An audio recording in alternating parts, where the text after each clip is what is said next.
Bet365 customers get how much? Join Bet365 today and get $150 in bonus bets when you bet $5. It's never ordinary at Bet365. Baseball stadiums are known for unusual features like odd dimensions. And heck, there used to be a hill in the middle of one of them. NFL stadiums, on the other hand, are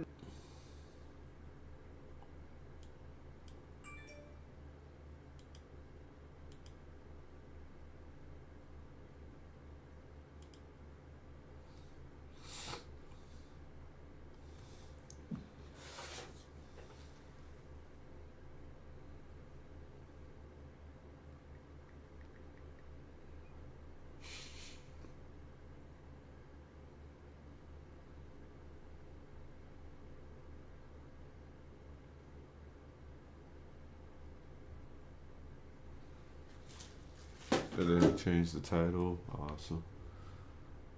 Oh, we need to change the title. Why would that need fixed? It wouldn't. That's why.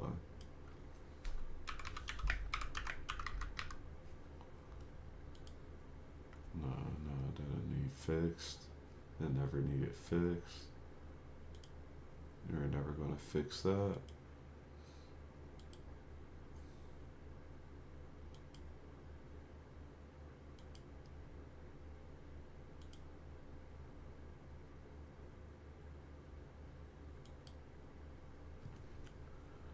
Yeah, this all looks like shit. Fuck it. baseball stadiums are known for unusual features like odd dimensions. And heck, there used to be a hill in the middle of one of them. NFL stadiums, on the other hand, are no stranger to bizarre architecture or weird things both in and out of their stadiums. I'm sure you've seen these on TV and thought to yourself, what the heck?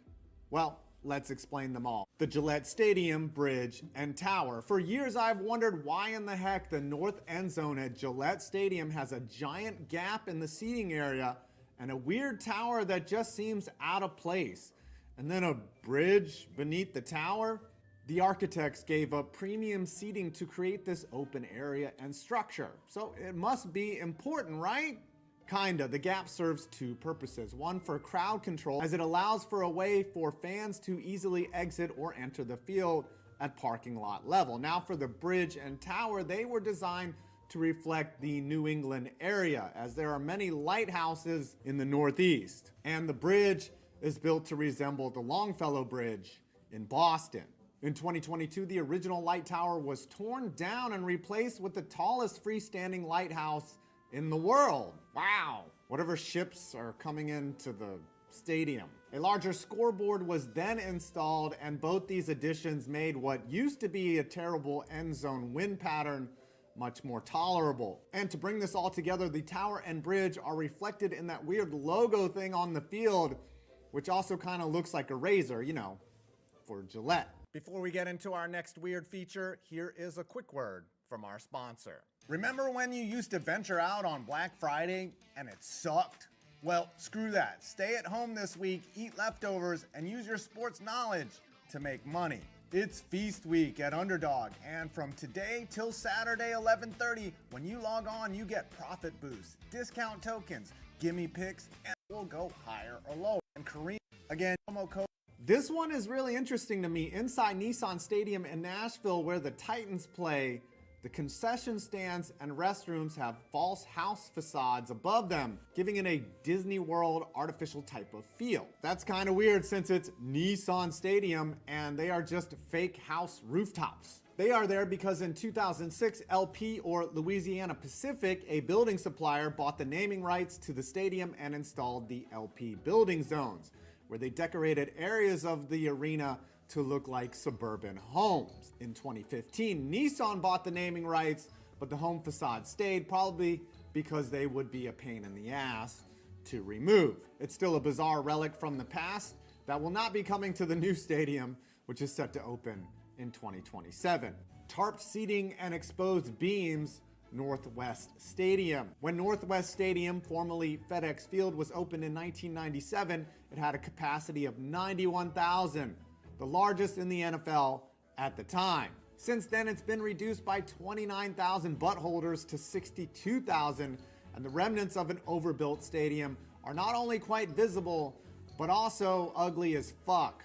Around the stadium, you have the steel beams that used to hold the extra seating, and then tarps and scaffolding hide the remaining seats they couldn't get rid of, something no other NFL stadium does. Though new owner Josh Harris has made mild improvements to the stadium since taking over, it is unlikely any of this odd look will be made to be more aesthetically pleasing, as the plan is to eventually build a new stadium, probably somewhere on the border of DC, Maryland, and Virginia, so that every politician in the area gets their pocket greased.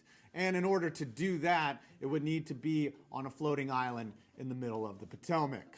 Allegiant Stadium nightclub in the end zone. Did you know in the north end zone of Allegiant Stadium, where the Raiders play in Vegas, there is an entire freaking nightclub called the Wynn Field Club? Yes, they have a DJ and everything, bottle service, hottie waitresses, and probably enough hair gel to rival P. Diddy's baby oil stash. Opened in 2021, the nightclub is sponsored by the nearby Wynn Casino and offers both pre-game and post-game activities, so you can come early and stay late and party the night away in a giant empty stadium.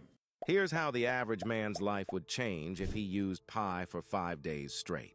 Day 1, he would install Pi on his computer without spending a dime because it's 100% free. Day 2, he realizes how clean and clutter-free his browsing experience has been since he got Pi. He doesn't have to deal with. Imagine going to a Raiders game, watching your team lose, and then getting rejected by a Vegas baddie. This is so Vegas, by the way. Acrisure Stadium offset people ramps. In the south end zone of Acrisure Stadium, where the Steelers play, you have these symmetrical round towers that allow for fans to exit the upper deck in a safe and orderly manner, if not dizzying. But on the north side of the stadium, it's not as pretty, as one of the people ramps is positioned at an angle that is usually found at stadiums with more room. However, the opposing down ramp had to be placed at a sharp angle and tucked underneath the stadium, as it is impeded by the North Shore Connector rail system, making the stadium look truncated and asymmetrical. It's not a huge deal, but some people like things to be perfect, and this is probably bothersome to you. I'm people. I like things to be perfect. Paycor Stadium, seating gap, and huge escalator. Paycor Stadium in Cincinnati has always been interesting to me. You can see from the overhead shot that the stadium keeps a congruent line in a spiral pattern. However, there are several large gaps that allow for crowd access from entry level. And also, because of the proximity to the Ohio River, it creates very unusually shaped and cramped parking lots. The weirdest feature is this floating escalator from the upper deck, which looks odd as it just hangs out in the open. I see why it's there, but unlike a lot of stadiums, Paycor does not have large down ramps that make leaving or entering easy, so it creates a choke point in the upper deck. To be clear, they do have ramps, just not big ones. Another interesting fact, there's actually a companion escalator on the other side, which dumps down into either the lower seating bowl or a stadium exit. It's just not as prominent because it's hidden behind the scoreboard. It's peculiar that they chose an escalator when it really doesn't help accessibility, but in the great words of Mitch Hedberg, an escalator can never break. It can only become stairs. Covered area outside Everbank Stadium. Everbank Stadium, aka Duval, has a very practical layout. It's your standard smart NFL stadium, which is set to undergo a massive remodel. But what is this strange looking area at the south entrance? It's actually a separate amphitheater called Daly's Place, which is a smaller concert venue, and it's indoors and away from the outrageous humid Florida heat. Well, it's semi-indoors. The stadium's light towers and scoreboard structure use the same exposed steel beam aesthetic as the roof of Daly's Place, but it was interesting that they chose to continue the theme for the amphitheater. This curved roof section is the actual theater with an indoor space behind it.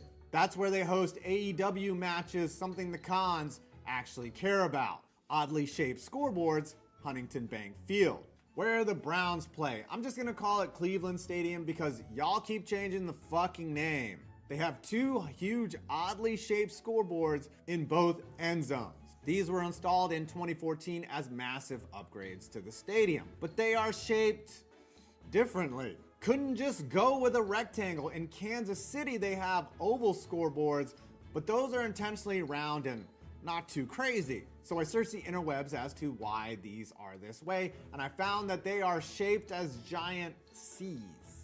Like the letter C for Cleveland, or for what fans would call their owner, a giant C. I mean, that's not what I saw at first, but now it kind of makes sense. Like cutting Deshaun Watson just to save face, obvious. And finally, my favorite weird/odd NFL stadium feature, the miniature Mile High Club at Empower Field. Inside the parking lot at Empower Field in Denver is a 1/8 scale mini monument to the old Mile High Stadium with a 40-foot long field and miniature stands. Brandon Perna would look like a normal sized player here.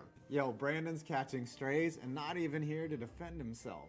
The replica features a scoreboard, a mini ticket booth, and mini light towers. It also looks like a pretty cool spot to tailgate and relive your glory days from Polk High. It's like pickleball, but for football. Hopefully mini football doesn't catch on and take over football like pickleball did tennis. Yo, either play ping pong or play tennis. Pickleball's weak, yo. I'm probably gonna start playing pickleball soon. Still, this is a unique feature and adds to the quirkiness of the stadium. Well, there you have it. Weird features of NFL stadiums. Please subscribe for more football videos. I'm 5 Points Vids, and you made it to my next video.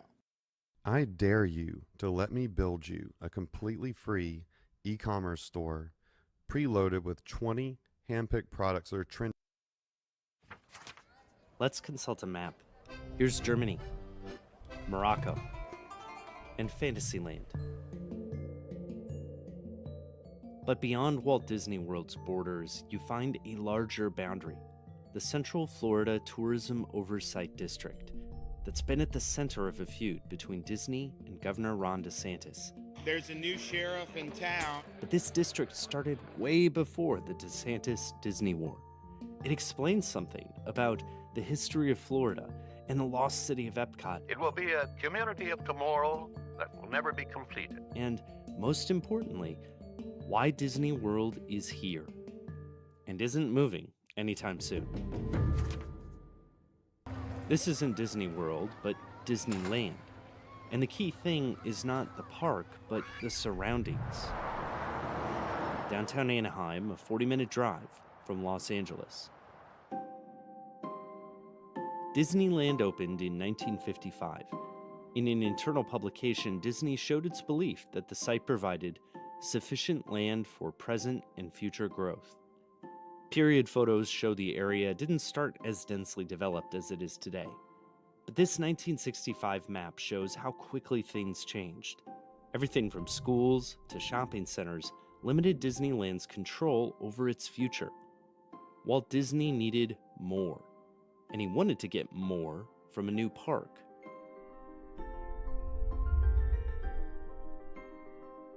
He wanted his new park to be on the East Coast. He needed a lot of land, so dense urban areas were out. He didn't want cold. That narrowed things down to Florida. He also didn't want to compete with the ocean, so he skipped coastal locations. When flying over Orlando, he saw I-4, I-95, and the Sunshine State Parkway. That clinched it. Locals started to notice big land deals being made by mystery companies. Soon, Floridians began to suspect their mystery industry was Disney. The size was immense. Here's the size of Disneyland if it were in Florida.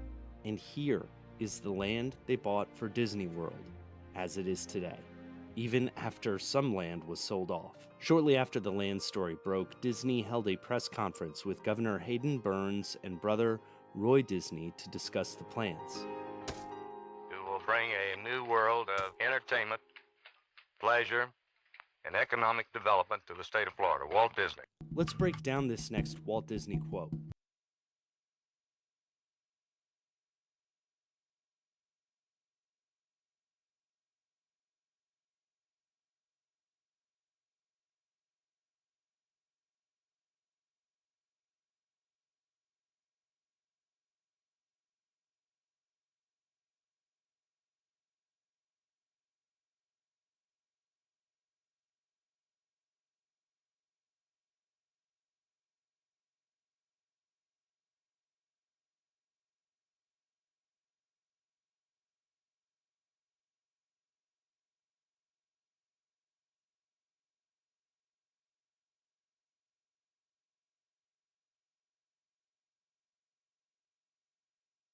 after you've done something, you see with the experience and all of that, what you might do if you were starting from scratch.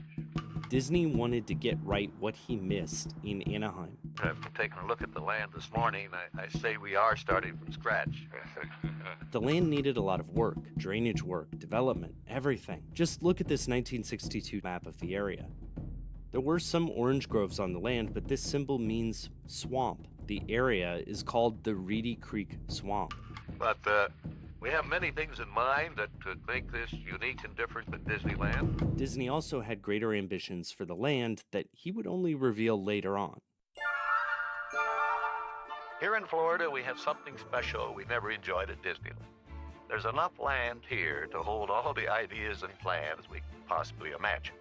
To persuade Florida's government to support the project, Disney released concept art like this that showed way more than a theme park, like a giant industrial complex and a constantly evolving city of 30,000 people. Epcot, an experimental prototype community of tomorrow. And all these varied activities around the Disney World will be tied together by a high-speed, rapid transit system running almost the full length of the property. It will never cease to be a living blueprint of the future, where people actually live a life they can't find anywhere else in the world. But Disney didn't want to wait for permits for every sewer drain and light post in his city of tomorrow. To have complete dominion over the land he'd bought, he needed political control, not just a title. He needed a kingdom. Special districts are common. Tens of thousands of them exist across the United States. For example, the famous retirement community The Villages, just north of Disney, uses them. These let residents vote on a board, which then establishes policies that can raise taxes, build stuff, or fund public safety departments. This can happen across municipal boundaries, county lines, or other traditional boundaries. Disney wanted a superpowered version of this, with Disney staff as the sole voting residents inside it. They would be able to vote themselves in and make their own rules. Not everybody cares about quality. Some people just want crap. If that's you, Bespoke Post is not for you. Every month, they fill your cart with suggestions from small brands based on your interests. This month, I was recommended the Toolkit by Hodo. The Disney World land is split between Orange and Osceola counties. It also includes what planning documents list as jurisdictions of the City of Bay Lake, unincorporated areas, and the City of Lake Buena Vista, all of which were created for and are largely controlled by Disney. They had multiple points of leverage to get this. I believe we can build a community that more people will talk about and come to look at than any other area in the world. All these plans meant promise of economic development for a relatively sleepy area. I predict that we'll experience at least a 50% and possibly a 100% increase in tourism in the state of Florida. Disney could also threaten to pursue alternate sites.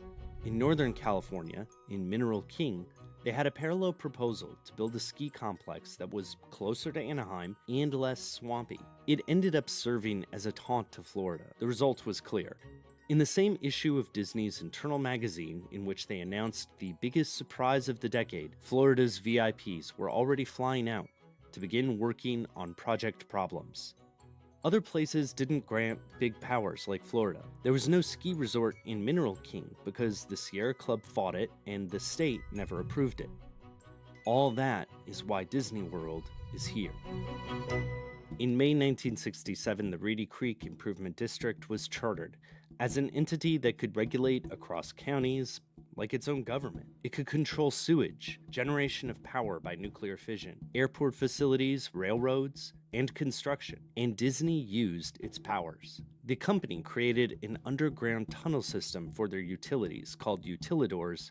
Each tunnel had spots for ventilation, water, and transportation. They built the monorail, and they created their own lake, the Seven Seas Lagoon, so the parking lot wouldn't sit too close to the castle. They did it all because they could.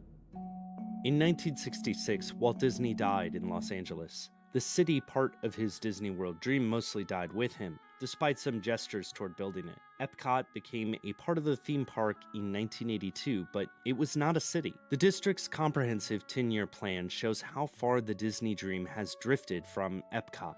Undeveloped land is labeled green for conservation, not as the foundation for some future city. Mass transportation consists of buses and the monorail line, rather than the intricate transit network that Disney envisioned. Disney has massive populations staying in its many hotels, but when you look at a map of permanent residential addresses in the district, you see 8 here and 9 here. It's projected to be about 43 people by 2027. Disney ensured that later residential developments didn't change things. Development of Disney's Imagineered small town, Celebration, Florida, began on the district in the 1990s, but it was de-annexed from Reedy Creek. The same happened for the Disney-owned Plantation Park condos in Little Lake Bryant. Being cut out of the district means no voting for the board. All of this was just background until the feud. Welcome to the Walt Disney Company's annual meeting of shareholders. I called Governor DeSantis this morning to express our disappointment and concern. Disney's CEO called to protest Florida's Don't Say Gay law, which restricts classroom instruction about sexual orientation. We believe being joined at the hip with this one California-based company was not something that was justifiable or sustainable. And promised the corporate kingdom finally comes to an end.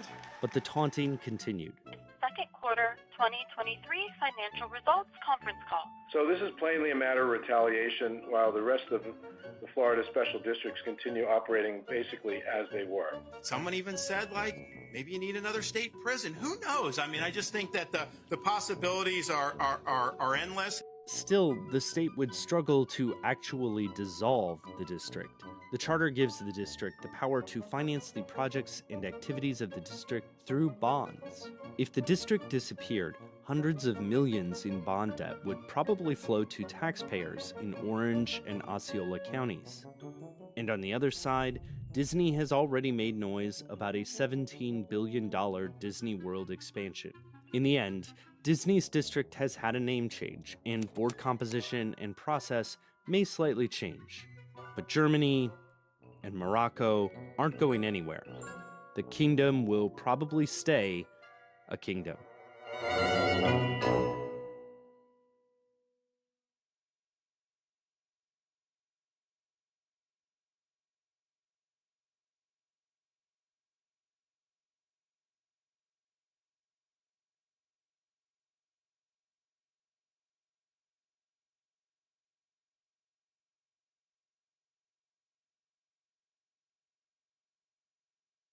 This holiday, Verizon will turn your old or broken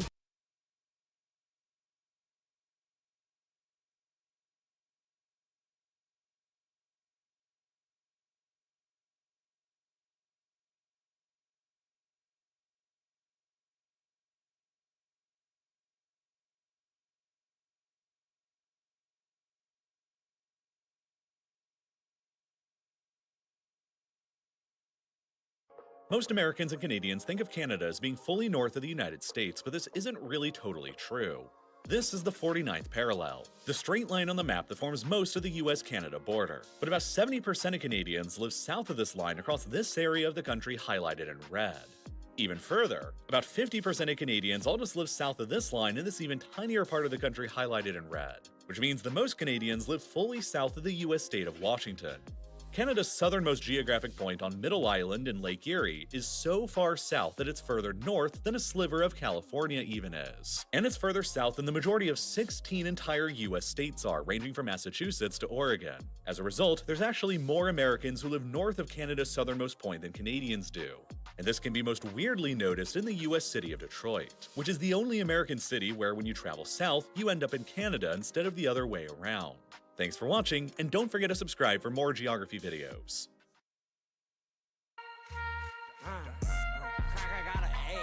Like he shooting schools up, yellow wide body, Hellcat look like a school bus. Dove up in that water, I ain't had no scuba. Glock on my lap, up and blow like a tuba. You just a hang bitch, I don't get too fucks. You just like to talk a lot, you ain't finna do nothing. Cracker got an AR.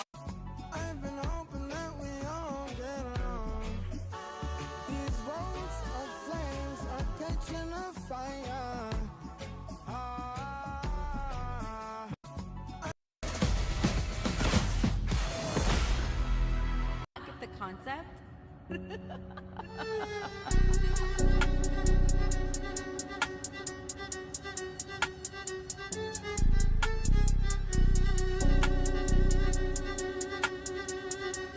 the concept? Y'all pulled up with me, I would've seen y'all niggas outside.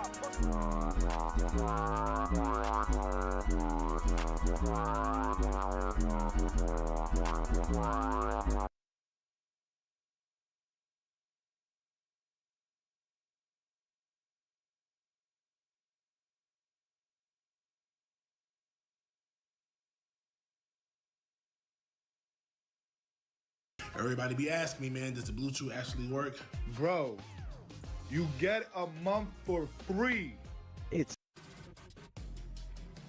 So let's be honest, right? The Steelers. But Sunday, when the clock hit zeros and Pittsburgh had clinched its record-tying 21st consecutive non-losing season, it was a reminder to us all that the Steelers still have Mike Tomlin. And as long as he has a whistle, the Steelers can always find a way to Tomlin their way into contention. One of the best attributes of a coach is leaning into his team's strengths, and Tomlin has done exactly that, navigating two quarterbacks. For the first 6 weeks, it was Justin Fields, and the defense carried that team. They ranked second in points allowed. Then he went to Russell Wilson. Since then, the offense has ranked second in yardage, behind only the Ravens.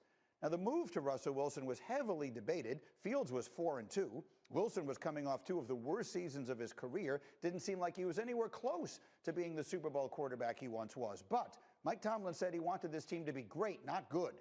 And the gamble that he made has paid off huge. Just a year after posting the lowest yards per attempt of his career, Wilson has responded. He's now on pace to post the highest yards per attempt and yards per game of his entire 13-year career.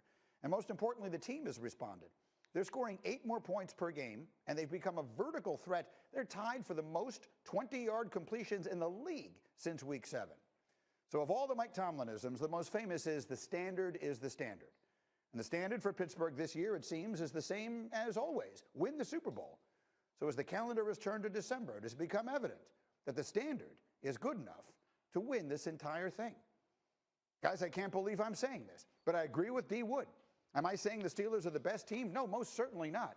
But who can't they beat? You look at the AFC and you tell me that there's any game you go into and you say, oh, there's no way in the world Pittsburgh wins that game in the playoffs. I don't think it exists. Yeah, no, I think the Steelers are definitely a contender when it comes to this. And it's not because of this last week's game, or at least not because of the gaudy numbers in this game. I think it's because that Russ has been able to play in a way that we didn't think he could. He's playing like the veteran quarterback.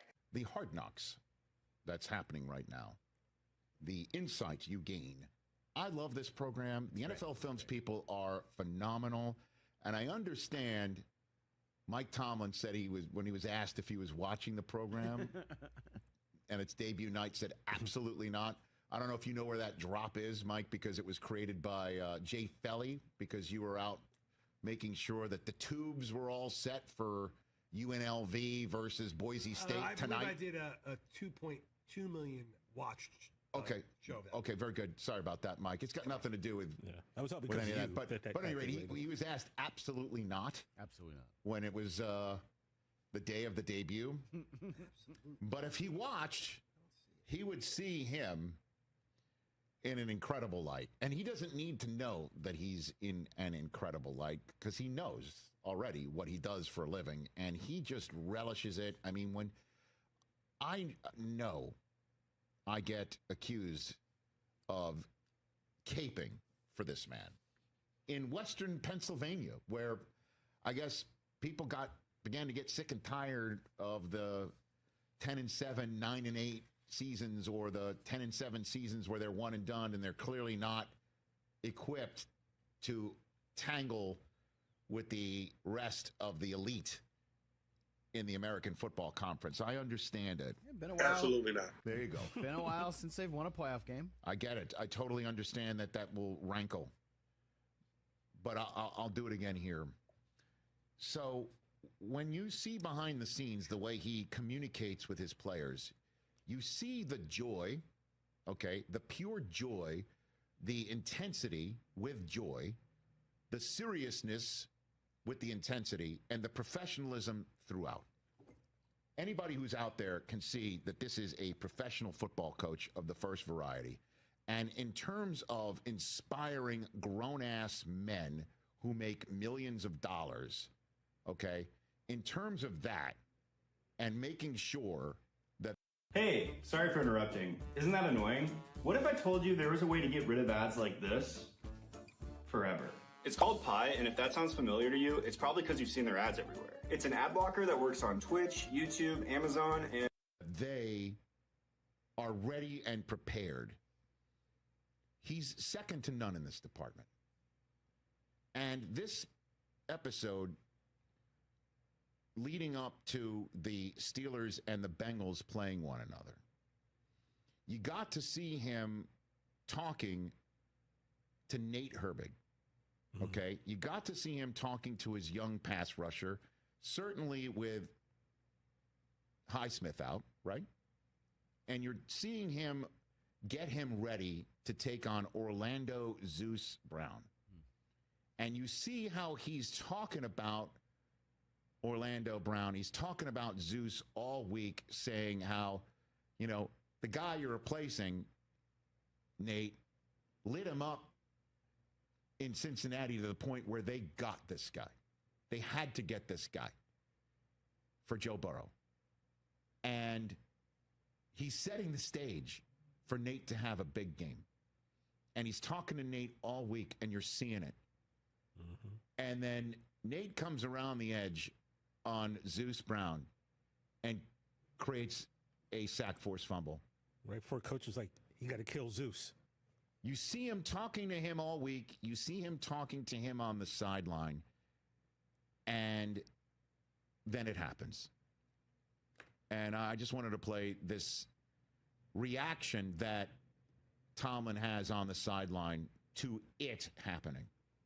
I love it when a plan comes together. Feel good, don't it? Hey, I'm not going to act surprised. That's what you brought here to do. Let's not act surprised. This ain't a lightning strike, man. You built for this. You built for this. So just hearing that, right? He goes up to Herbig and he's like, this is not a surprise to me. This is not a lightning strike. What a great way to put it. You're don't built be for surprised this. by this. Right. Like, I told you to do it. I told you this could happen. I told you this needs to happen. And then you did it. He doesn't go up to him and say, essentially, way to do it for me. It's like, way to do it for yourself. And the way coaches coach, and I'm sure he's not the only one. I mean, again, you heard Dan Campbell tell his team, I told you the way this game was going to go and the way I was going to approach it. And then they did it. You heard even Dan Lanning. Remember Dan Lanning in Oregon earlier this year when they were boat racing Michigan? Called a timeout to have them all look at the Michigan faithful filing out of the big house to say, don't you remember I told you earlier in this week, we play the way we're supposed to play, and we're going to have them heading for the exits early. And he called a timeout to say, see what you have affected. This is our plan, and you executed it. For a coach to tell players, this is the way it's going to be. These are the answers to the test. This is our game plan. Now go execute it. And then they do it. It makes them look at the coach. At one point, you even see Russell Wilson. Go up to Tomlin as Herbig came up with the big play to say, you said it. You said it would be Nate. You see stuff like that, and it's just like Tomlin is so damn good at his gig, man. So damn good at his gig. And then you hear George Pickens talk the way that he talks. And you know he's dealing with those personalities too, and those young players too. Yeah. Again, this is him. On the first place in the division, Pittsburgh couldn't get the job done in Week 12 when they lost to the Browns on the road, but they rebounded nicely last week, putting up their best offensive performance of the season against the Bengals. RC, you won a Super Bowl with this team. Tell me this, sir. Is this a must-win game for Russ and the Steelers? It ain't a must-win, but it's a you better win.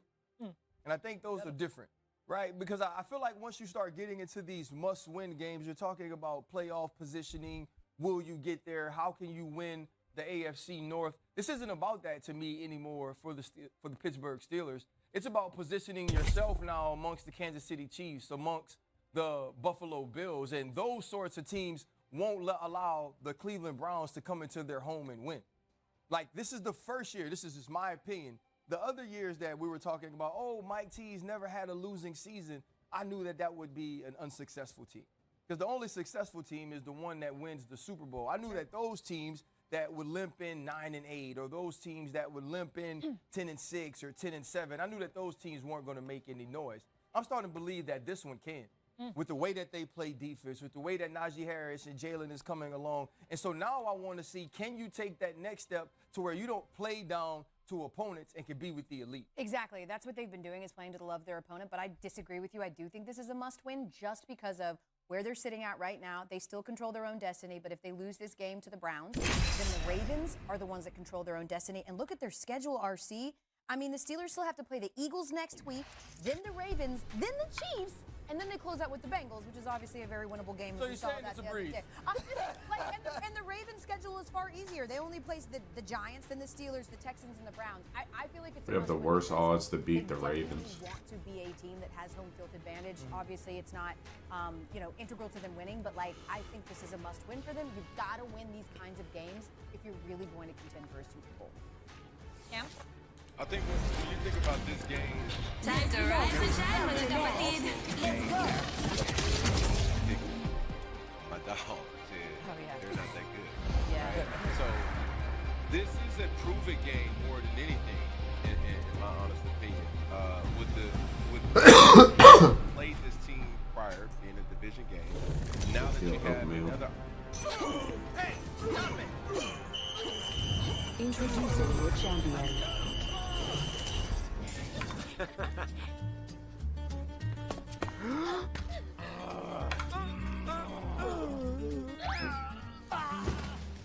What the hell?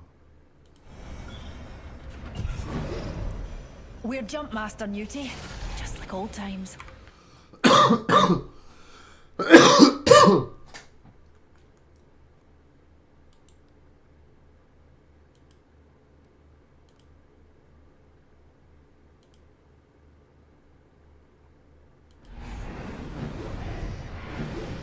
Can you feel the speed? Yeah, baby!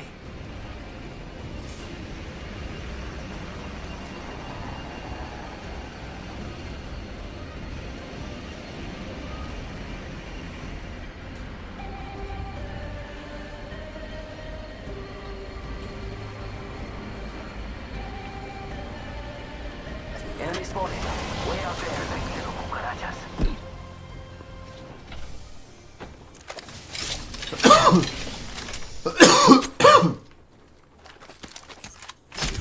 Faster. Attention. First round one. Beginning ring countdown. First fatality. Let the games begin. We're all inside the ring. Good. Ultimate accelerant here.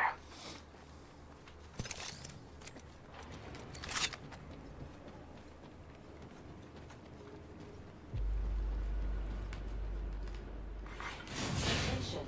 The champion has been eliminated. Attention. Evo harvesters are online. Is right here.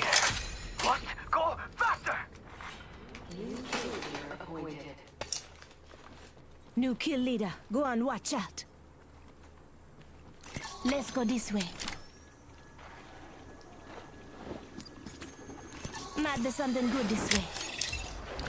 Bastards over there!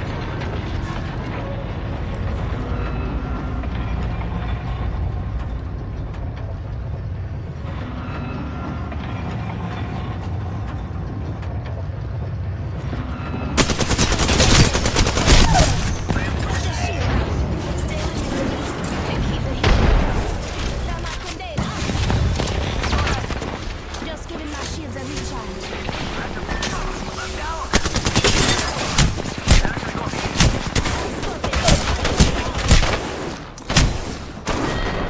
So what happened? They arrest him? Our teammate got shit on? I'll patch all that back up. I don't understand.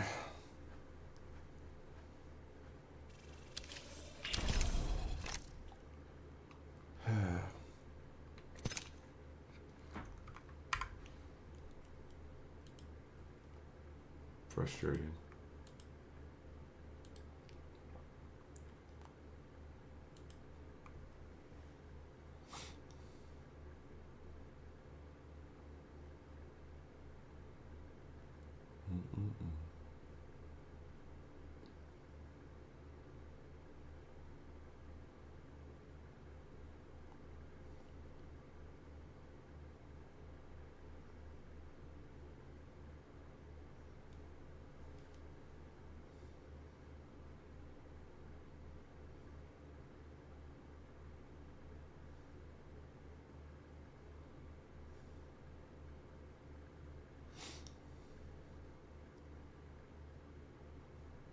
It was a crazy thumbnail.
What time is it? It's already 10.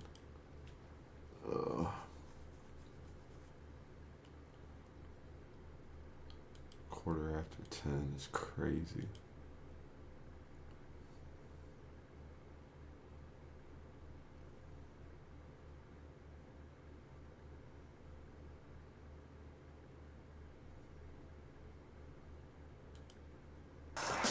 Motion man.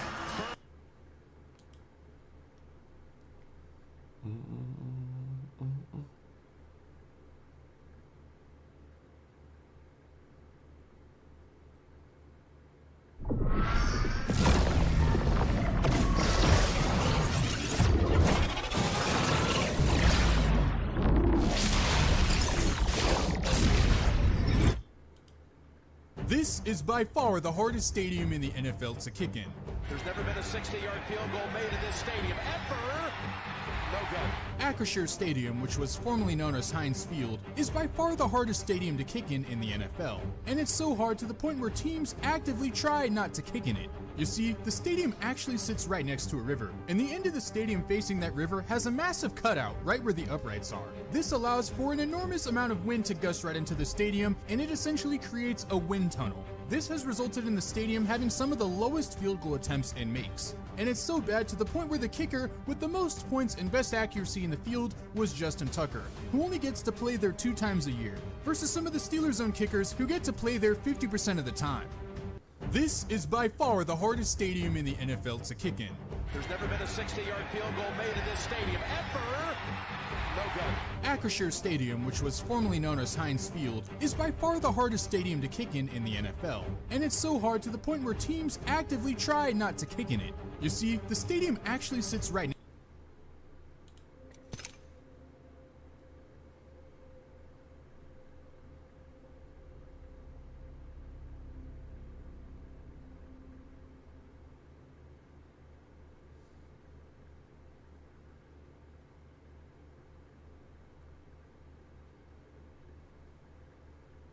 I counted some of the minutes, I guess.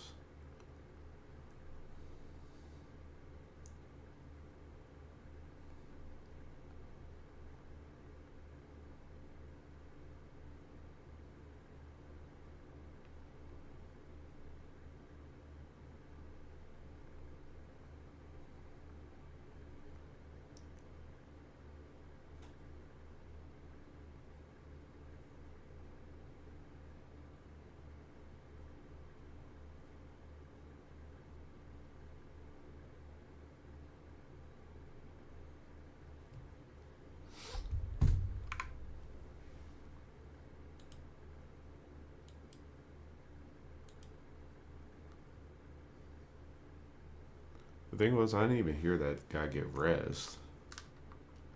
Or I'd have played it a little different.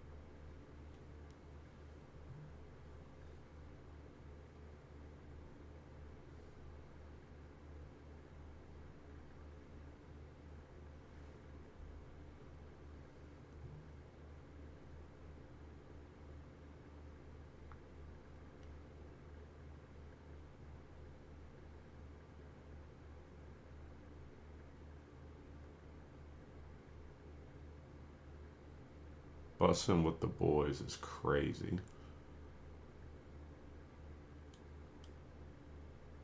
Being a creator during the holidays can be quite stressful, but that's where Spotter Studio comes in. Thanks to the ideas I've been able to brainstorm with Spotter Studio. Ladies and gentlemen, boys and girls, welcome back. This is your full Easter egg guide for Citadel de Mor. This is a solo guide. However, you can do this co-op or with any amount of people. The steps are going to be absolutely the same, but in case you're looking for a solo specific guide where I'm going to go in depth on how each and every step works so you could do them and learn them by yourself, then this is going to be the video for you. Now, this is one of the harder and more involved Easter eggs in BO6 Zombies, so doing this solo is no easy feat, but I really put in a lot of work to make sure that this is as easy to comprehend and this is one of the harder and more involved Easter eggs in BO6 Zombies, so doing this solo is no easy feat, but I really put in a lot of work to make sure that this is as easy to comprehend and understand for solo players or anybody as possible. All I ask in return is that this helps you at all, just leave a like on the video and make sure to subscribe to the channel if you do feel so inclined. Off plenty more guides like this, and for any Easter eggs and stuff like that, I have you guys covered here. Thank you guys so much for almost 600k. That is wild. But here, as far as loadout goes, this is what I'm going to recommend. A lot of this is actually going to be in your gumballs. If you have them, I'm going to recommend a hidden power and a perkaholic. Those are easily the most two important. You can run whatever else for your remaining slots, but I am also going to recommend either the ASG shotgun as your primary or the Tonto SMG is pretty good here too, and I'll explain why later on. But you can run pretty much whatever gun you want. The choice of that isn't super important here, but I would go with the ASG or maybe the Tonto, something like that. Okay, but let's start the beginning of the game, and the Citadel de Mor Easter egg is very interesting because you can do a variety of tasks in any order you want. So in this guide, I'm going to show you a really easy route to get everything done. The first couple of rounds, you don't need to do anything super special. You're going to spend, I would say, the first 3 to 4, maybe even 5 rounds just getting points. Hang out here in the spawn room, use your gobble gum, upgrade your guns, whatever you can do. Just kind of hang out here until we gather some points. Once you've got enough, we're going to head our way up towards the castle, and we're going to buy a couple doors here. We're going to swing over to the right, and the thing we need to do is, in order to access the castle, which is otherwise inaccessible, we need to blow open the front door. So to do that, we need to follow this marker all the way up to the top of the cannon, and then we're going to rotate this crank. This takes a little while, so make sure you do this at the end of a round. It's a lot easier. And then once that's all the way done, you can go to the back, hold square, fire the cannon, and that big fireball will give us access to the main doorway of the castle, and that's great. But before we go in there, you can actually get one piece already to the Easter egg. So we're going to go over here towards the elemental pop machine, and we're going to drop down to the other side of the village, and we're going to buy this door. Once we head into the barn, we can turn around immediately, and atop the doorway here is going to be a horseshoe that we can shoot down and pick up. This is Otto's horseshoe, and this is going to be useful and mandatory for later on.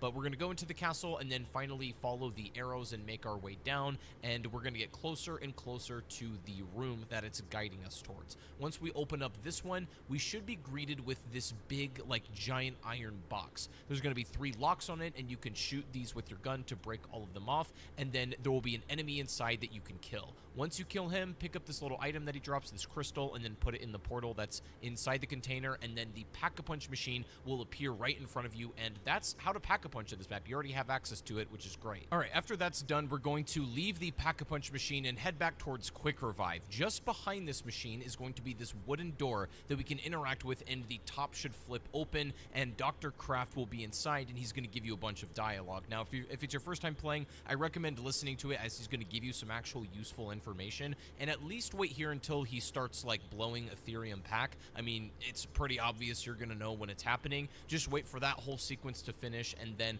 once you've gotten all the information you need from him, we can move on to getting the rest of our ritual items. So we're going to head back towards the courtyard, and then this illusory wall should drop down and open, and giving you access to this area. Now, before you open any doors at all, I recommend grabbing 4 slips of paper in here. They're going to be around the stamina up room, and they look like this. They're a sheet of paper with a red eyeball on it. There's going to be 4 of them in total, and they can only spawn in or around this room. They can be a little bit tricky to see, but you're just going to be looking for these glowing red eyeballs. They're not too hard to find. They can be sort of on the outer edge of the wall. They can be sort of near the ground by the crates. There's a bunch of different locations, but they're all in and around this vicinity. So if you can't find one, just keep looking, because they're all somewhat around this area. They can't be outside this room or anything like that. So once you've got all 4 pieces of paper, we're going to head back towards the cannon, and the horseshoe that we picked up earlier will be coming back into play. So we're going to come over here and then put ourselves in the cannon. This is actually going to launch us in the air all the way back to the spawn town, and it's going to electrify us at the same time. Now, right when you do that, immediately you're going to look up, and either on the left or right side is going to be this kind of storm cloud.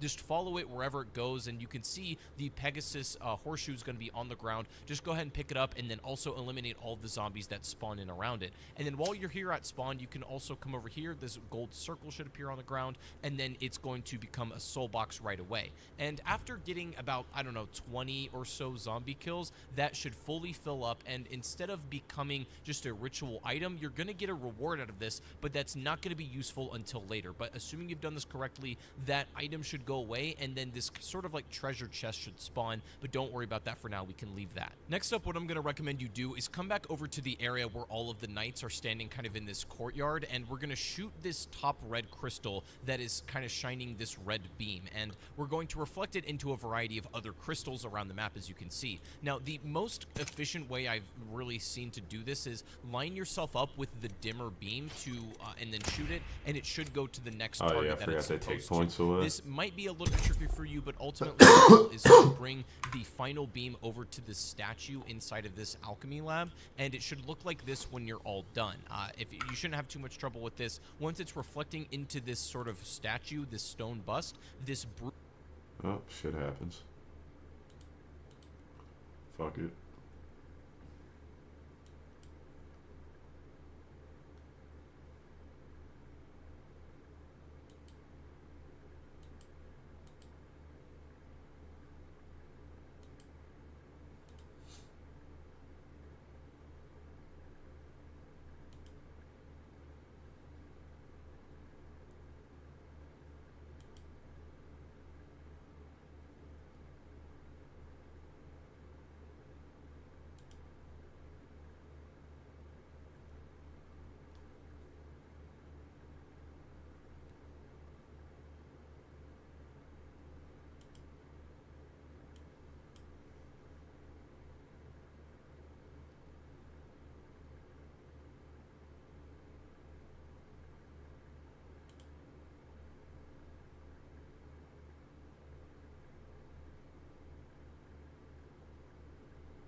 Round 1.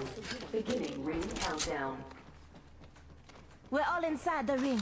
Good.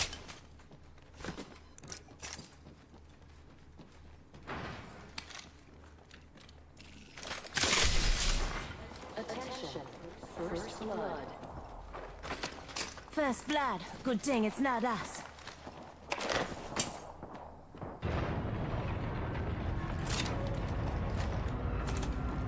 Ammo's almost out. Better resupply. Evo harvesters are now available.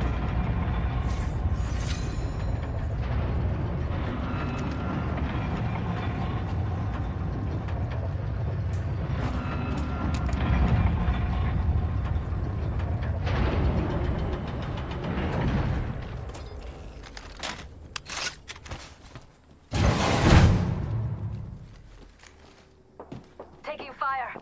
Shoot! I cracked an enemy shield. Reloading. Oh my god. Enemy down. You're coming with me, Doc. Hey, Doc. You follow them now, alright? Enemy out. We get some good news. We're in the next ring.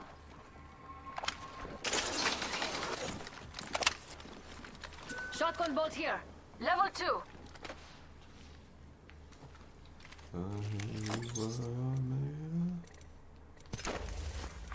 Attention. The champion has been eliminated. Looks like that champion was all talk. I'm crafting. Patience. Care package being delivered. Hey, care package. I love these things. There's someone over there.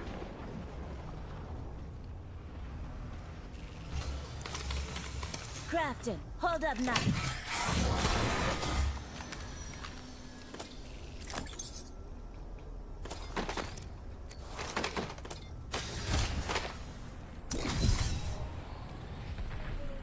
Hostile spotted.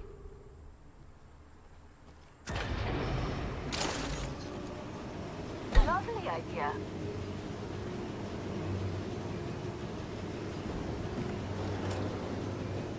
Tossing jump drive. Shit, outfits in here.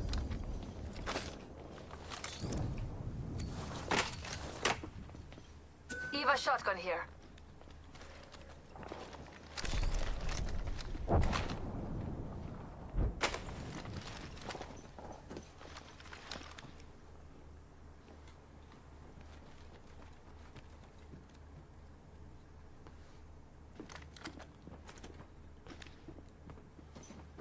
Using jump drive.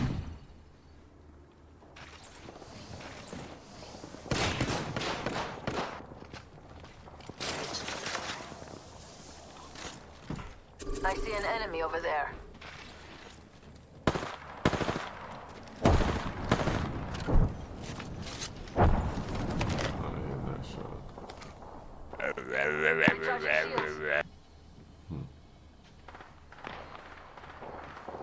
Hey man, I'm sorry.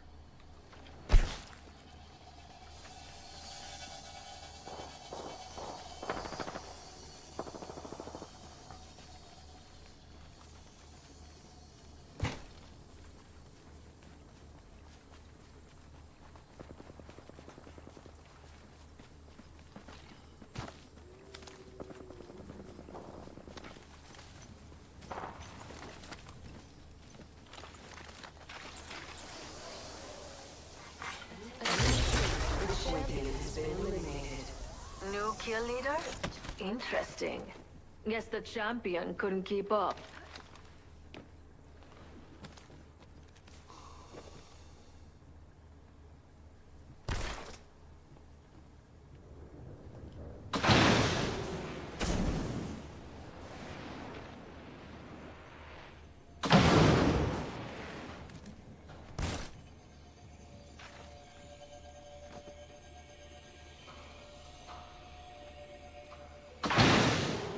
Wake up, like mine, wake up, like mine. Took a shot at a cargo bot.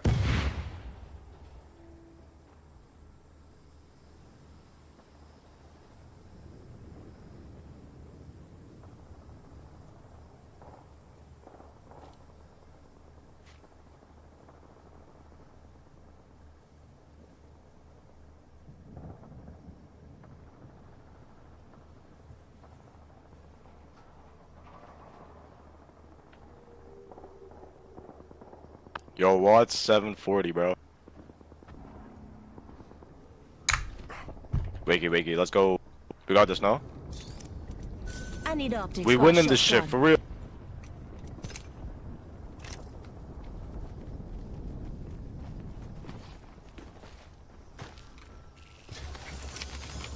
Hang on, I'm crafting. Round 2. Beginning. Respawn beacon over there. Next ring's not close. Listen up, I'm getting shot at.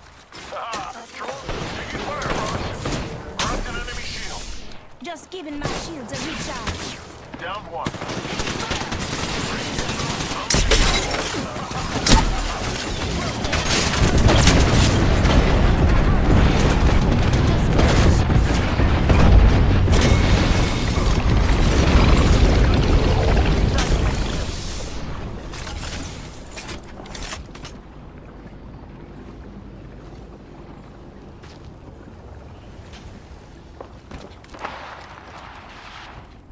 Damn it, I'm hit. Stay with me, Doc, and keep the healing coming. Been healing everyone else. Forgot to heal myself. Listen up, the ring be closing. Gotta heal. Taking a knee.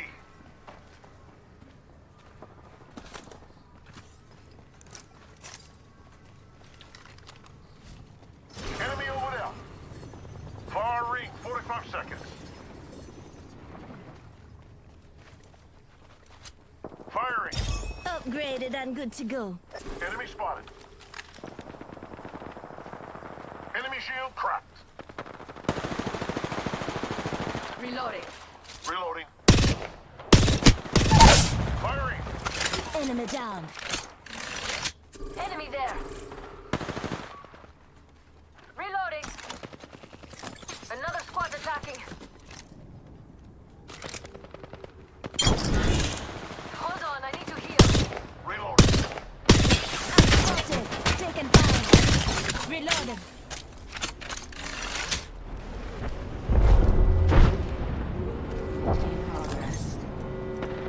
Rings moving. Reloading. Enemy that way. Just giving my shields a recharge. Reloading.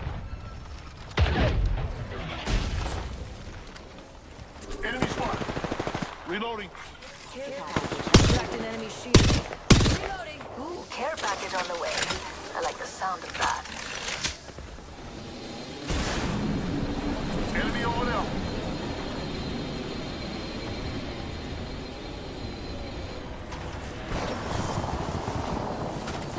Target spotted.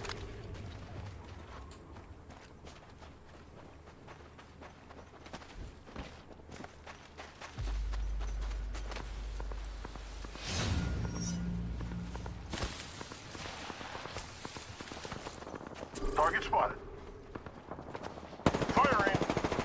Reloading. I cracked an enemy shield. Reloading.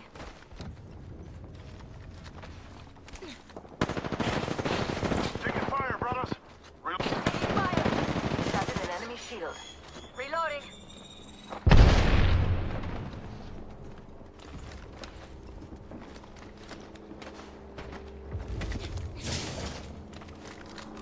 Half the squads are down. There's a fool killed every minute. Recharging my shields. Listen up, I'm getting shot at. Recharging my shields. Give me my shields to recharge.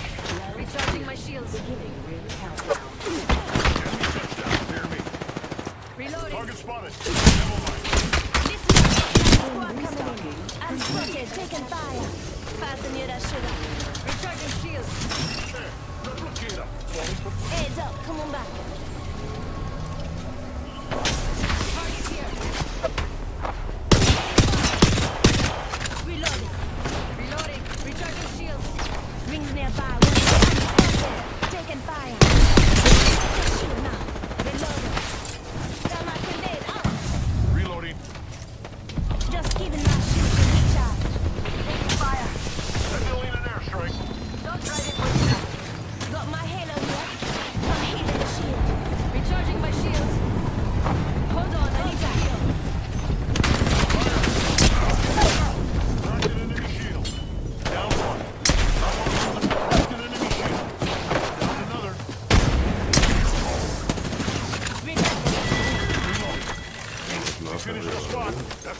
this job done.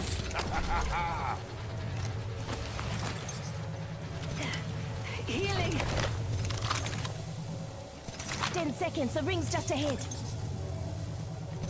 Kind of guns.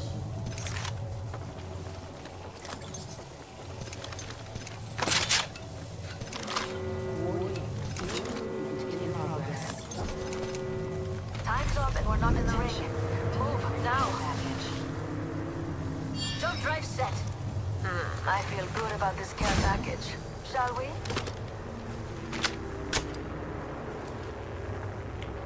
I should have just came up here and crafted.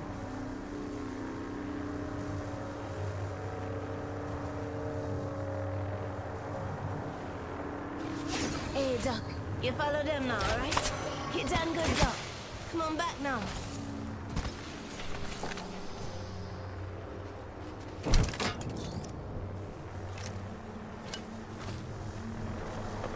I wonder what we'll find over there. I'm taking the shot. First enemy shield. Reloading. Hostile over there. Kill leader eliminated. Attention, delivering. Taking fire. Replicator on its way down. I'm taking the shot. Enemy taking fire, brothers. Reloading. Shield up. Recharging shields. Give me my shields to recharge. Hostile spotted.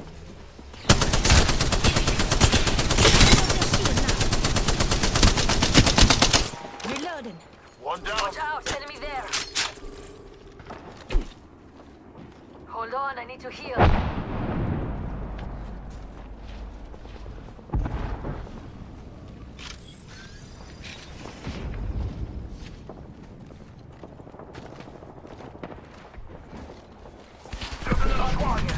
Sniper.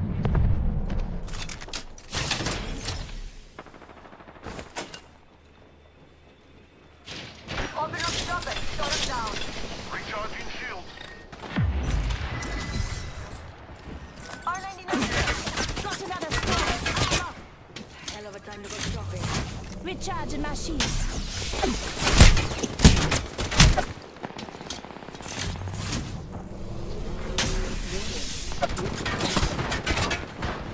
We're already inside the next ring. Recharging my Just a sec. 1 second.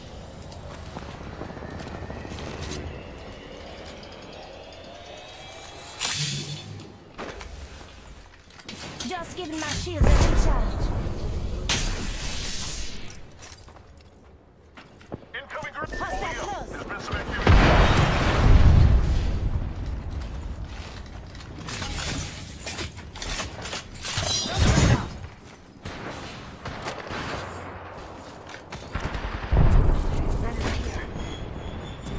Phoenix kitchen. Fire. Recharging my shields. Firing. Locked in enemy shield. Reloading.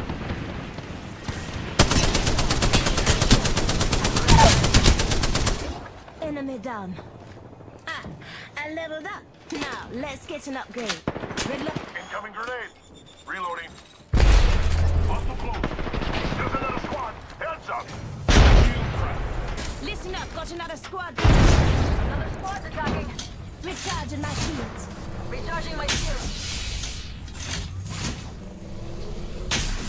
45 seconds until the ring closes. We've got time, but not much. Got an upgrade, gonna put it to use.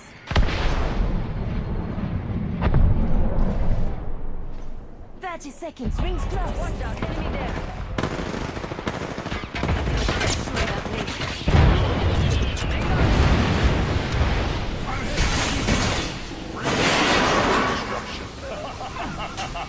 Recharging my shields. Shooting. Reloading. We've got 10 seconds. I hate to say it, but loading time's over. This way, let's go.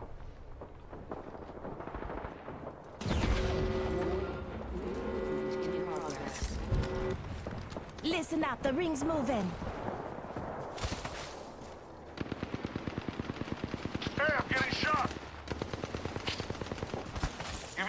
a recharge.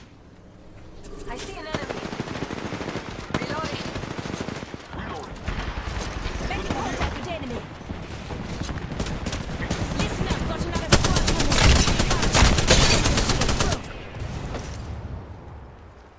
Recharging my shield. Get us energized. Step it in. Got another squad, armor. Enemy out. Firing. Cracked an enemy shield. Just giving my shields a recharge. Recharging my shields. Cracked an enemy I shield. see an enemy.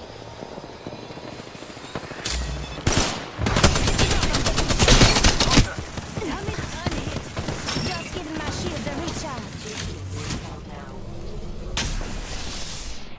Reloading. Reloading. Hostile close.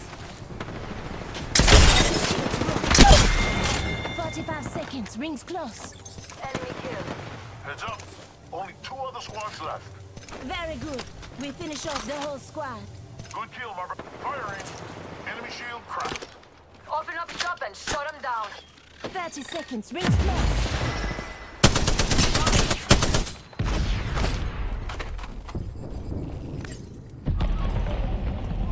I spy an enemy.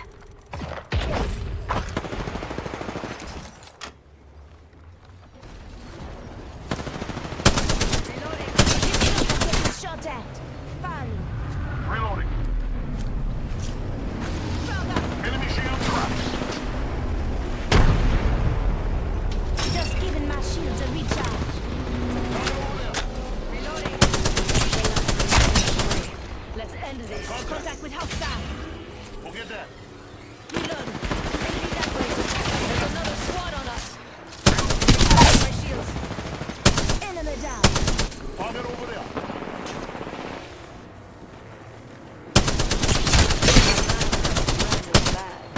Broke their shield now.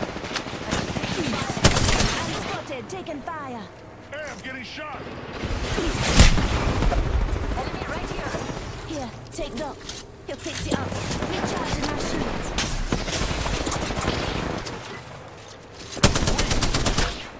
Reloading. I cracked an enemy shield. Frog go. Recharging shield. Grab my shield. Spotted. Taking fire. Just giving my shields a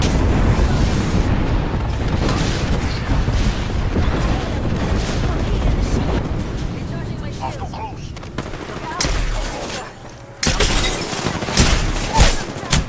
That was Enemy down.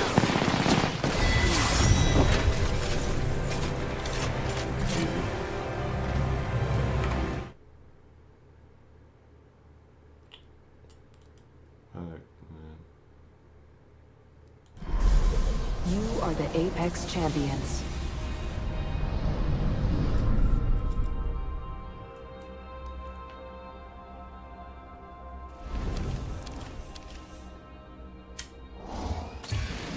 I ranked up. AJ Shares bringing it. Damn, I only got 2 kills out of all that.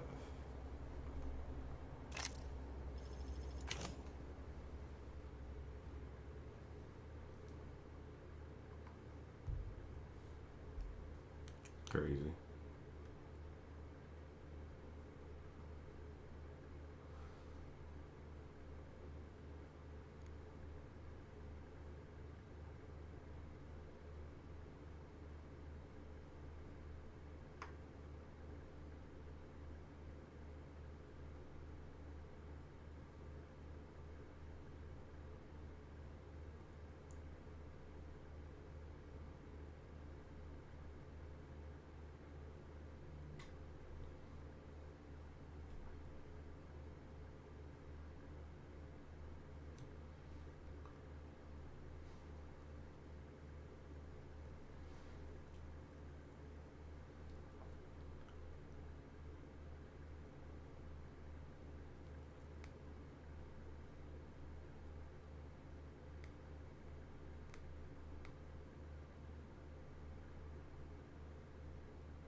What I'm made of.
This is gonna be a good fight.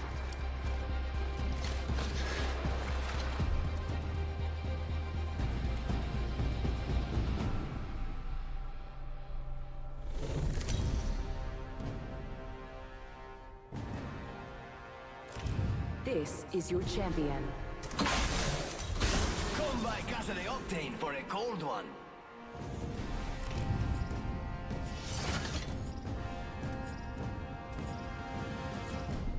You lost. I won. Did you expect a different outcome? Just a taste is all you need. Maybe you were created to lose. That would be a fun twist. Move that way.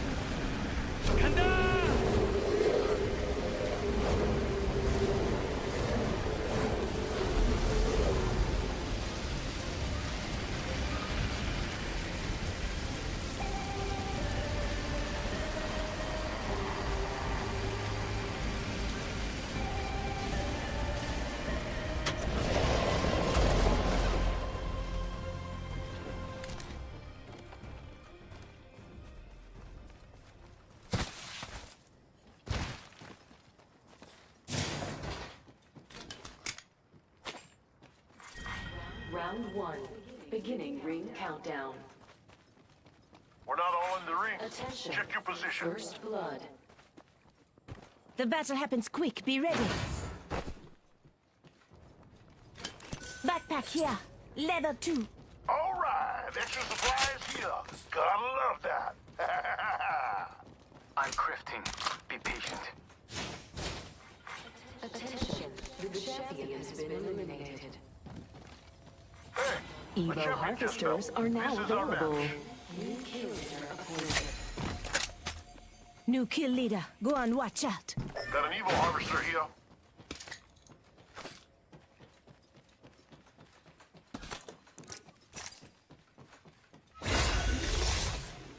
I better grab an upgrade. It goes well with my level up. Yeah, backpack here. Never do.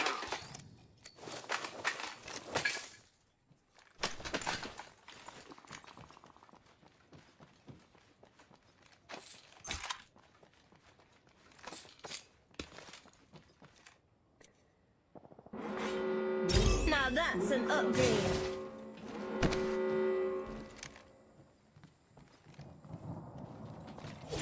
Let's glide.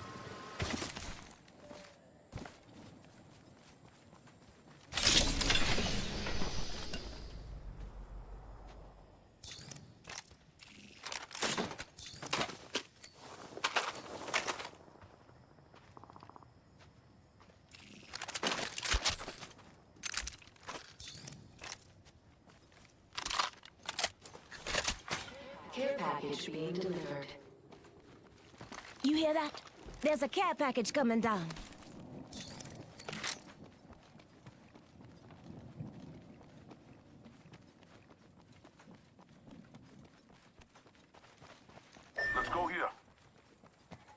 All right, there's a team here for sure. Waiting on you guys. 조심하자. One squad nearby. Signaling my drone back.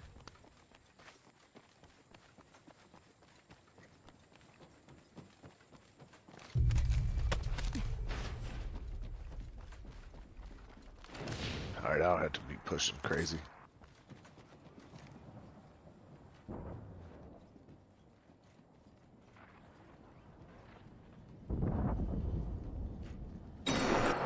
조심하자. One squad nearby.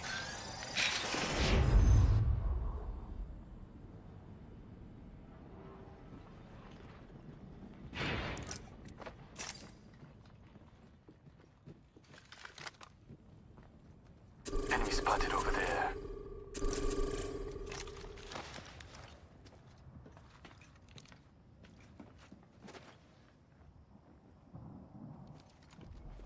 Yeah, I hear somebody. 조심하자. One squad nearby.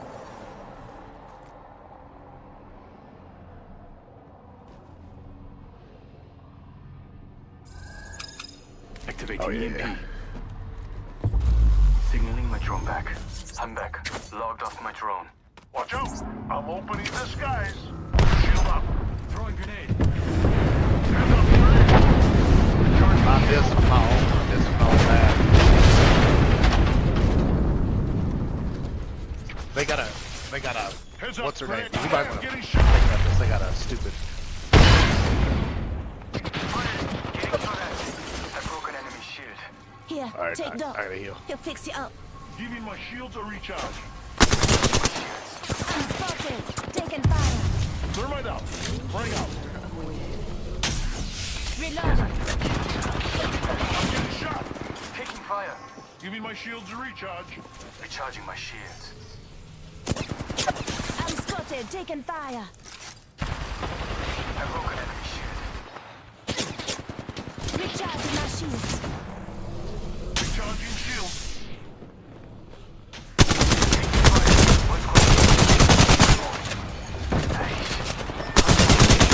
Not done yet.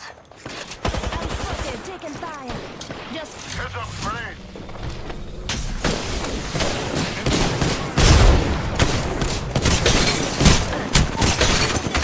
I'm down. Down one. Another down. Enemy right here. Giving my shields a recharge. Taking fire, brothers. Ain't no butler here. I'll take out the shot.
as soon as you put the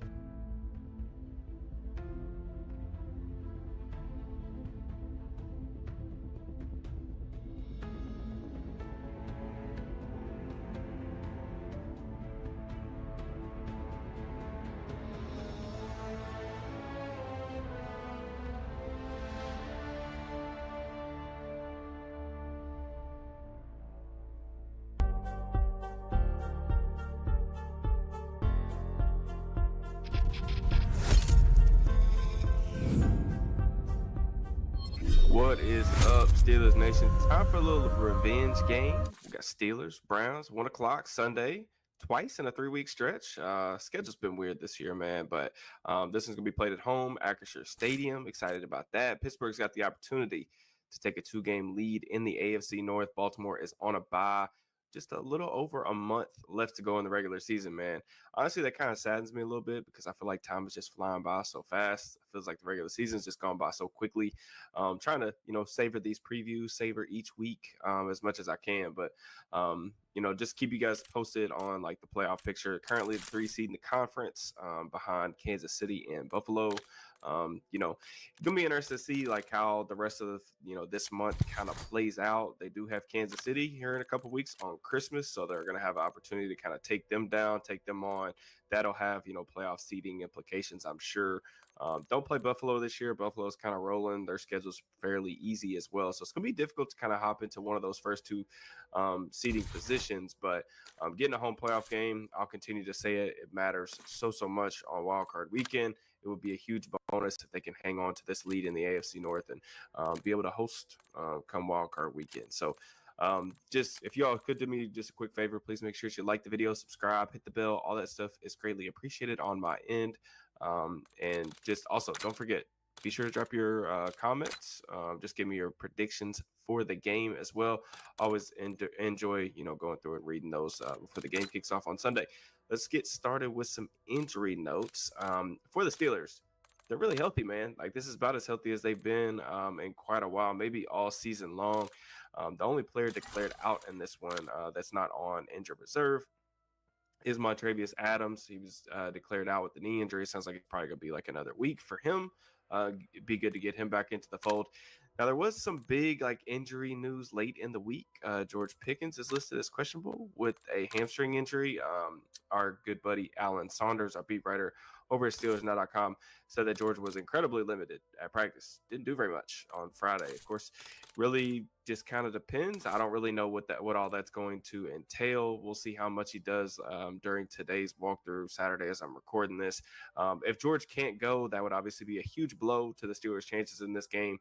Before the season, I actually wrote that I thought that Pickens was their most important player on offense. Usually that's kind of reserved for the quarterback just because of the nature of the sport and just how things work in the NFL.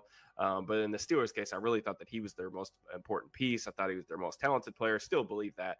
I actually think you could probably make a case that he might be their most important player on the team in general, just because nothing against, TJ Watt, Cam Hayward, even probably better pure players than Pickens, but they've got guys, especially behind at the edge rusher position, Nick Herbig, those guys that can kind of step in and kind of do some really good things.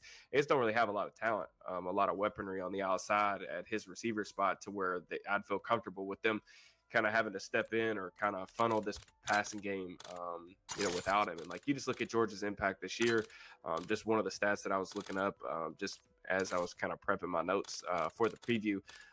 So George Pickens against man coverage this year, specifically cover one. So NFL teams like your high cover one rate teams are, around 30%, but that's really the main. You don't see a ton of cover zero in the league. Don't see 2-man very much. Teams that play man coverage is usually some variation of cover one. Pickens against man coverage this year has the second most receiving yards among wide receivers, and he is averaging. This is an absurd statistic. He is averaging over 3.5 yards per route run against cover one this year. That's how dominant he's been. Pretty much anytime he's been pressed out on the boundary, one-on-one. Russ or Justin giving him a chance to win, and he's done it time over time. Like, he's been one of the, like, just purely one of the best receivers against man coverage this season. He's been nearly unstoppable. So that's kind of impact, like how dynamic he is with the ball in his hands, how difficult it is to cover him, especially on those deep shots down the boundary, are why you kind of put up with some of the antics and some of the other stuff. So if he can't go, that's a huge deal. I'm hoping that he's going to be able to. Pray for that into existence. So as far as the Browns, they are a little bit more banged up in this one. You've got some guys on IR as well that I won't really mention, but Mo Hurst, their interior defensive lineman, he's out with an ankle injury. Cedric Tillman's still dealing with a concussion. You're going to be seeing probably some like Jamari Thrash, I would imagine, out there on the boundary. We'll talk about kind of the Browns personnel usage. They're kind of leaning into some more two tight end stuff anyway.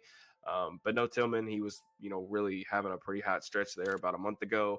Juan Thornhill, one of their safeties, is questionable in this one, and then Jedrick Wills is out with the knee. So it's going to be, I think, Jeremy Nafedi again at left tackle. We saw him a couple weeks ago in this matchup. It feels kind of weird to kind of preview this game twice in 3 weeks. So I'm not really sure. Like, a lot of the stuff I said in the last 2 weeks ago's preview is still pertinent information. A lot of the stuff that I referred to kind of in this video will really just be like observations. I went back and watched that game again earlier this week, really just observations from like how that game went and some of the things that I think are really noteworthy, that could potentially carry over to this one. But, the Browns offense, they ranked 22nd in EPA per play, 19th in success rate, really since Jameis Winston entered the lineup.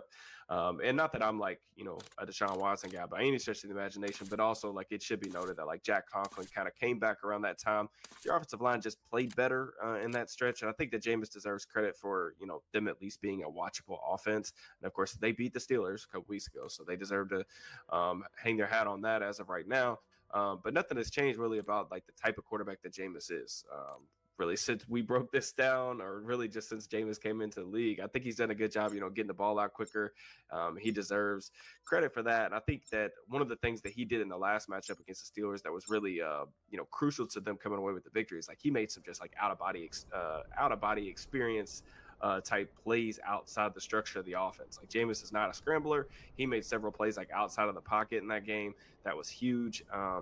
And I thought that, just some of the throws he was able to make, even he ran in that one down in the low red zone area. This is Chief of Security Blanchard. Those plays out of structure are not typically his game. He made them. I've been holed up in the mansion since yesterday trying to organize a containment response. To be honest with you.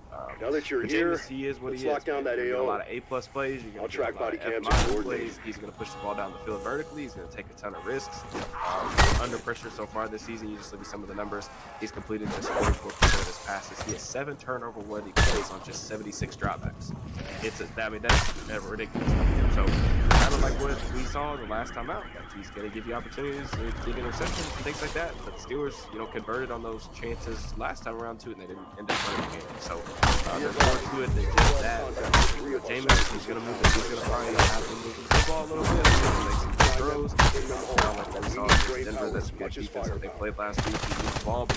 Show it off. It's just another perk of the job.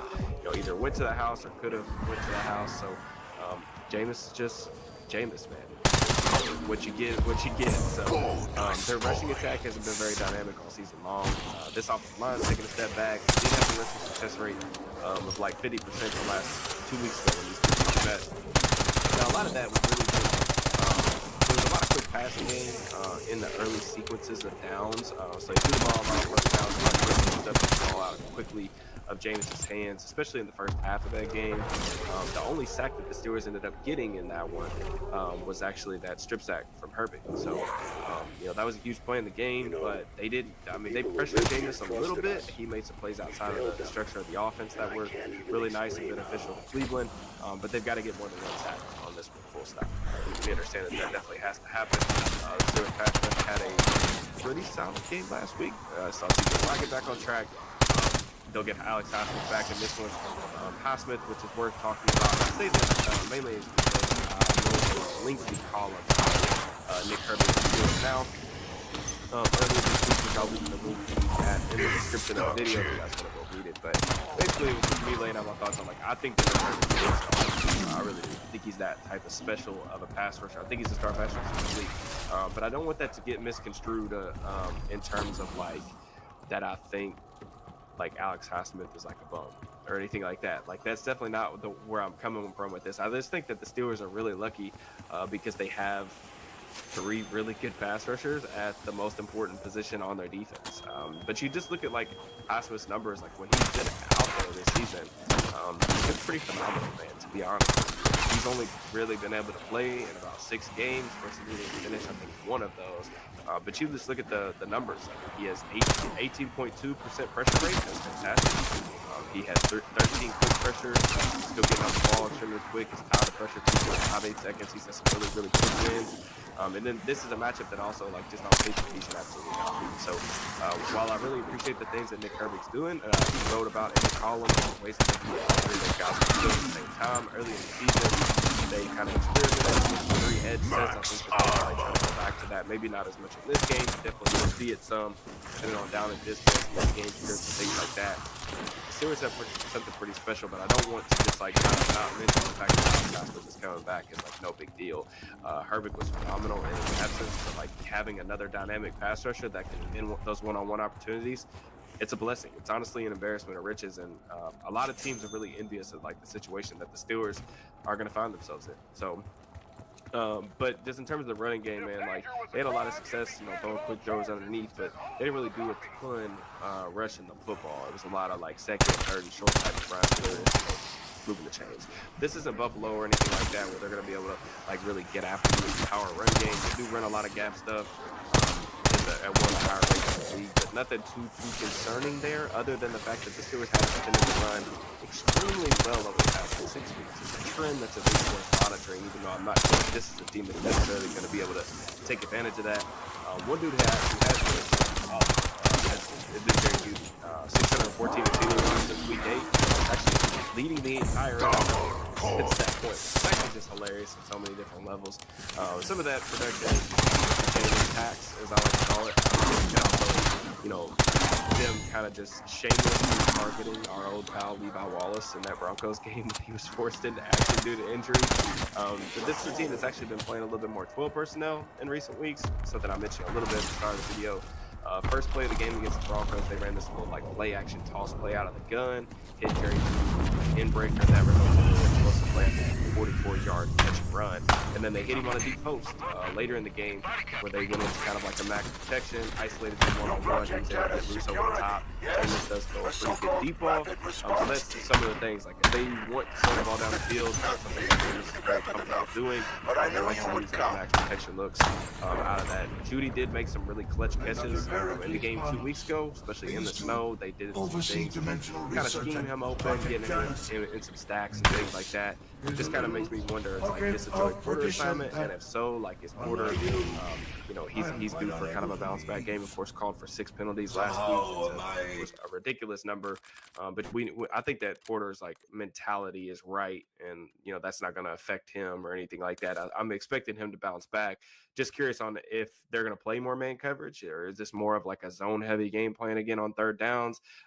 Judy does play a lot in the slot, so that's something to monitor. Like you're going to see him matched up against guys like Cam Sutton, Bishop. We already kind of talked about on the live stream earlier this week about there's kind of the distribution of labor and things like that.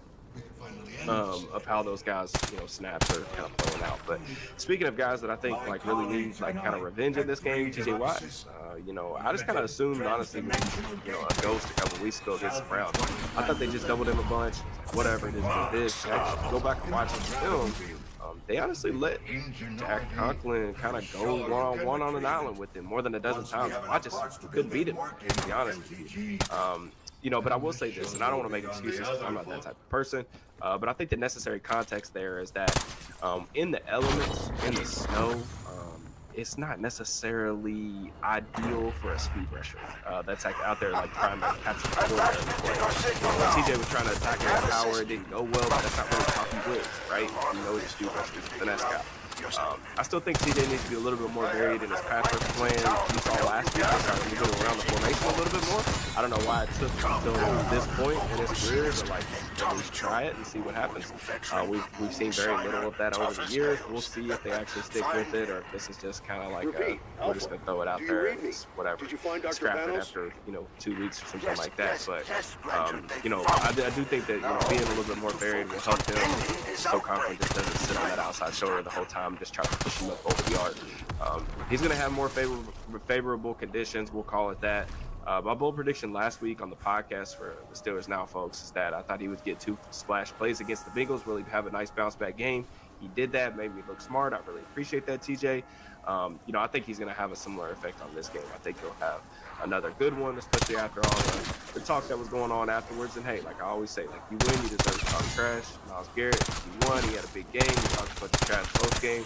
Now they got to come back to the stadium. I'm expecting TJ to be a little more amped up for this one than usual. So I'm excited to see him get his get back a little bit. So, where I think the Steelers have to be much better offensively is kind of a good segue to the other side of the ball. Myles Garrett just ruined the game last time, to be honest with you.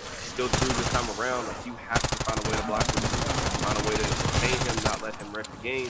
It's really that simple, man. I thought the execution of the plan was actually worse than the plan itself. Dan Moore can't block that dude one-on-one.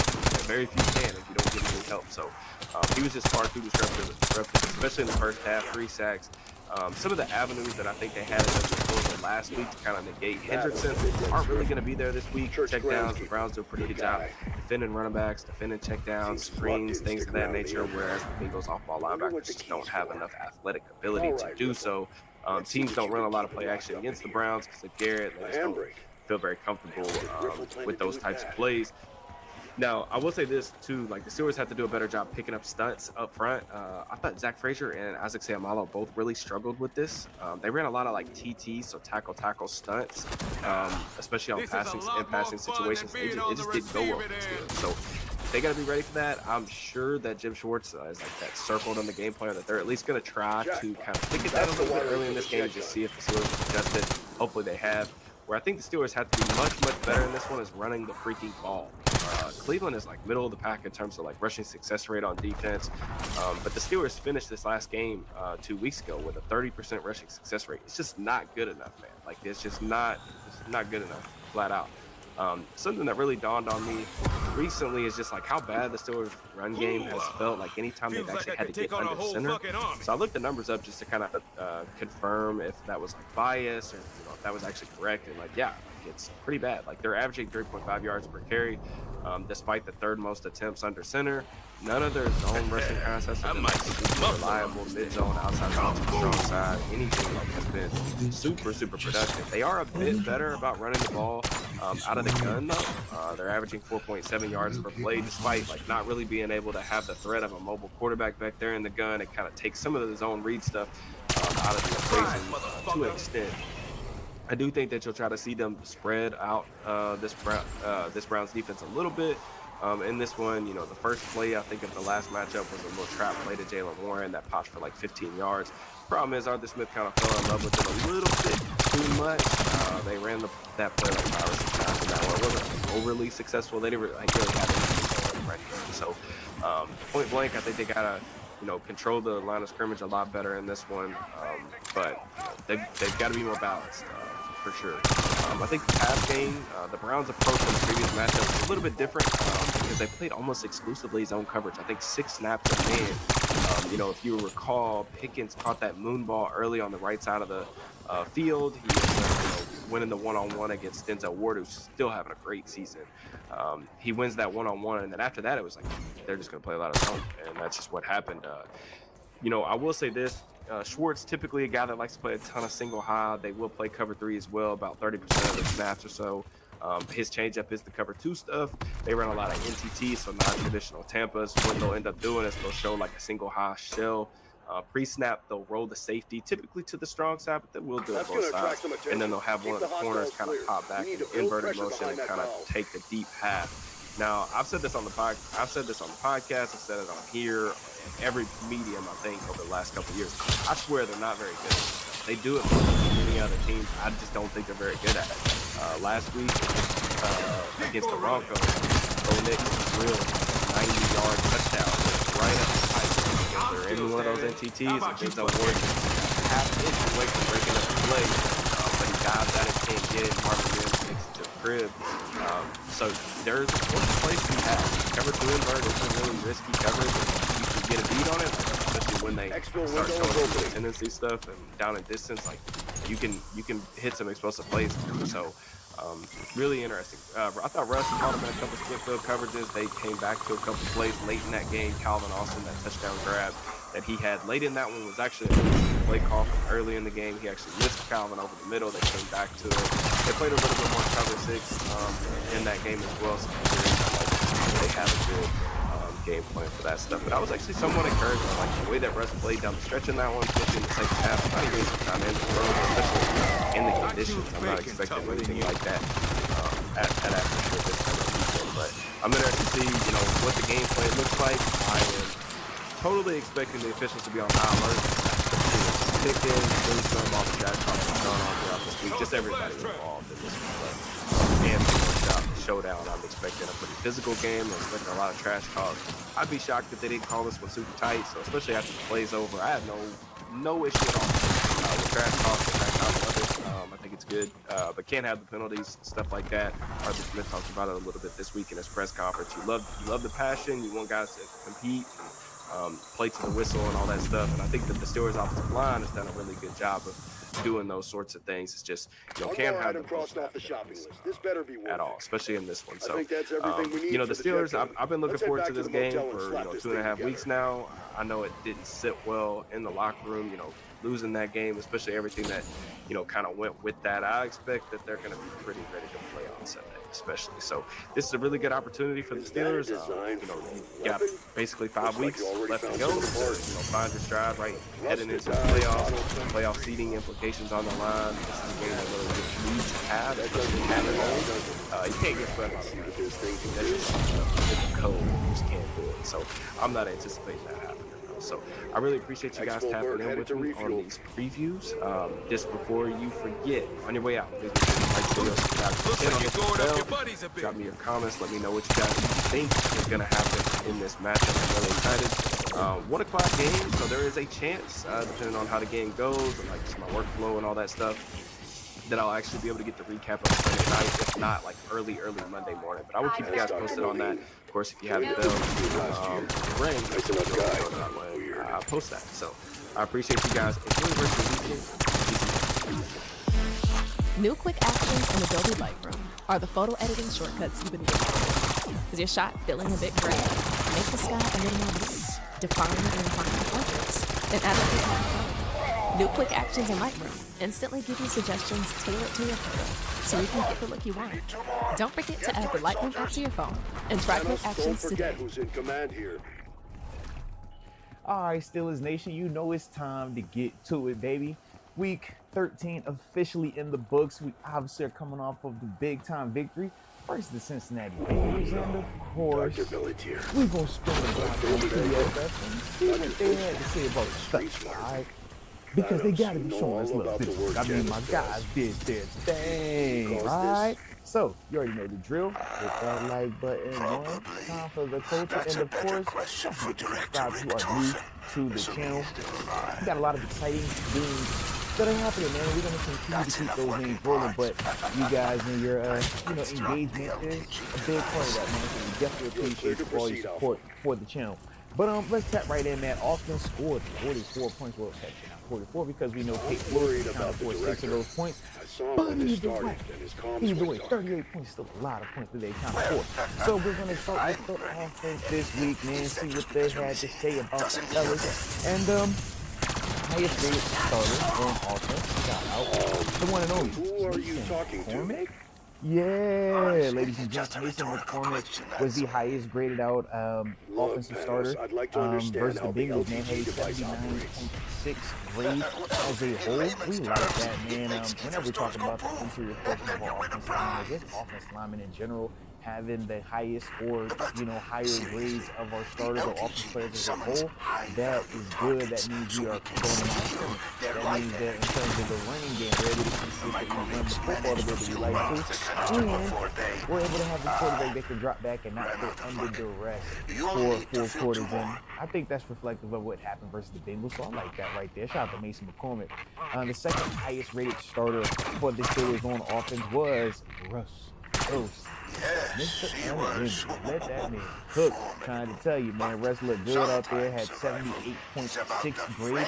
Played in 66 total snaps. We know, you know, he took a couple out of that. But shout out to Russell Wilson, man. Dominant performance versus the Bengals, man. Really his, you know, status in the AFC North as the quarterback. You know, when we talk about the hierarchy and things like that, I like that. Third highest rated starter for the Steelers on offense. He's running up a check, and I love it. I love him all here for it, man. 35 games total. We know he had that little held him out for a little bit, but as a whole, 73.6 was his grade. Like I said, third highest rated starter. We like that a lot from him. When you look at his production, both on the ground and as a receiver, it reflected that, man. He was a big part of leading the stars. He was also a big part of when Russ started to transition to more of that dump off, throwing the ball right over the line of scrimmage to Najee, and then obviously Everybody when he good? left, it turned into Cordell Patterson, right? I mean, But you know to me, we're not man, even Najee close was a to big done, right? part of that. We could feel the flow of his production, so I like the fact that he's rated highly, you know, amongst our starters on offense. Then from there, man, Roderick, he was our fourth highest rated offensive starter with a 71.4 grade. But he played well, man. We know he was even the peacemaker out there. Shout out. Then after that, man, Calvin Austin only played 16 plays. We know he left with the injury, but had the big time touchdown. Also, drew a big time penalty as well in terms of PI. One less mouth. Grade even. There goes our chance to catch a big one. Not 100% sure. We need to look into that a little bit more, but that is something that I can potentially see being a factor into why his grade isn't even higher, because we know he produced. I mean, he obviously scored a touchdown. He had multiple explosive catches in the game as well. So I'm a little surprised by that one. But if they are factoring in some of the penalties, which it looks like they did, I see them have 2 penalties up here. So I'm sure that had a reason, or I'm sure that had some type of weight on his grade, man. But then after that, man, we had Zach Frazier running up in the middle of this thing, man, with a 68.2 grade on him. And like I said, man, controlling the interior part of the line of scrimmage. I like what we saw from our guys, man, from unblocked teams, pass blocking. So, like I said, man, could have been a little higher, but I'm not putting on that at all. Pat Fire, out here with the 66.3 grade. I like it amongst the starters. Dan Moore, our second lowest rated offensive lineman, with a 62.4 grade. And I do like this, even though If you're game with great tech at unexpectedly great prices on Lenovo.com. Go beyond performance and game without compromise with Intel Core i9 processors.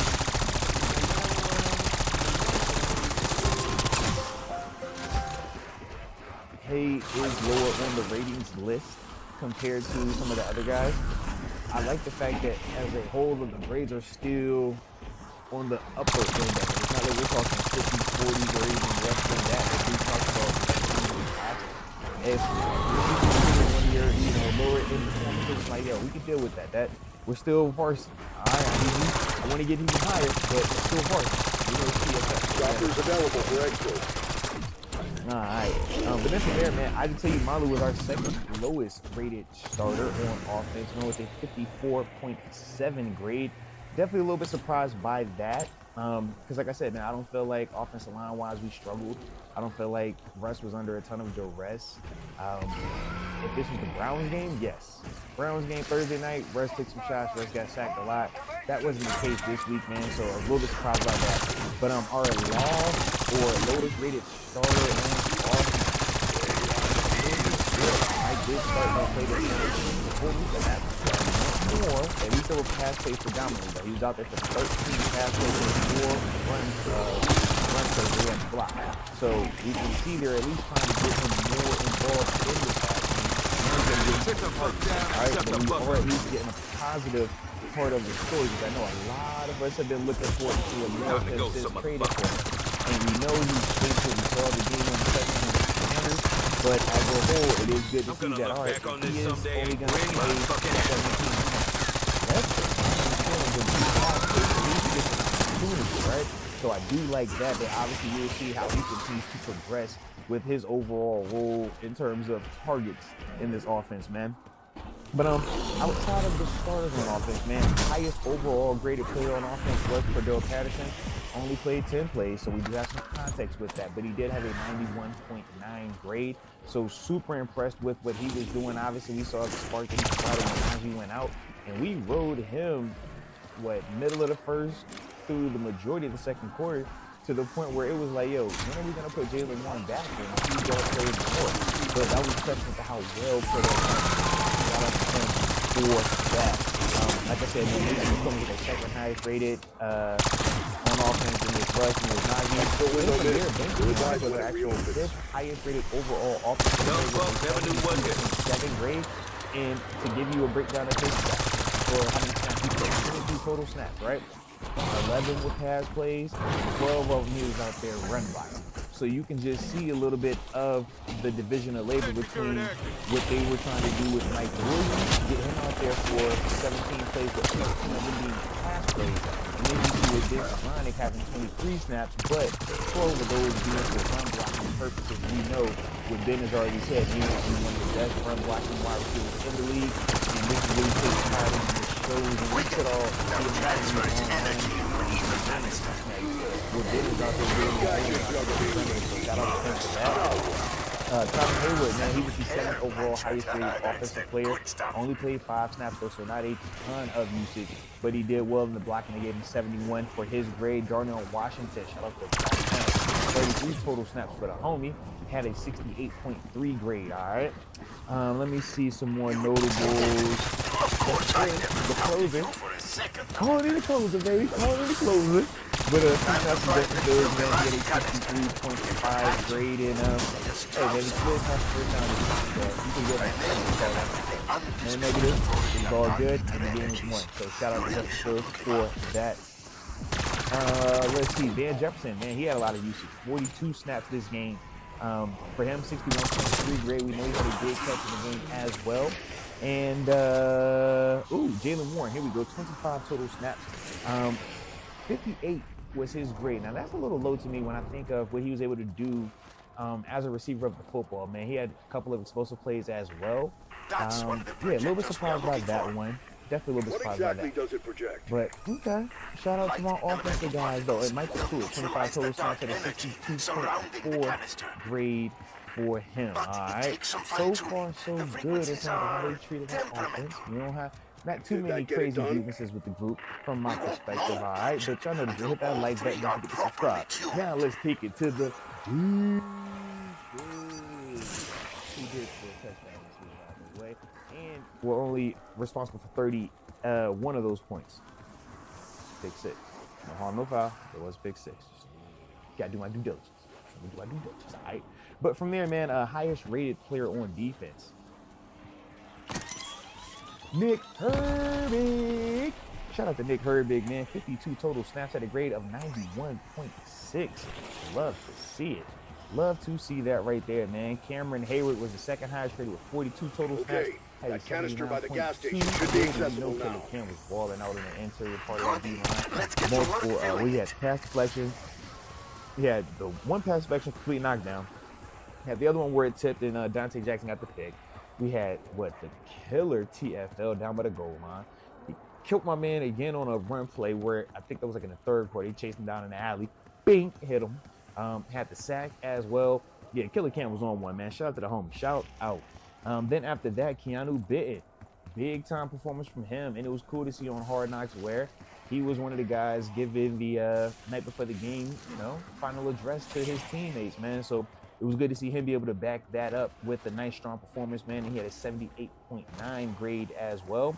Larry Ogunjobi, next highest rated defender that started. 33 total snaps, 68.6 was his grade. And just for context, right? Remember what I was talking about when I said Dan Moore was the second lowest rated offensive player, and his grade was like 69 point something, right?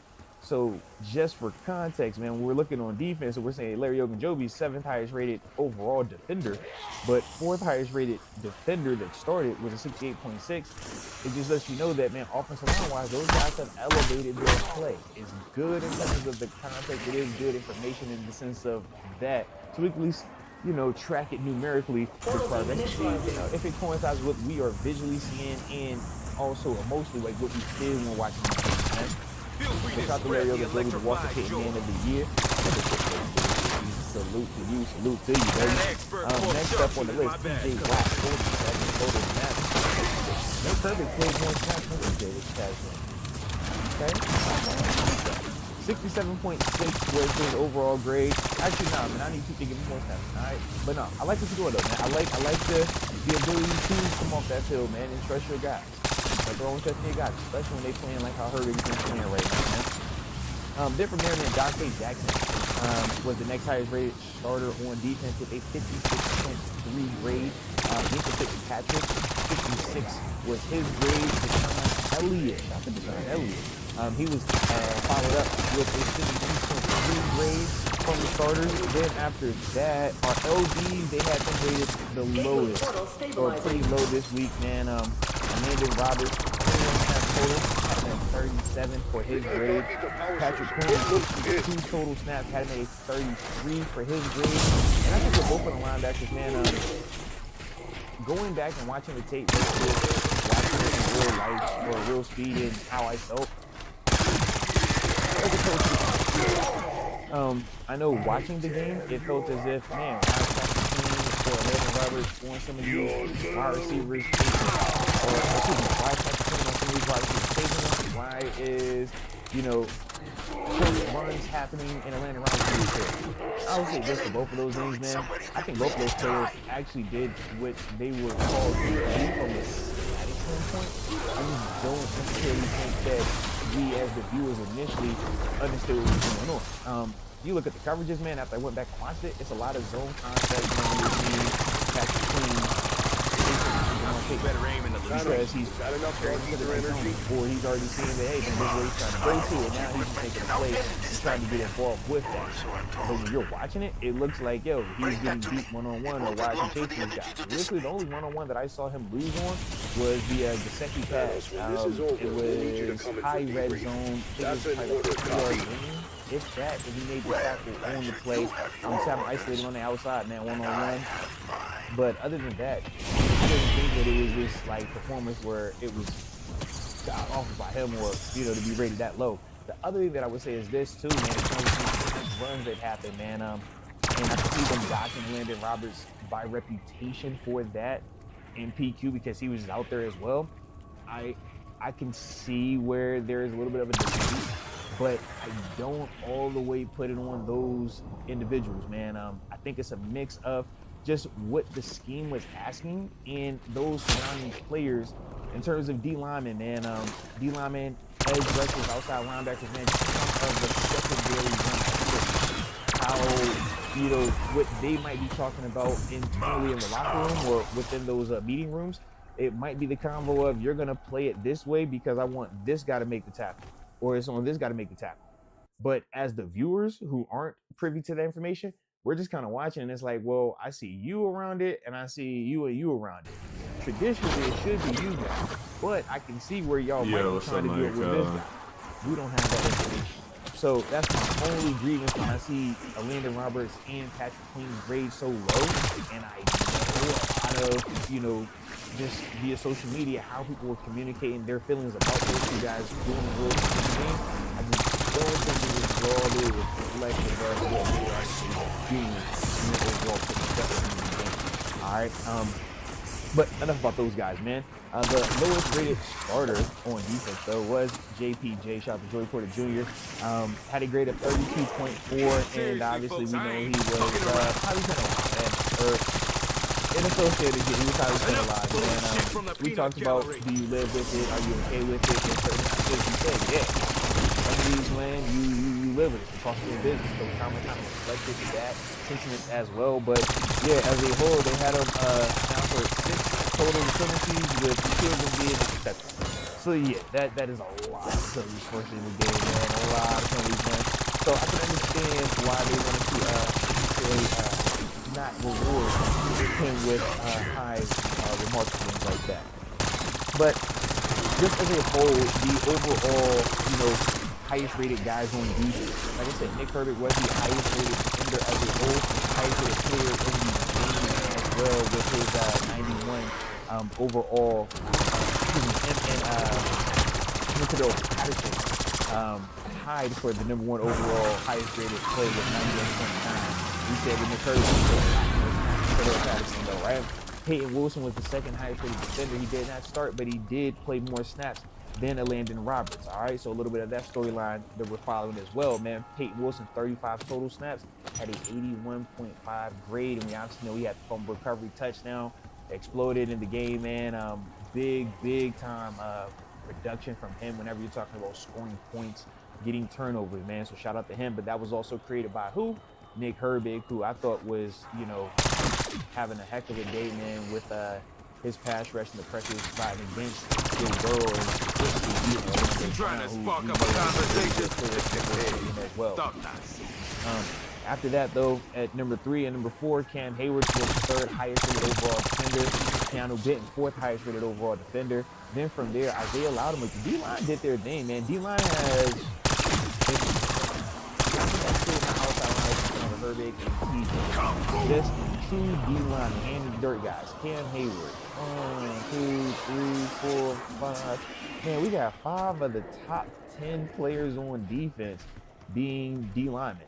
5 of the top 7 are D-linemen in terms of their overall grades. I like that because it lets me know, once again, we are winning in the trenches. We're controlling the line of scrimmage. Now, I wish we could have done a little bit more consistently to minimize some of those explosive runs, and we did a better job of that on the defensive side.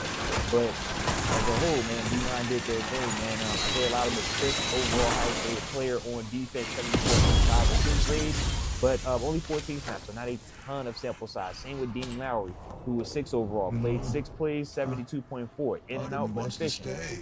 Larry Ogunjobi, as I said, man, was 7th overall, highest rated defender on defense with 33 total snaps. Then after that, Dean Bishop, man, we know we did the interview with him. Shout out to Dean, man, for his time with us this week on the show. Have to check that interview out, man. Please check it out. Absolute vibe, man. Absolute vibe. But small participation from him versus the Bengals, only 6 snaps. We obviously know some of the storyline with him, Cam Sutton, and what Coach Thomas kind of trying to do with those guys. But he had a 68.1 grade, so still efficient even with the smaller amount of production. Preston Smith, nice amount of production, nice amount of 5 total snaps, 65.1, but instant enough, 20 of his as well, man. All right, so a little bit more intentional of when you're getting him on the field. 20 of 75 snaps. I do like that for him. Cam Sutton, 45 total plays, 63.2 was his grade, and we know this is the week where they kind of wouldn't have mattered even if you had right? They made him that starting, or not starting, but they made him the block corner and Stephen Bishop became the corner. So that is why Cam Sutton had the uptick in production and overall snaps, overall participation. And Stephen Bishop was obviously down. Let's see some other notables. How's your punk ass horse like that? Let me see. Oh, Devontae Casey. Casey had 15 total snaps, and we obviously utilized him at times in our 3 safeties or just some of the super obvious passing scenarios. He had a 29.2 grade, so not the highest from his perspective, but as a whole, man, I don't hate these grades. I don't hate the grades, man. I think PFF is showing a little bit of love. Not a lot of love, but enough of love. All right. So shout out to PFF for that, man. But like I said, those are the Week 13 grade recaps from PFF for the Bengals victory, man. Shout out to us getting that job done on the road. It'll be interesting to see how we respond next week, man. We know we got Cleveland round 2. But either way, you guys let me know your thoughts on these grades, man, and what you're expecting these grades to look like next week. Because, like I said, they used to hate on us all the way. I feel like they're giving us respect all of a sudden. But now, this year they're giving us respect. So let's see if it continues. But let me know in the comment section, man, how you think they're going to grade us out and who will be the highest graded player on offense and on defense following this Browns week, all right? But either way, I appreciate you for tuning in. Don't forget to hit that like button and subscribe. And until next time, baby, peace. Today's show, we do happen to have a new sponsor. Shout out to SeatGeek, who this show is brought to you by today. Y'all see the logo right above the homie's head over there. And for those of you that aren't familiar with SeatGeek, man, we talking about the top rated ticketing app in all the world. I mean, what was it, 28 million downloads? It's crazy. I mean, it's the one-stop shop for tickets. I mean, when you talking about live events, we know we got big-time action right here. I don't know if I did everything I needed to do. Football field, I can't remember. College hoops. We got daggone concerts coming to town, all type of things. I mean, it's a pretty dope situation. And, I mean, they got this cool little app, too, D. I don't know. My first job in LA, I swept the floor at a factory.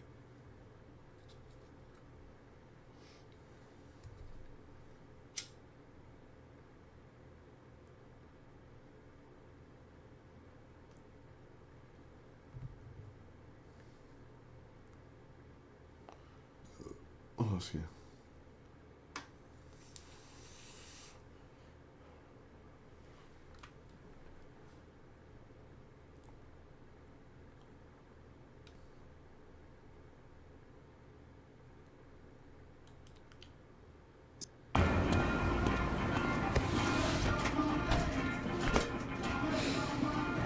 Boom, boom, just hitting them, and then we get the spring ball, and now I'm out there just trying shit, bro. So when you're doing the cross, like you're aiming at the top of his elbow when he shoots his hand over. I mean, I can't give you all my get the sauce. I can't give the sauce. I'm trying to make a comeback. I didn't do that. People Bye, dog. That's you had like kill them all. He got 30 sacks to his name. Bingo! Every kills empowers the SDG. Trust me, we want that org to keep growing. Like, man, I love Denzel. Like, being my coach and just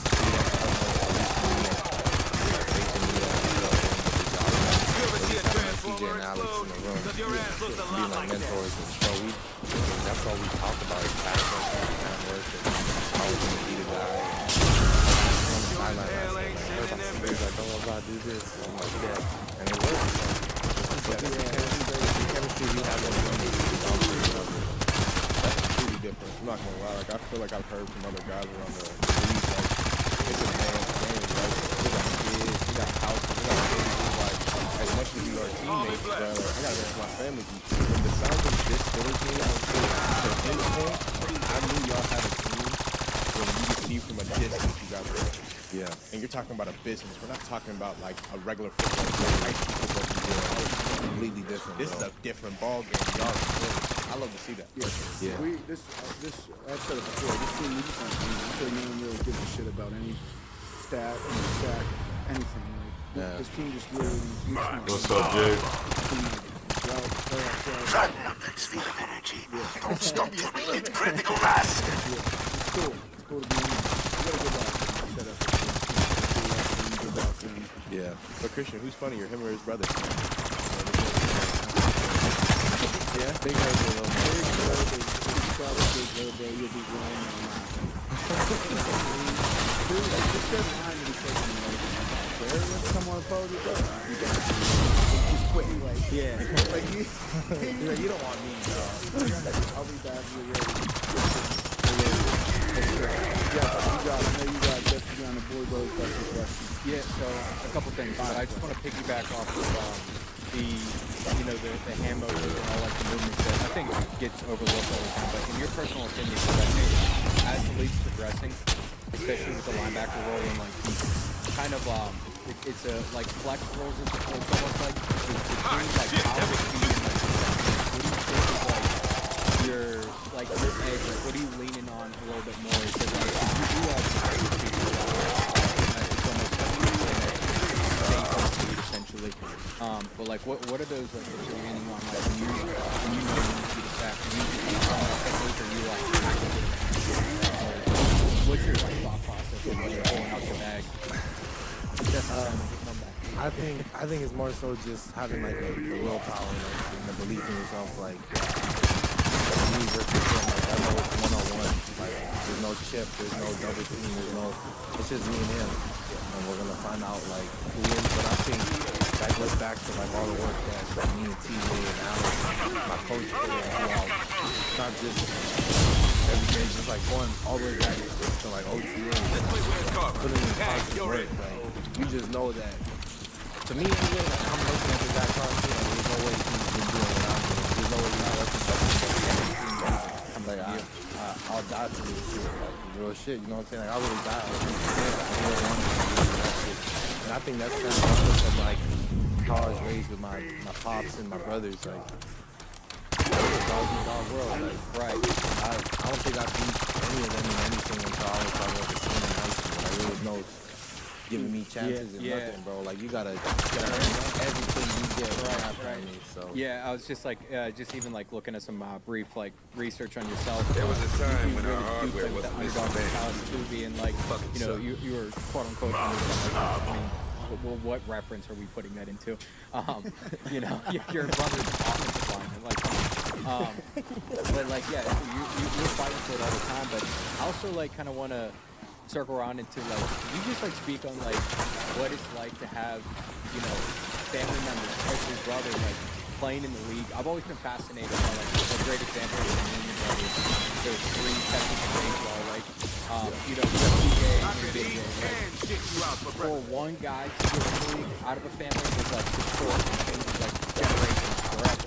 But like, what would you attribute like the fact that you and your brother made it? Were you guys like, what was like up and growing up? Like, were you guys always looking at each other like, we're gonna do this? Like, what's like I think people are like, it's cool. That's crazy. That's just the way we grew up. Like my grandpa had a piece of land, and you know, we're fortunate enough that we gave my parents a chance to build a house. I mean, so I grew up with all my cousins. Like, we were like 15 deep. Like, we didn't have a lot of friends growing up because we just had each other. Like, every day, like, mom always come to do our clothes and get outside, I'll see you at dinner, type shit. Like, so we just out there playing survival, man, making up games and shit, and having fun. But everything we did was like a competition. No matter what we did, it was like there's a loser in every game. Like, there's no second place. There's no you get a participation trophy. Like, my mom, I remember my first year playing football, and they were like asking for donations for the end of the year banquet, and my mom said. So like I felt like there was no participation trophy. Like you didn't get not getting nothing. So just being that's how I was raised on. Like with my 2 older brothers, like they used to beat the shit out of me. I mean, like I would antagonize them and they get all. Try to get them in trouble, but man, I don't think I'd be here without my 2 older brothers and my parents, like just instilling that in me, and that you gotta earn everything you have in life. Yeah, did your parents have that like approach, like you know, were they looking at you guys? Because I can't remember who it was that was talking about it, but there was a father. You know what? St. Brown's. Yeah. So yes, exactly. So both of his sons are in the league, obviously. But he was talking about like he specifically trained for that. Like there's a method to the madness. Now there's a lot of variations and things that could alter that, but he said he was doing it intentionally. Yes, you have to have a baseline. But like, did your parents kind of have that intent, or people around they see this in you? No, okay. Bro. Like where we're from, like there's we don't even have street lights. Like there's one road that goes around the whole island. Like gas station closes at 7 o'clock. Like the island's shut down at 8 o'clock. That's crazy. So it's like you really just got your family. My dad would like wake us up and train us. Like I'm not sure if like he completely knew what he was doing, but like we're gonna do something. Yeah, like we're gonna work. And my parents both work 2 jobs, both of them. So it was like, you know, just seeing that as a young kid too. Like I used to come home after practice and like nobody's home. Like I'm home alone. My parents are working. My brother's on a different island going to high school. My oldest brother's in college. Like, so my parents are out there. Like everybody in my family out there grinding. Yeah. You're watching that though. So is that kind of where you got? I heard you say earlier you would get dropped off at like 5 a.m. Is that where you kind of got that baseline of like, dude, I gotta provide my own way. Like I gotta work. I feel like I went. Yeah. Even in college, like people didn't have that mindset of putting in the extra work. So like from a young age, I guess where did you flip that switch where you're like, no, I'm gonna make something of myself. Like I got an avenue. Really, because my older brother, like they used to tell me I wasn't shit. Like I'm never gonna be anything in life. Like I remember I had a bad game in high school, like my first bad game, and my brother called me. He's like, I don't even want to be your brother anymore. He's like, change your last name. Like, you're a disgrace to our family. Like, but like, telling me, like, just talking to me, I used to hate my brothers. Like, I really used to hate my brothers, bro. Like, they used to just tell me, like, I'm nothing. I'm never gonna be better than them at anything I do. So I was just like, so to me, more than anything, like, it was like proving myself right that, like, yeah, motherfucker. I ain't gonna lie. Welcome to the grind, get the picture of his brother face down with a hand on your shirt like this. You voting bastards like the code? Nah, we were so competitive. Like, my brother was so big, bro. Like, I think he was like third grade. Big dude. Like, not physically. I can't physically compete with him. Like, I'm just smashing and everything. But once I start getting older, it's like, okay, I mean, I think I could take him now, though. I will not be bringing this up to him. I do not want to see that in the locker room. Yeah, I for sure could take him now. Yeah, obviously, like, we live in a different world now, like, where I think it's great that people are more accepting. There's some really good things out of that, but you're speaking a language that's, like, pretty old school, and you're still a young dude, like, so the fact that you had a mother that was like, he's not getting a participation trophy, you got brothers that are like, remove your last name, like, yeah, like that, I think that gave you such an edge that I think it's kind of, it gets a little bit lost in this day and age of like everybody's a winner and stuff like that, so it's just interesting to see, and I kind of want to like just highlight that because let's bring that back. You know, and I'm not saying like bring it back in full force, or I'm not it might be weird, but I just think it's an interesting dynamic just to show that like, those things do, that protect the birth diamonds, like that stuff is real. Now, the brothers are part of the movie, the mother was like, give them the participation trophy. I don't know if you made it to this point, right? Bro, I'm sure no shot. Yeah, you right. No shot. It's so cool, dog. Yeah, and that's like that. Bro, there was. I was like in. I remember I was like 7th or 8th grade, and we're playing. I'm the best, like... Yeah, you're the best player. I'm the best player, like... But I wasn't the best player on my team until 8th grade. Like, that was the first time I'm the best player on the team. Yeah. Because, like, I hit a little growth spurt. I started figuring it out. And I remember we had our whole family in town. And my uncle was going to take us out to dinner after. There was, like, 15 people. Like, he's going to take out everybody to dinner. And I didn't really that, but according to my dad and my brothers, I played 4. So after the game, everybody I see you saw set and joined the team. Said, we're going home. You're not eating tonight. So I didn't eat dinner that night. I was in my room, thinking about my actions and what I need to do to get better.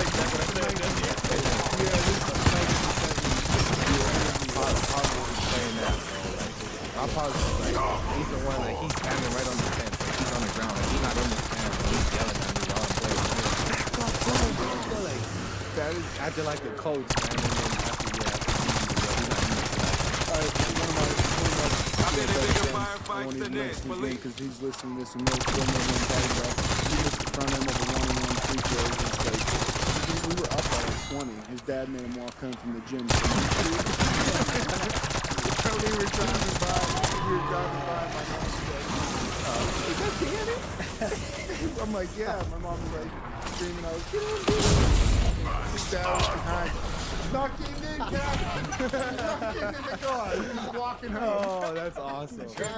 Yes, that is crazy. Awesome. Yes, and bro, that's one of my best friends. It's the funny, yeah. And he's got that like saying tough, like they're just tough people. Yeah, tough, that's awesome. Tough family, yeah. But that shit, I'll never forget that. And, like if he jumped off sides in football, it'd be like loud around. And he'd always say, I'm gonna put my side up your ass. You gotta get the fuck around. Like we're in like 6th grade. It's crazy. I miss those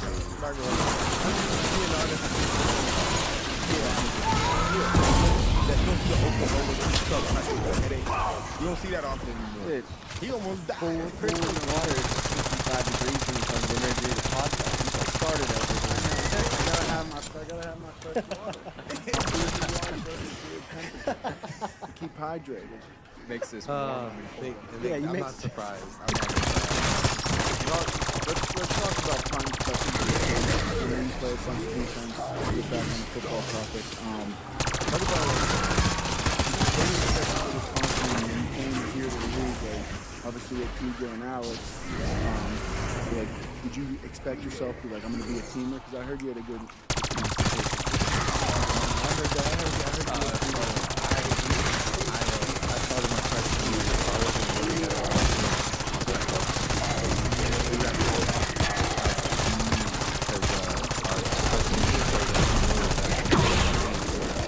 And I'm really like, looking back at it, like that's one of the best things we could have done. Nice clean spread. Because I don't think that's like, you get the idea. We made starters, we were on.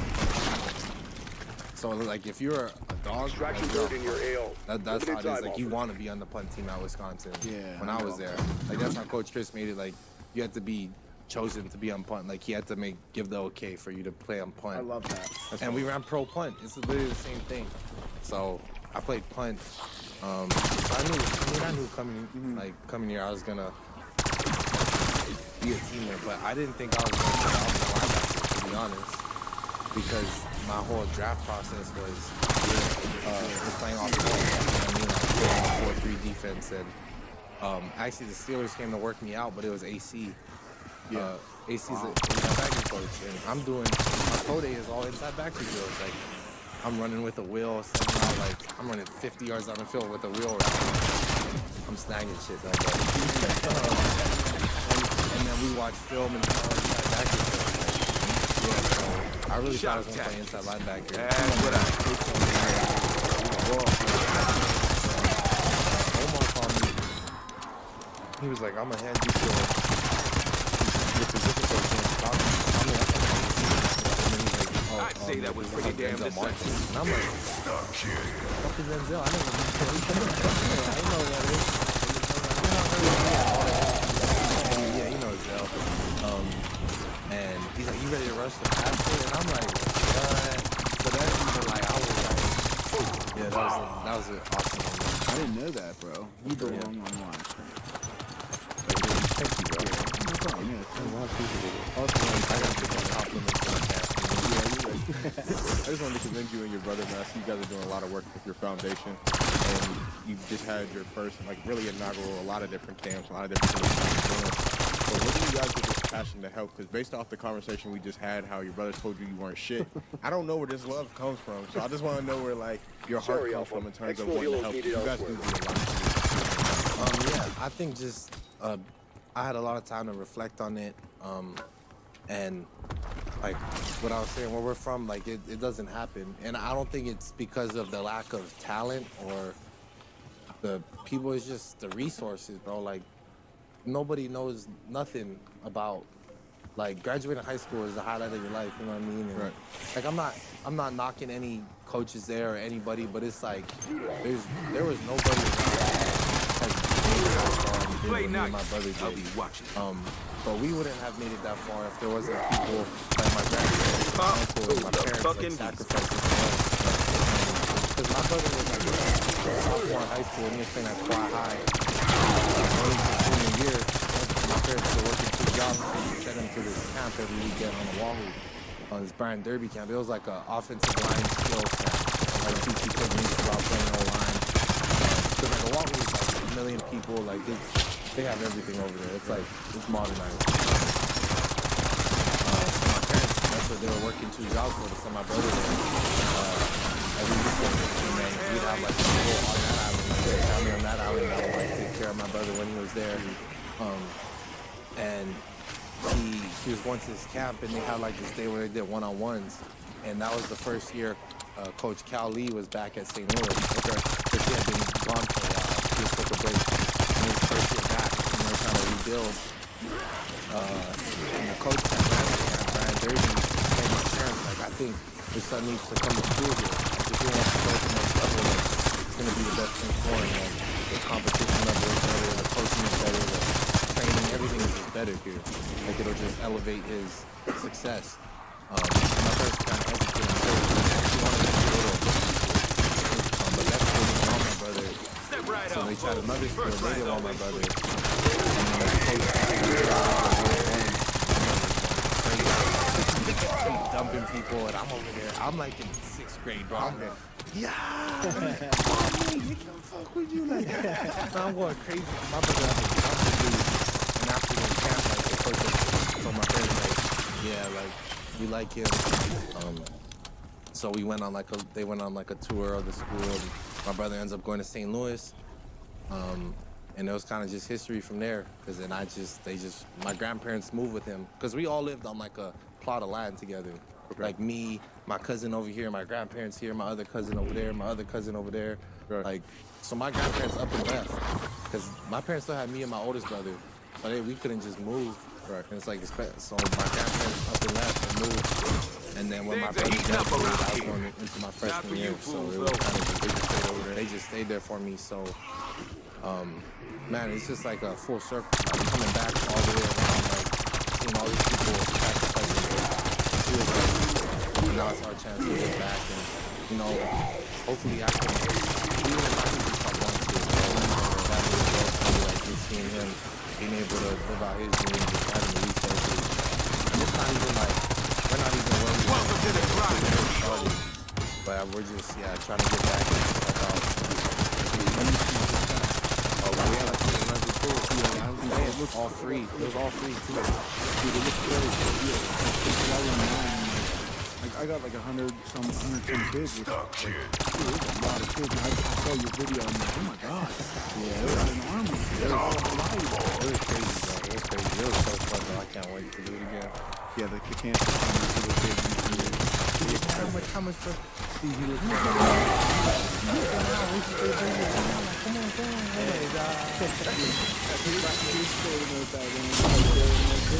They don't have to. How much money do you make? I'm like, the kid parents are like, don't ask him that, Billy. Don't ask him that.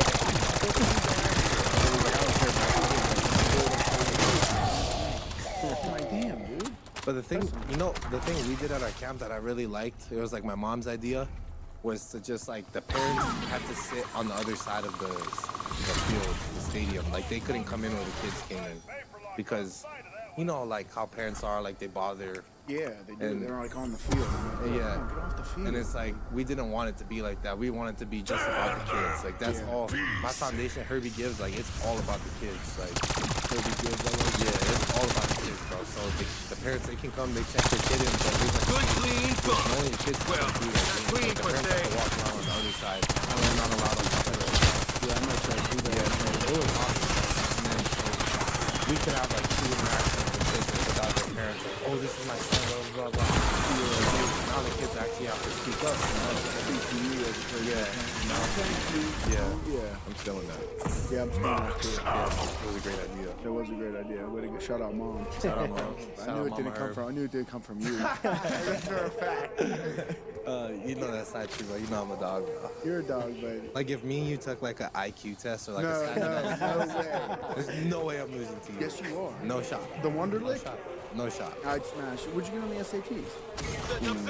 Our SATs are different.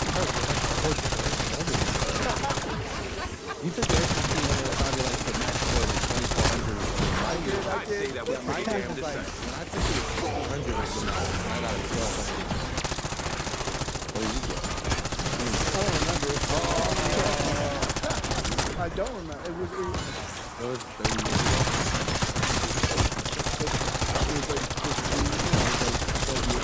You're probably like top 5 oldest guys in the team.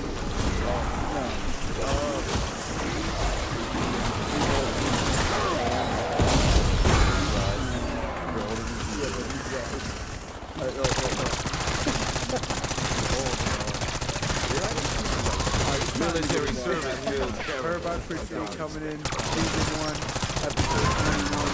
Missed the Thank y'all, boys. Thank you, boys, everybody. Yes,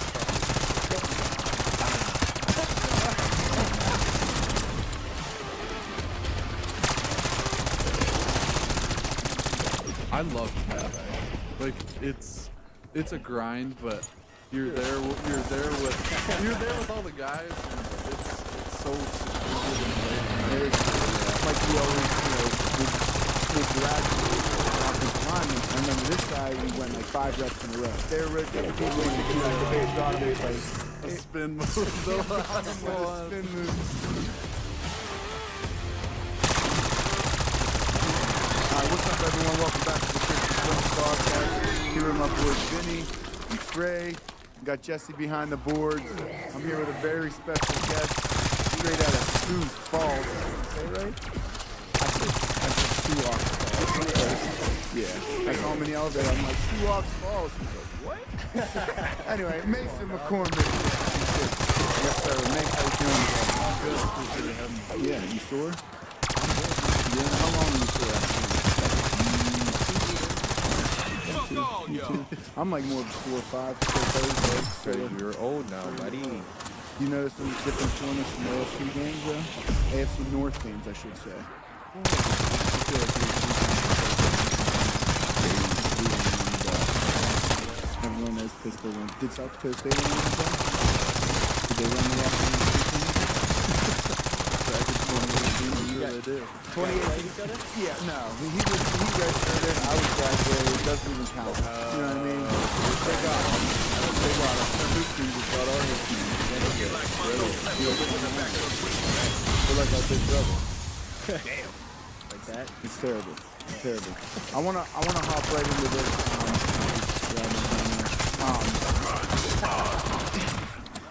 I keep doing it again. I just do it now. I'm thinking about it every time. Being drafted, to Pittsburgh, and I don't know if you knew that before, Coach D. Like the 66 that you were that number before. David Castro and then Alan Faneca. Were you aware of that when they drafted you here, and you were like, holy shit, they're giving me 66? Or were you kind of I wasn't completely aware, I would say. I had heard of those guys before, but I didn't know the true meaning behind number 66, and it's pretty cool. Now that I get to wear it. Did you not know until this past week when he kind of like highlighted that? Yeah, no. Because that was sick. I didn't know that. Never too old That to was be a sick to bad put them on. motherfucker. Like Mike T put on. We want to run the ball. Everyone knows in Pittsburgh we want to run the ball. We want to be physical, whatever. And he kind of just motivates people different ways. And with him wearing 66, he kind of not called him out, but like just put it on blast. Like the guys that wore this before you were like straight goons, like Hall of Famer, and Dave, arguably a unbelievable. Like he kind of called him out on it. It was cool. Yeah, I feel like it's a cool honor to be able to wear it, especially in the city. 66 has meant a lot to this city. So where do you get this you're a little nasty out there. Like you like getting a little extra. Like it's to the whistle. Like it's full burn to the whistle. Where's that come from? Like, where? I feel like that's always South Dakota State has something that they really after you finish something. I grew accustomed to it. You can just tell in everything that you do. You have one pancake block, bro. You on the ground. You didn't even see the ball with you. In and out, please. You celebrate like skill position. Like yeah, I know you gotta have fun. There's an offensive lineman. What plays do we get to celebrate when we convert a 4th and 1, or we get that game ceiling when Russ got that guy to jump off the side? Yeah. Like those are fun moments, and obviously everything with football is fun, but to have those plays and celebrate, I feel like brings more energy contribute to the group and the offense as well. Anyone know how to deal with an electrical fire? I can tell. The box out game crazy. That's all I gotta say. What happened on that? We talked to our police now. We trying to get you on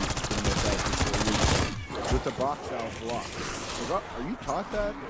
If you do get beat, like it's not like come on, motherfuckers. I ain't close. So I went and I overset him inside and he jabbed me back outside. So I overreacted back outside and he tapped my inside. Like that. So I couldn't get back in front of him. It worked. It was easier than you think. Like I could see rough that. Like I could feel the guy behind me. And so it makes it easy, but that's not something. That's not a position you want to be. But at the end of the day, it got the job. You had like 100 boards. You had to. All right. You had to be a rebounding machine. You were a role player. Probably a little better than you were, but just a little more skill. I was shooting.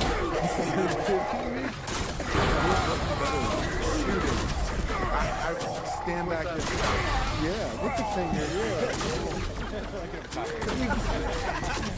I can see lefty. You lefty? No. I'm about to say, why are you I can barely see the lefty layup. It's bad. I can get a lefty layup. Did you do? I started 3 years on high school. Yeah, we were pretty good. You said you started? I didn't even play basketball. Won a Whippeal, lost a Whippeal, lost the state championship. We were loaded. Who'd you have on the team that year? PJ. Of course. Anybody who says they enjoy that is a How many points did he have in the championship? or a freak. What he averaged, so just his average, 34. He averaged 34. It was actually disgusting. So basically, none of y'all shot the ball. Nah, I'd get a rebound like this, and I wouldn't even go past that court. I'd just wait for my guy to come back on offense. I'd be like, go ahead and Thank you. Go get him. Go score. That's literally what I would do. But Mace, talk to us about. We had Fahoko in here last week or 2 weeks ago. He was talking crazy shit on offensive linemen.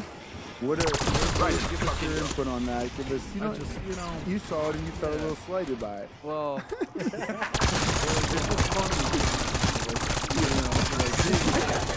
He talks all this crap about us, but at the end of the day, the whole kid talks to the O-line.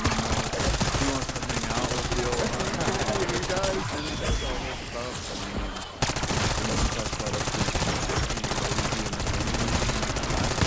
Hope you undead bugs like a frozen section. I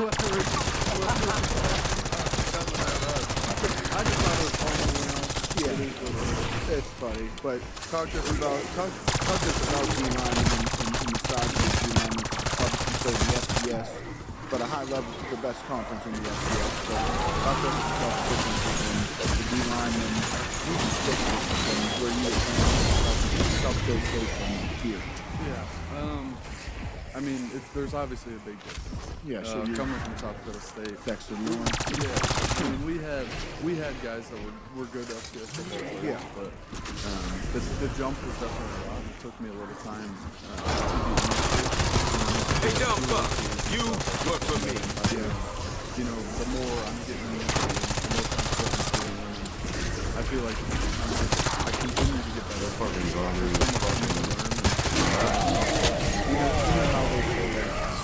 Everyone's like, the speed of the NFL is different, the speed of the next level is different, whether you're in high school or in college or whatever it may be.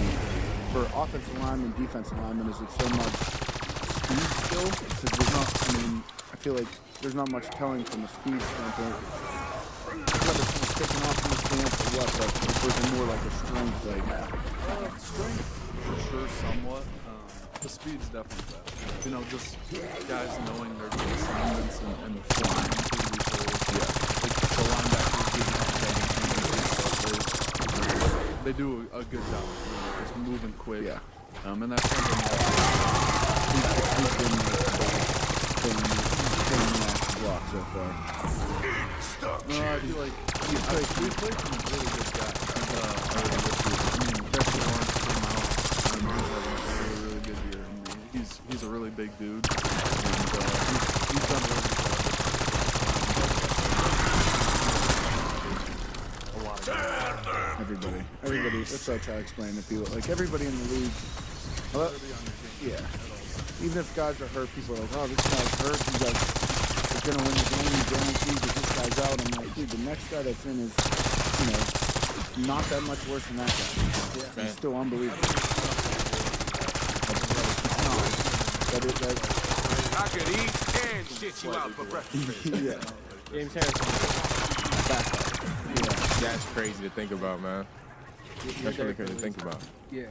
So I also ask you, so what's it like? You got a young line up and coming, right? So how do you feel like being in that position where you're able to like grow with this line over the next, God knows how many years? But are you guys like building that camaraderie early? Like, do you guys feel good about, everybody's fresh, so it's you're able to kind of like build with each other?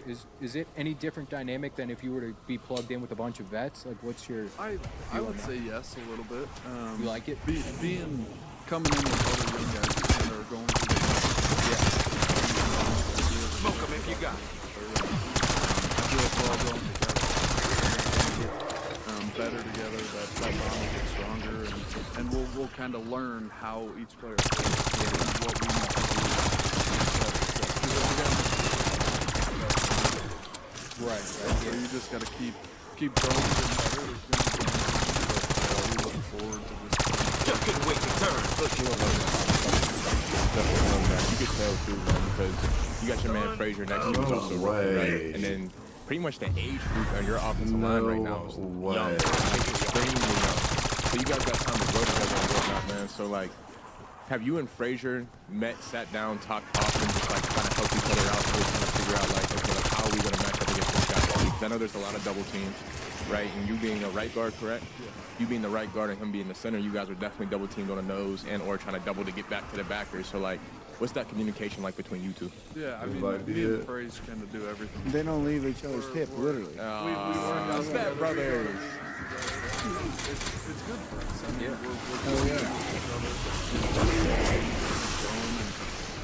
we're just the mental side of it we've grown so much, and so it's definitely good to have a guy, not only that I'm playing next to, but in my same draft class, to continue to develop with. For sure. This sucks. I keep forgetting we have Troy too. 3 offensive linemen. Yeah, that's crazy. Yeah, how's he doing? No, Troy's coming back next year. He's working super hard to get back, and he's going to be a phenomenal player come next year. How's his recovery going? It's going well for him? Yeah. He's doing really good. It's a blessing, man. Taking now that we have this Steelers talk out of the way, taking growing up in Sioux Falls, South Dakota, Roosevelt High School. What kind of high school was that? Were you? I kind of ask everyone this. Were you always like the best player in high school? Were you recruiting coming out? Was it a big school? I wasn't. So Roosevelt is a bigger school in the state. It had like 2,500 kids or so. My senior year. But no, I was super underdeveloped. I did go for fuck you up. And so that's when I started getting looked at. I was always smaller. And I did a big growth rate and fell in love with I've been in bigger firefights than this. that was kind of it. That makes sense. Because he had short man. Now you play the way he He was pissed off. He's been pissed off for a long time. Yeah, that is how it works. These guys hit a growth spurt and they were pissed off from being bullied, and they just start whooping ass. Just whooping ass, How did you end up at South Dakota State? Did you like grow up thinking I wanted to go? Does every kid want to go to South Dakota State that lives there? Yeah, I mean, everybody who is good basketball player that plays South Dakota State. Yeah, I mean, you'll have really occasional Power 5 kids, but really the Power 5 kids don't. I checked your expiration date, and it's the date. Not only that, but there's not a lot of guys that are going to play. Well, why would a school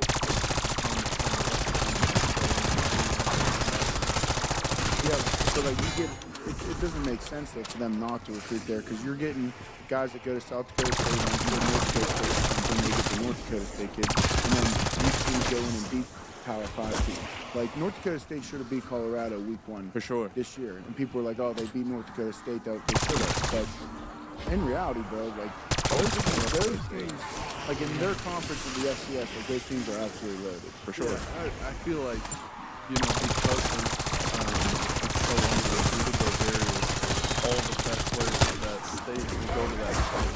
And so you get that and you combine it with and the culture. I mean, it's kind of a new. If you look at like the FCS landscape, it is. The best schools are Montana schools, North Dakota State, South Dakota State. Makes sense. And those are the schools that they don't have any FBS schools around, you know? Right. And so that's where those kids are going and developing, and it's something cool for sure. What's there to do other than play football in South Dakota? I mean, what do you do in any other? Drink with your best friends. Yeah, like, you drink, hang out, drink with your best friends. Go to the bars. We do a lot of hunting, fishing. There's a lot of cool lakes. We do go out boating quite a bit. So that's how they sold you to go to South Dakota State? No, I mean I'm from 40 minutes down the road. Okay. And so really, what sold me is I had a bunch of friends that went there. The coaches were awesome. I developed a really good relationship with them. And I could really see the progression of the program. Right. You know, like when I was younger, South Dakota State went Division I. And then they made the playoffs, and you could see where they make the playoffs the first year, they lose. Then they go to the second round, they go to the third round, and then they're in the semis. And that's when I got there. You could really see that they Don't worry, I'll inform you next year, Brad. That's what you get for acting like a fool. National championship. Pick up that parking spot. It was definitely pretty cool to be a part of something. That's where I'm stuck. Call it out. I want them to, like, they make the playoffs. Like, you got to win our conference to make the playoffs. And that's tough. Like, you got to, they were 8-3 this year. They just lost this weekend. Tough loss. You know, Cincinnati could win the playoffs. But I want them, we go to the playoffs we dominate that. It's time for us to, like, make a step and move up. I feel that. They're playing Pitt next year. They are. I feel like there's more that goes into that than just that one game. Like, you have to invest in the facilities and in the recruiting. I mean, you already lost. Something that South Dakota State did. I lost there. If you look at South Dakota State's facilities within the last 10 years, they put millions and millions of dollars in to get these kids that they were competing with, that they wouldn't have normally gotten if they didn't have these good looking facilities. I feel like also winning, right? Everybody wants to be a part of a winner, so you start getting on that train, the ball kind of keeps rolling. Yeah, then everyone wants to go there. Have you had a chance to go back at all since you left? Yeah, I went back for our bye week.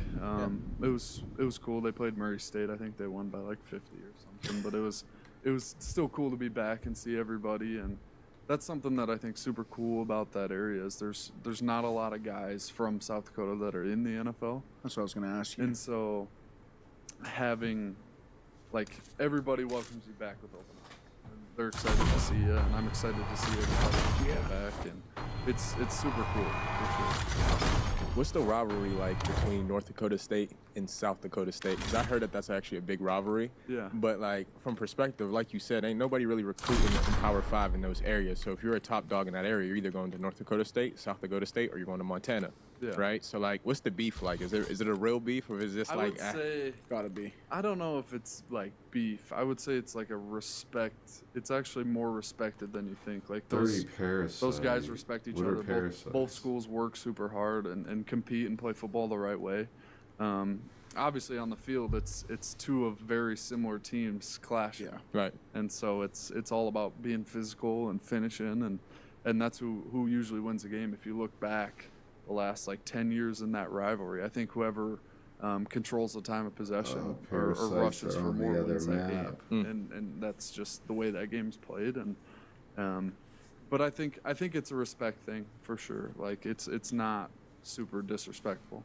Do you know a lot of players from on North Dakota State's team? Like would a lot of guys know of people? Yeah, I mean, once you know of everybody that's playing there. I wouldn't say I knew a bunch of them personally, but you knew like, okay, that guy went to this school or for whatever. sure. Yeah. Oh yeah. I mean, you play North Dakota State. It's the biggest game of the year for the regular season. Yeah. And then we always would see them again because both of us would get into the playoffs, and then so it was cool in the 2022 season, that national championship when we played North Dakota State and got after them. I think we won by 20 in the championship. That was pretty cool. Is that game always in Frisco? It has been. I think they're going to continue to have it there for. Was there a good crowd there? Yeah, I think national championship. I mean, you guys travel well. 22,000 or something. That's a good crowd. It's a good... And that's all the stadium held. It was held at a soccer stadium down there. So they sell it out pretty much every year. Let's did you play field goal protection team in? I've been on field goal my whole life. Yeah. We've talked about field goal protection team quite often on this pod. Mason's on field goal protection team, and I actually hate that he's on field goal protection team. Why do you hate it? Because he talks so much shit. Think about it. If you just get scored on, like, you're pissed off. Right. Like, people think they're gonna take like extra point lightly. They get more pissed, and then they hear him talking shit. Who I'm coming out there fresh. I'm like, okay, friendly game. He's chirping. What do? Double rush, A gap, blow us up. And their feet are behind my feet. So don't say blow us up. Blow me up. But dude, he comes out chirping nonstop on field goal team, and I can't stand it. What are you saying out there? We're having fun. What are you saying out there? He's just screaming. I don't think it's anything bad. I think we're just out there, bringing energy and trying to have a little swag and confidence, and I think it's fun. I think everybody has fun. That's Christian. I can tell you're a shit talker though. Like, you can see it in your his mannerisms without even actually like hearing anything, bro. Like, say something slick to you. he be give you some wild shit. What do you be saying to you, yo? Squirt. What up, Squirt? Well, he was always talk crap to Zach. He was calling Zach Junior Center. I was like he's praise. the senior center. He would call him Junior Center. So we started calling him the Squirt Center, little Pee Wee and stuff like that. These guys short snappers. Just think about it. I snap further than Fraze. I snap further on both occasions. And think about this. Nobody can line up head up on him on either of the plays that he's in. These are facts. But they can hit you after you're ready.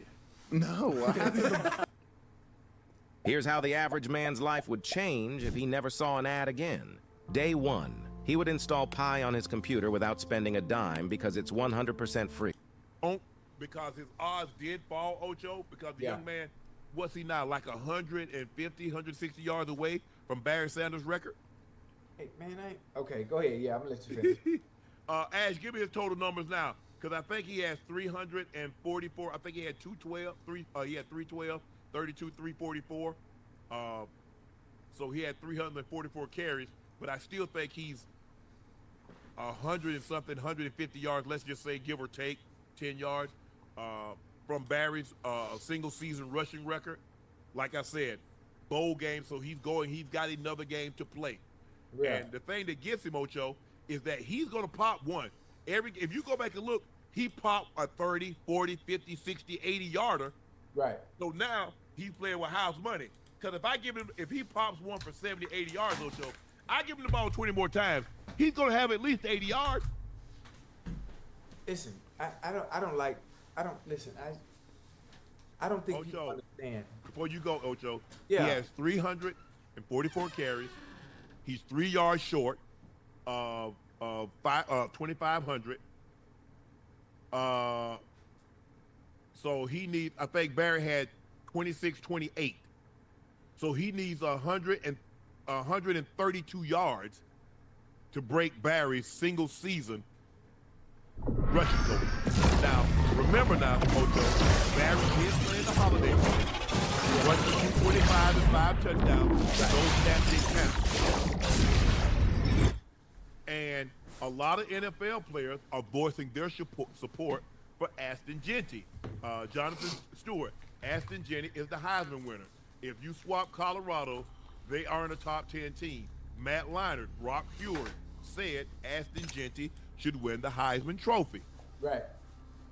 Ocho, I think you have strong disagreement with that. Yeah, you goddamn right I have a strong disagreement. I just want to name all the people that have done what Aston Genty has done. No disrespect, no disrespect to him. Kudos, salute, for his achievement this season. Barry Sanders has been a 2,000-yard rusher in college, am I correct? Yeah. Melvin Gordon has been a 2,000-yard rusher in college as well. Am I correct? Yes. Marcus Allen. Am I correct? The first 2,000-yard rusher in college. Okay. Derrick Henry. Am I correct? Yes. Yes. LaDainian Tomlinson. Am I correct? Yes. Adrian P. Wait a minute. No, AP did 1960 freshman year. I meant to say, remember Troy Davis? He did it twice. He did it twice. Troy Davis, he went to Southridge down south of Miami. Let me keep going. Matt Forte had 1,000, right? 2,000. Am I correct? I'll probably make a Stiller stick. Ricky Williams had a 2,000-yard season, correct? Yes. Our Larry Johnson, Kansas City, and played for Cincinnati. Larry Johnson had a 2,000. And Smith from Central Florida had 2,500. Christian McCaffrey had a 2,000-yard season, right? Ron Dane. They're in Pittsburgh. I'm still going on and on and on. The people that have achieved exactly what Ashton Jeanty has done. What Travis Hunter has done this season on both sides of the ball hasn't been done before. It hasn't been done before. At the level he's done it. Yes, we've had two-way players. We had the Charles Woodsons, Champ Bailey. The Champ Baileys. Is it Chris Gamble? What you call him did it? Ohio State. Miles Jack did it also. Miles Jack, yes, they've done it, but they didn't do it to the extent in which he did it every goddamn snap of the season. Both sides of the ball. Efficient on both sides of the ball. Come on, man. I respect what Brother Jeanty has done, but everybody's done it. Nobody's done what Travis Hunter has done this year on the defensive side of the ball and the offensive side of the ball. Mm-hmm. Every snap? Come on, man. What are we talking about? And that's no disrespect to my brother from Boise State. Man, you had a hell of a season. Yeah. But what Travis Hunter did this year, man, is different, man. Some old alien type, man. Come on, man. No, I'm gonna let you finish. I don't want to say the wrong thing. Yeah, for me, I think Travis Hunter is the best collegiate player in college football. And I'm not talking about snaps because snaps is not a stat. But I'm saying if you look at what he did on the offensive side of football, you look at what he's done on the defensive side of the football, it's hard for me to say that I've seen a better college player. I haven't. I don't know if we've seen a better college athlete that played the game of football. No. I can't say that I've seen that. And to be top 5 in receiving yards, to be top 5 in receptions, to play at the level that he played at on the defensive side of the football, that's just me. Look, I understand. I respect these guys. Matt Leinart is a Heisman Trophy winner, and he gets a vote. Brock Heward analyzed the game. I love the way he called the game. Jonathan Stewart played in the league and played at a very high level. So I respect all these guys' opinions. But for me, the best collegiate player in football is Travis Hunter. Yeah, I mean, anyone that would disagree. Again, some people are gonna hold Travis at the stake because of their personal vendettas against Prime, because it's Colorado for whatever reason. They won't give him his due credit. Those people that can't get aside with their personal reason for hating Prime and are gonna allow that to affect what Travis Hunter has done and their decision making when it comes to the Heisman voting, or it's ridiculous, man. It's ridiculous. Yeah. And those that have played the game of football, that have actually played the game of football and are watching him do what he's doing and still have thoughts that someone else should win the Heisman, is beyond me. Because I've never seen it. Damn. And I was a great athlete. And I ain't never seen no shit like that. Yeah. He doing it so his son can eat. That's crazy. And my thing is, well, he ain't gonna be. I don't care if he can do it at the next level. We're talking about at this level. The Heisman Trophy ain't got nothing to do with the NFL level. We're talking about this year. And for people to say, well, he's not even a top 10 player, come on. He's not a who? I believe. Look. He's not a what? Now y'all just saying stuff just to say something. Because he is a top 10 player, and his draft status is going to reflect that. I've never seen that one before. That skin. maybe he won't be as good a receiver in the NFL. Maybe he won't be as good as place is something we're talking else. about right now Let's as go. a collegiate player. Okay, that's what we're talking about. Because who's to say that Ashton Genty is going to go to the NFL and play and have the type of career in the NFL that he had in college? Hey, try to move me. Troy Davis, It'll be fun. Matt Forte had a couple of good years in the NFL. I think the Smith kid, UFC, UCF, I don't think he might have. I think he played like a year or two in Detroit. It'd be a good idea to land here, Diba. Obviously, we know, look, Barry and LaDainian, Marcus Allen, you know, hey, Ron Dane. Let's land here. Ron Dane didn't have the type of career he was. He was the all-time lead rusher. With the Jets, we're dropping hot. Ricky Williams. It'd be a good idea to go there. Hey. When you get to that next level with them grown men that got mouths to feed, them grown men that have a wife to take care of, they got mortgages due, car notes, rent, insurance, side chick. And guess what you gotta realize? Think you finna come to the next level, think you First blood. every season? Hey, shit. First blood. FNGs Because always here's the go thing first. in college and what I try to tell people. Look, on a college team, let's take the best college team ever assembled. Let's just say out of 115 players, they got 30 NFL players. Right. The NFL got a 53-man roster. All of them mofos in the NFL. All of them there. Even the 15 or 16 practice squad guys are in the NFL. So that's the difference, what you're going against. And what I tell people this, I tell people all the time. Got company out there. I don't care if you take the best players. Hostile spotted. Offensive Firing.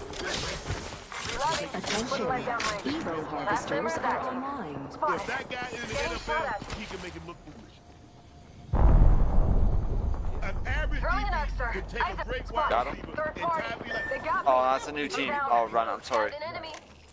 Try to play. They might fight actually. I might be able to get a drop res. Great offensive lineman. Cello. Enemy killed. Cello. How you beat that man for 2 sacks? That man's a first team all-pro tackle. And you got 2 sacks. Quick lineman, I gotcha. Yep. We're down as well.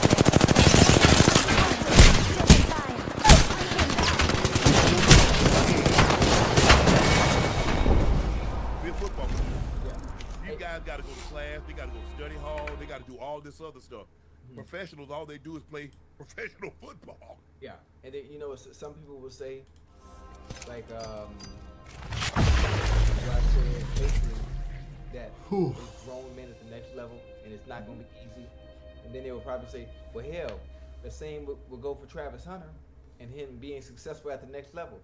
Listen, if you know football, if you understand skill sets, if you understand DNA, if you understand a person being special at what they do, you know when it's going to transition. He's one of them players. He's one of those people.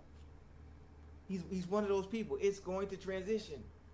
I'm just so people don't say, oh, you just said it's difficult when players go from college and the chance of making it at the next level or being as successful as you were in college at the next level is difficult. Yes, but you can tell. You just know. But Ocho, we're not saying you don't dominate in the NFL like you did in college. Right. Oh, I mean, I don't know. Yeah, but I'm saying, let's just say he has to speak. Let's just say big days are coming for us. And because you know what happens when you have a dominant college career, people automatically assume you're gonna come do that in the NFL. Yeah, the expectations are up there. But you set those expectations by doing what you've done at the collegiate level. So it doesn't matter when you play football or basketball or baseball or whatever the case may be. When you set up lofty expectations, when you see guys like a Fred Curley in track, when you see guys like a Michael Norman in track, and they have outstanding careers. I'm the jump master. No straying now. X-Man. He won the 100 and the 400 meters. But stay close. I'm the jump master. And when there are some guys, you look at Michael Johnson. How about that? And he's one of the 2 or 3 greatest track sprinters in the history of the sport. Here we go. Ready up. When you talk about speed, when you talk about from 400 down, I mean, what you got? You say? maybe Carl. Going to check it out over there. But he didn't have a stellar career like some of these others, like Carl. Go faster! Boycott. Yeah. But you don't know, Ocho. But I'm just saying, I'm throwing NFL apart. I'm talking about right now. What we saw this year, Ocho. Right. But listen though, think about the great receivers. When you saw Megatron at Georgia Tech, you knew what time it was. When you saw Larry First blood, Fitzgerald good at thing it's Pittsburgh, not us. you knew what time it was. You know, when you saw Julio Jones at Alabama, Round one. you knew what time Beginning it was. ring When countdown. you saw Travis Hunter at fucking Colorado, we're inside. you know what time it is. Well, I knew Megatron would even be better pro. I said, because if he ever had a quarterback, he could be something special. Because he was at Georgia Tech, they ran the football. Right out. Yeah. So he catching 45, he Crack the back shield. engaging. You look at his size, he's 6'4", Contact with target. 240. He's running 4'3". Attention. Evo harvesters are online. What is he trying to press Megatron? Okay, now you get him in the red zone. You got to give him Gunner.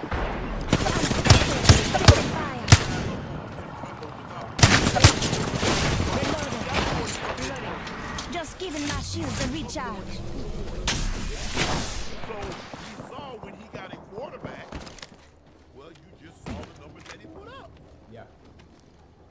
He just had arguably one of the greatest. I'm spotted, taking fire. Still has the record, almost 2,000 yards.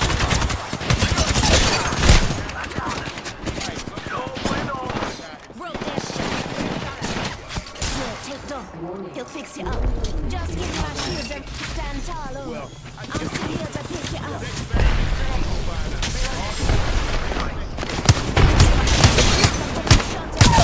Broke their shield now. Just giving my shields a recharge.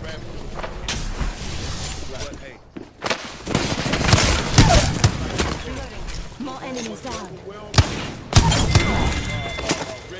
Enemy taken out. That one's out for the count. If Gingy wins, Fetching myself up a bit. package being delivered. At the end of the day, both of them won the gun. And I'm not talking about the guy in height. I'm just saying that. I need heavy ammo. Both of them won the gun. No matter who's going home. I'm upgraded. It's been rough on the games lately, I'm not gonna lie. You gotta be fucking super locked in. Do anything nowadays. I ain't finna get here and tell him that, hey, I'm just happy to be a part of it. It was such a great company. I want that trophy. There is a new kill leader.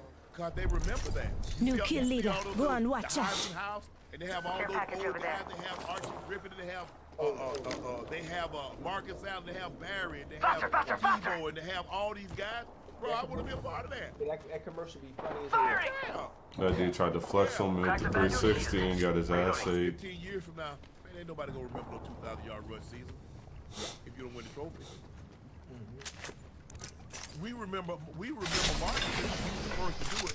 He won the Heisman. Barry did it. We've got he won trouble. the Heisman. Ricky did it. He won the Heisman. Henry did it. He won the Heisman. Right. 2,000 yards don't mean to say if you ain't got that trophy to come home with no Listen, let's move here. Let's cancel that. We got some enemies right here. I'm with you when you're right. Target over there. I'm just being honest. Yeah, I'm with you, but that 2,000 yards was a beautiful thing. It was a great thing, you know. But so many other people have done it already. Right. What Travis Hunter's done. Easy to use this ultimate, amigos. Not at that level. Consistent, week in and week out. Target spotted. Yes. It'll be very, very interesting. I'm ready for Saturday to come. I'm ready for Saturday to come so we can find out. All right, so this time Cracked an enemy shield. Hands up. We are not first alone. round bye. Hard start. Big Ten Reloading. champion. Rose Bowl. Excuse me. Georgia, #2. Taking fire. And the Sugar Bowl. Punching a tunnel. Boys and Charging on my West. shield. The Fiesta Bowl. #4. Arizona State. Big 12 champion. In the Peach Setting a Bowl. portal. First round game. SMU at #5 Texas. Running to the Peach Bowl. Number 11 Clemson, ACC champ. It's go time. Running to the Fiesta Bowl. Number 10.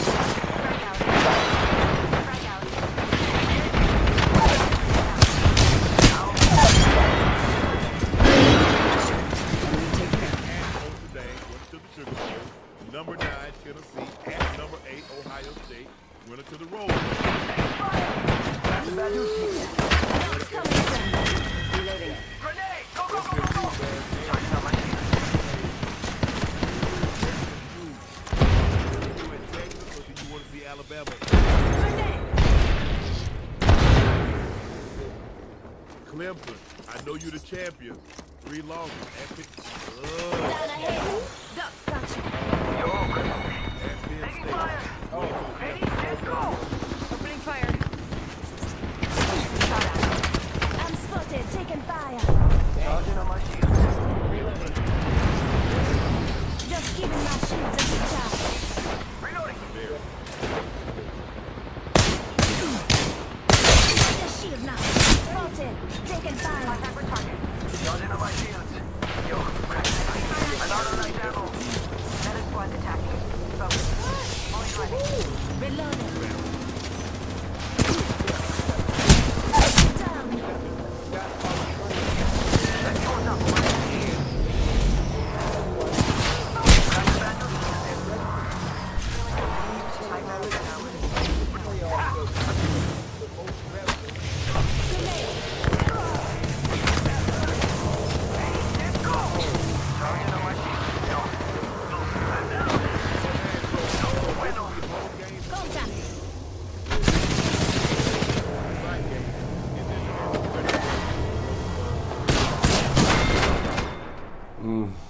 Another team coming out of the storm, bro.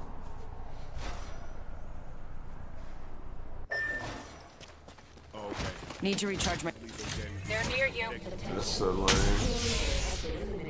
Georgia probably talking about, hey, let us go to the Peach Bowl. Because the Sugar Bowl is in New Orleans.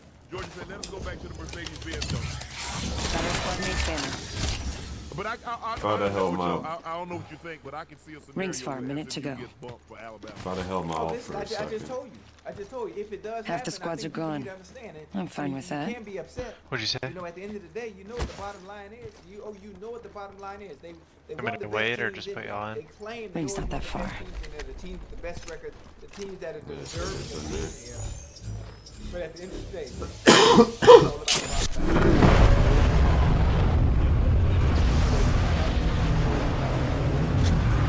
30 seconds until the ring closes. Punching a tunnel. They spotted me. I'm taking shots. I just want more, but I'm putting it through the train tracks. It's go time. You know when you're on it, and I'll drop it. After that, after I'm dropping it. Let's go here. 10 seconds. The ring's just ahead. Recharging my shields. Just giving my shields a recharge. Followed by Ohio State, 400, Texas, Charging on my shield. Got an extended energy mag here. Level 2. State, plus 1200, Tennessee, plus 2500. Fasten you that sugar. Hey, Doc, come on back. Followed by Alabama, plus No 3,000. trouble here. SMU, plus 3,000. Boise State, plus 4,000. Hey, Mira, got some enemies right here. Plus 4,000. Oh, landing on us. Your package coming in. Right here, right here.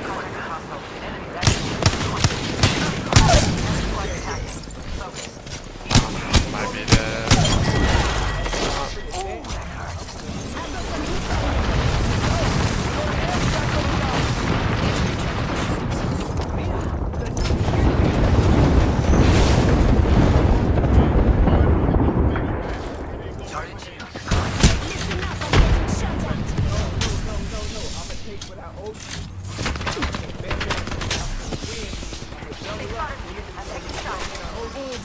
You follow them now, right? Point jumping. I know you that dude at the table, you roll the dice. Need to recharge it. You gonna borrow money from me and then try to Jordan bend shield. Patching myself up. Out of flash shield, so I'm probably gonna be dead to storm here. 1 second. I've been down. Come on, compadre. Come on. Just a scare. 1 second. We can respawn him with that banner.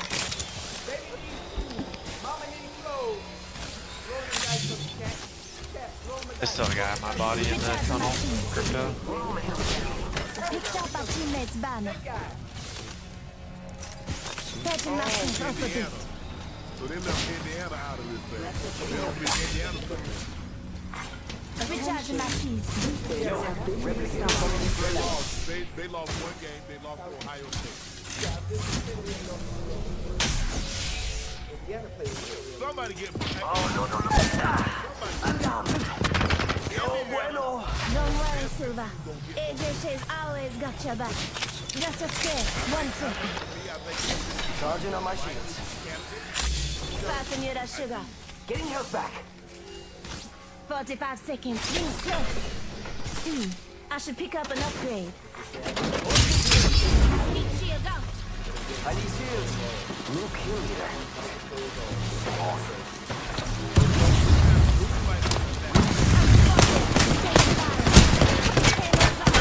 Get inside and get right.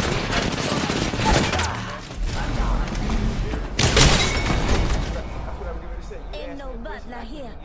I take out the trash myself. Remember that. 1 minute Texas look good, the next minute they Let's explore. Oregon, even though they're undefeated. Nah, not since yesterday. Sometimes they don't even look good. Yes. So everybody is inconsistent with their play. There hasn't been any one team that's been dominant. I didn't expect them to push in the down like that. If I just had to throw a guess, I wasn't expecting that. or a team out there, the quarterback play for Georgia is too goddamn inconsistent, especially in the playoffs. Some of them turnovers that you've had in the regular season, but you've been able to come back. You won't be able to do that because you. What's your word? You pay double. You play double for turnovers. Yeah, man, it's different now. God Almighty, no.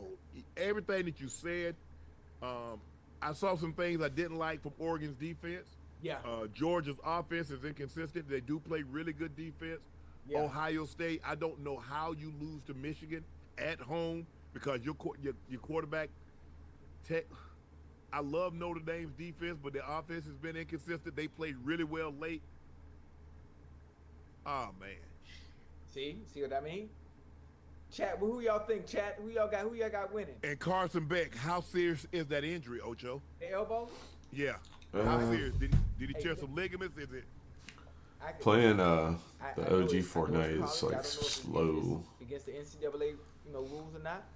Carson Beck, if you see. I got a couple games in me. I could play it though. I can get you right. I'm telling you now. I tell you no lie. Get that elbow.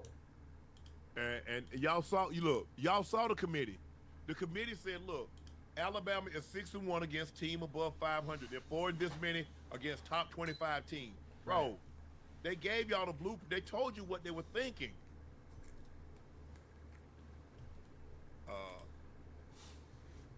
So it's gonna be. Hey, look, man. I've never seen the national championship that has so many flaws. Every team I can pick something apart about, Ocho, and say why they win. Right. But man, ooh. I just don't see Georgia winning with a backup quarterback. Especially Ohio State. Not that one. No disrespect. Not that one. Hell, I take Notre Dame. I don't see Freeman do something. You picking Notre Dame just because of brother. We gotta stick together. We gotta stick together. No, I mean, let me just damn. And I'm trying to do it by picking the best quarterback. Where he at? I know that that's the problem. That's the problem. That's the problem. Oh my goodness. Chat, what you think, chat? Help me out.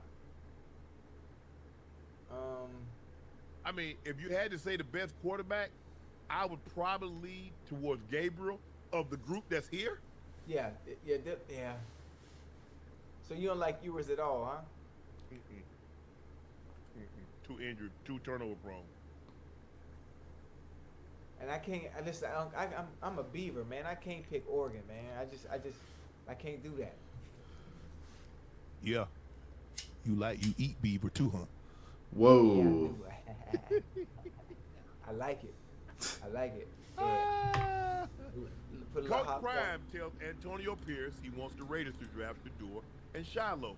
If the season ended today, the Raiders would have the number 2 pick. Time thinks the Raiders would be a good spot for his son. At an event in Las Vegas, Time told Pierce, "You are truly the best. Now I need you to do one thing. I need you to draft those Sanders boys." Hey, hold on. I like it though. I like it. I like it, but I don't remember. It's very important the situation you go to.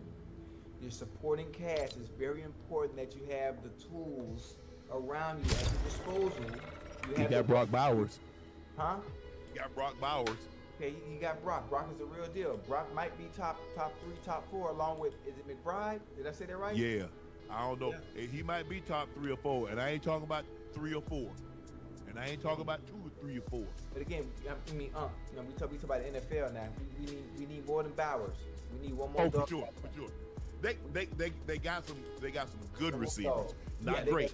They got good. They got good, quick, speedy guys. Yeah. We need just one.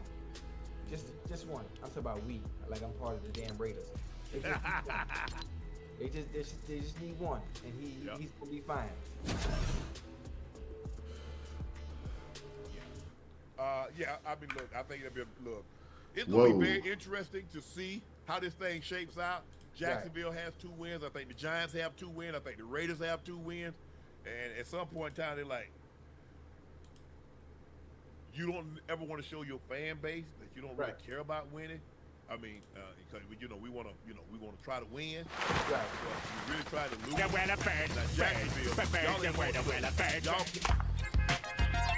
I don't know what y'all gonna do because they got Trevor.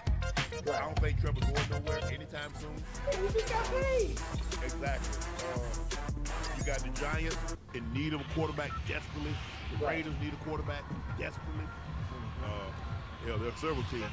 Maybe somebody moves up to get. If you fall in love with somebody during the draft process, you put them on the board, and you evaluate them, you study their tape, and you list like this guy is franchise altering. It's going to be very, very interesting to see what that He's made himself some money. He got the offensive coordinator this year. Was an OC in the NFL. So he's pro ready. His dad is a coach. You like players, especially at the quarterback position, that dad was a coach. So he understands it. How are the glides so good? What it takes to be the mechanism of everything that comes along with being an NFL quarterback. You're the CEO. You got to button up, Ojo. Yes, sir. Gotta say all the right things. Right things, yeah. Do all the right things. Yeah. It's more than just playing the position. Everybody says, man, who cares? It's up. Just like if you're a CEO. Tim Cook can't just go out there arming food with his stuff, even though Apple products are flying off the shelf. It doesn't work like that. No. There's a decorum. You got to be very demure when you in that position. Gotta be what? Hold on. You gotta be very what? You gotta be very demure when you in that situation. I ain't never heard that before. That's the word you have to say. We got robots in here now. So I can't tell you what it means. Demure, like D-E-M-M-O-O-R. D-E-M-O-O-R. You.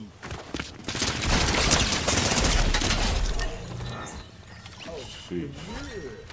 Yeah. Okay. Demure. Oh, you gotta talk like you French. Okay. I like that. I had French toast for breakfast this morning. What it mean again? I'm finna use that. It's reserved. It's modest. It's shy. Oh, okay. Hey.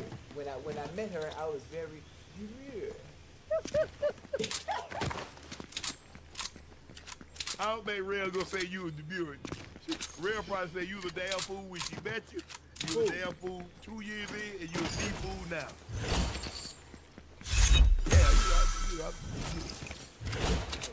Yeah, Hey, when it's time. No, you taking the cup, you ain't shot in. No, everything goes. Everything goes behind closed doors. You know they say. I want to find some more shit. Where the nose goes when the doors close. Yes, sir. Because when the doors close, it's all sex. Yes, sir. That's it. That's it. Listen, it ain't nothing but a meeting of the mind, huh? That what it is? It ain't nothing but a Meeting meeting of of the the mind. minds. Hey, Fortnite, we like Fortnite. Before we went to the room. Anybody? Yeah, that guy sprayed me. Okay, I'm just saying, Ojo. I changed my mind. That's how it was before. Fried me up real good. After we get in there, like, oh, I don't know about this one, babe. Yes, sir. Add Michael Parsons to the list of Cowboys voices clamoring for the return of Mike McCarthy. I think it would be like a fair shot with everyone back, players, coaches, because the injury kind of struck of what this season could really be. The injuries have been terrible, and you know it really sucks. In terms of coaching, man, Mike, damn, you just said, never mind. Coach Mike, to me and his relationship has always been really good. He always took real good care of me, and I just don't know how the business side is going to go, you know. Jerry has his own mindset about who he wants to coach. This is his team. I'm kind of like just a pawn in this business. Hold on, I thought a couple of weeks ago you said that. Never mind, Ocho. Hey, players coming out in defense of their coach, their head coach, despite some of the things that they said in the past, having to retract it and change their tune now in support of Mike McCarthy. Regardless of what any of the players say, in Jerry's mind, his mind is probably already made up. Probably already made up. You know, he's gonna allow Mike McCarthy to finish out the season. You know, and Dak came out and said it as well. I wish I had some power when it comes to the decision making. But you don't. You don't. Yeah. Everybody knows that. Regardless of what anybody comes out and says, you know, it's good. It's good. Good PR, good media relations. But knowing Jerry, based on this season, regardless of the injuries or not, he's cleaning house. If you understand the business in general, if you understand I think that's a robot as well. and how that specific individual runs his ship, he's cleaning house. No matter what any player says. Ocho, it's kind of like when a player know he's gone, the coaches know he's gone. Yeah. The player, what the coach say? I would love to have him back. He's been great. He's a great player. They're not gonna say, nah, we want him gone. It's just like players. It's a rare. I don't know if I've heard of. Oh yeah, I want him gone. I don't like him. He's not a great coach. He's not great at situations. He doesn't make any in-game adjustments. He doesn't make quarter-to-quarter adjustments, halftime adjustments. I've never heard a player say that. So all this is just coach's spiel for me. And you know, it's PR, great PR, and they might just say they want him back, but I don't know.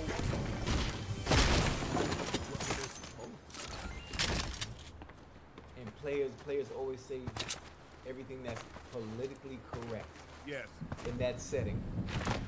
Nobody. There are very few players that have ever been in the NFL that actually voiced their opinion or said what the fans are thinking or saying what we know is going on in the locker room and actually came out.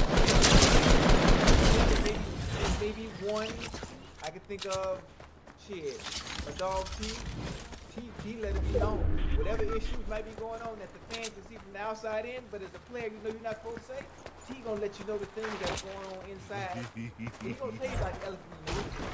Oh, he gonna let it be known. Why are we losing? Because the coaches suck.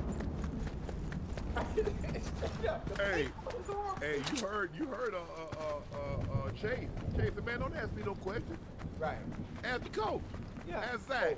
I don't call plays. Yeah. Getting ball? Yeah. I don't call plays. Y'all asking me stuff. Now, y'all always tell me, hey, let the coaches coach. You just play. Now all of a sudden you ask me what can I get open on? Oh, I'm gonna play. That's your job. Hey, I love it. Guys, so they quick to say, hey, you do your job, okay? Right.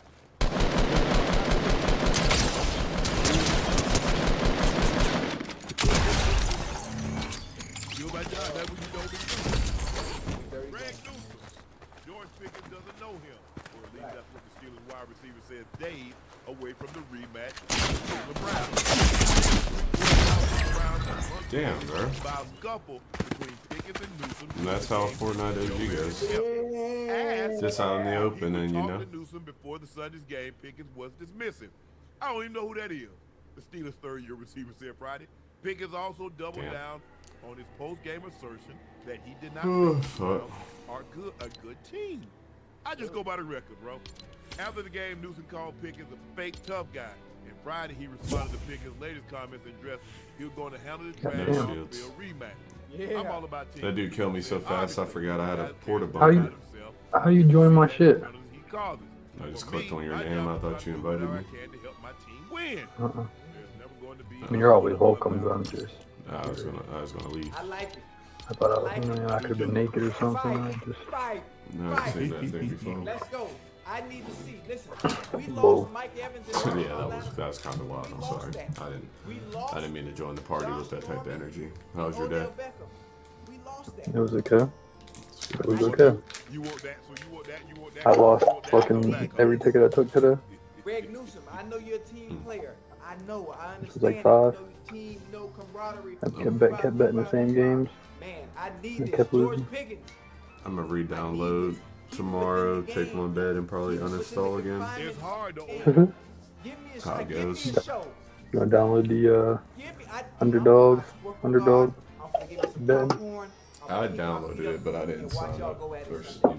Use promo code GIL for a free $5 or some shit they could. I was gonna use Chisel's code. I know that nigga got money. Gil.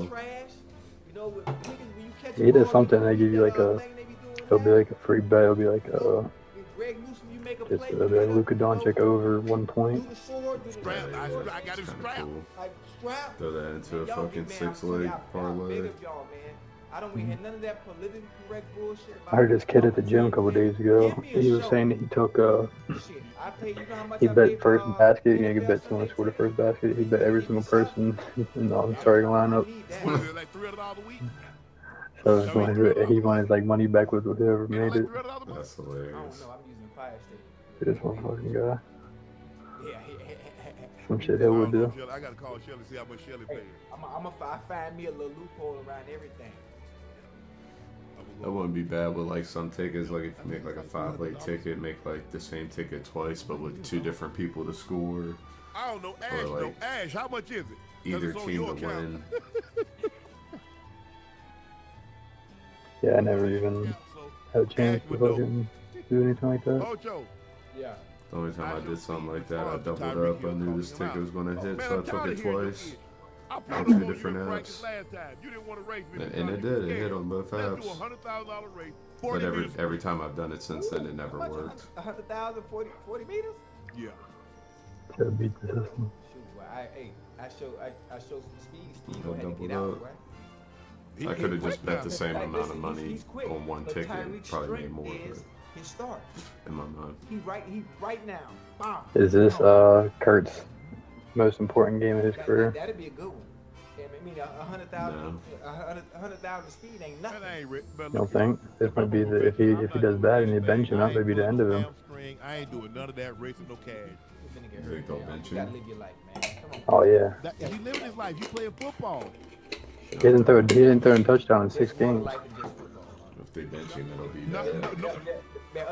Yeah, he leads the league in interceptions and fumbles. Now what? What you gonna say, Ocho? Been fucking him. You heard it when he playing football. Then what?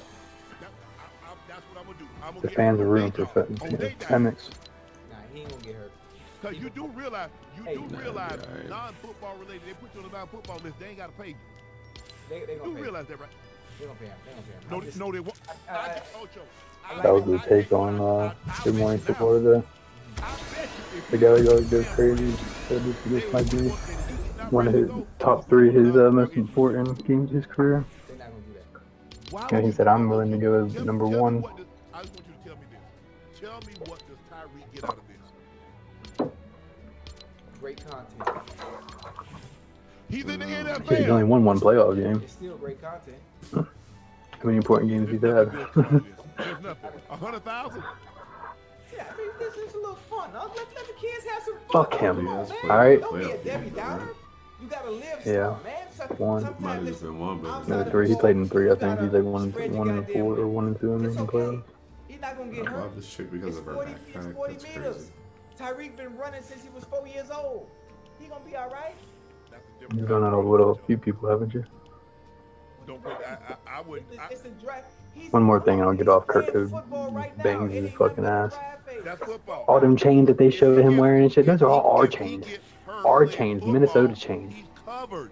I mean, do all those players still play for Minnesota? Yeah. I think he had two Justin Jeffersons, and then actually I think one of them was Danielle Hunter, or not Danielle Hunter, but who's that one guy that looks like fucking the guy that sings that song with Lil Yachty, the broccoli guy? That all they do is just run. Oh That's yeah, it. And they work really something. fast. I know you're talking about Bam. Yes, sir. There's a He played for Baltimore and Green Bay. And even Tyreek running football. Because you have to understand, like That one with his chain too. I can't remember his name. He's like a edge rusher. That apple, that carrot is the NFL, and I got to get there, and I'm chasing it. I can't even fucking draw a blank right I now. don't believe He was Tyreek can good run though. 4.27 like he did when he came out. Right now? Right. Yeah. Absolutely not. You know. But, I'm not saying right now. I'm saying if he trained, if he were to train, But what if he wins? Does that mean it's like he's solidified and he can't be benched anymore? Like, what's the? Oh no, if he plays bad, I'd probably still bench him. If I bench him mid game, not maybe not mid game, but No, but I'm saying, what if he balls out and wins? I hope he can keep his job for so he plays bad again. Yeah. You know what I mean? I mean. They do got a Yeah, lot it's- of things coming for him, you know. Ocho, there's Yeah, they got the first round pick. How many years did he sign for? 3 or 4? I don't know, fucking know. It was 180 million. It's got to be 4 years. Teams throw that shit away like it ain't nothing. No way to pay I could- him. Would that be 60 a year if he's 30? You don't need to get no more content. What do you got? It was something crazy what he's Let me talk making. about it. He got great content over the last year and a half. He produced great content. He's produced great content. Yeah, I don't know. Let's leave it at It'll be alright. Oh, hey, he Just gotta trying to have outdo some- me, huh? Hey, hold on. Wait, hold on. Why Hey, us? he think he's slick. Hey, He haven't played for y'all no more. He's in Atlanta, you know. You ain't Yeah, upstage me, but boy. he's gonna need a new You home. ain't finna upstage me, 'cause- yeah. Hey, matter of fact, Tyreek, Not necessarily. Future, Nick Cannon, all y'all. I mean, they do trying have to- pens. They're probably going to Cheetah. play. They're probably He going about to change his play name to him. Bunny Rabbit. Huh? Yeah. If Kurtz loses his job, they'll probably cut him. They don't want to keep paying that money out. Listen to me. Wait till 2025. I ain't even playing. They're like Daniel Jones type shit. They just sign him in the off season for all the millions and then cut him the fucking same year. And lost the running back. Like that organization's fucked. Breaks Usain Bolt's world record as the that boy was fastest moving, huh? 16-year-old human. Gout. Hey, he was moving, wasn't he? Gout I think we're going to resign Russ and Justin Fields. All-School Championship in Brisbane on Saturday. Gout.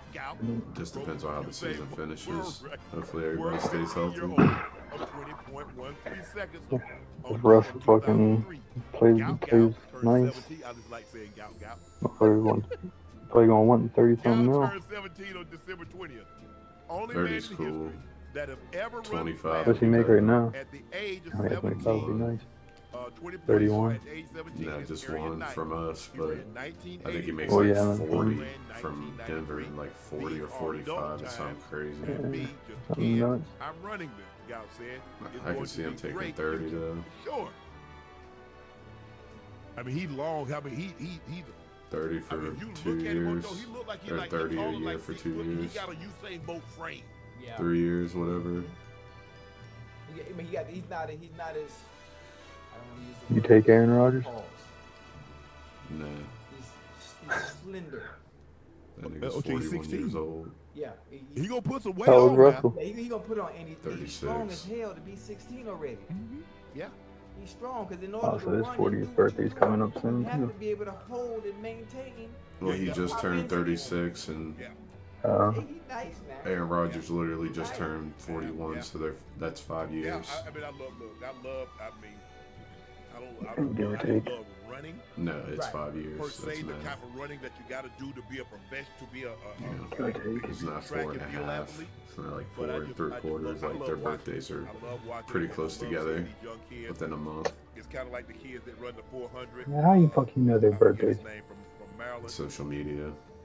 that's running. He's running 44. Pat McAfee was talking about his birthday. I heard it at work when I was listening to his show. And of course, I saw the Steelers posting about Russ's birthday. Really fast times. Pickens hurt. Really young ages.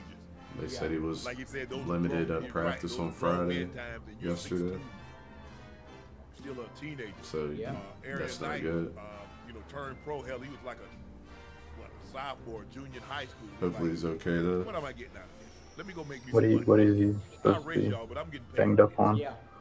Oh, yeah. No, it's just out of nowhere. I think it's congratulations, late. Scout. Mm. Judy Garland's famous ruby slippers from the Wizard of Oz have reportedly Might been have to sold see more Mike for Williams. $28 million.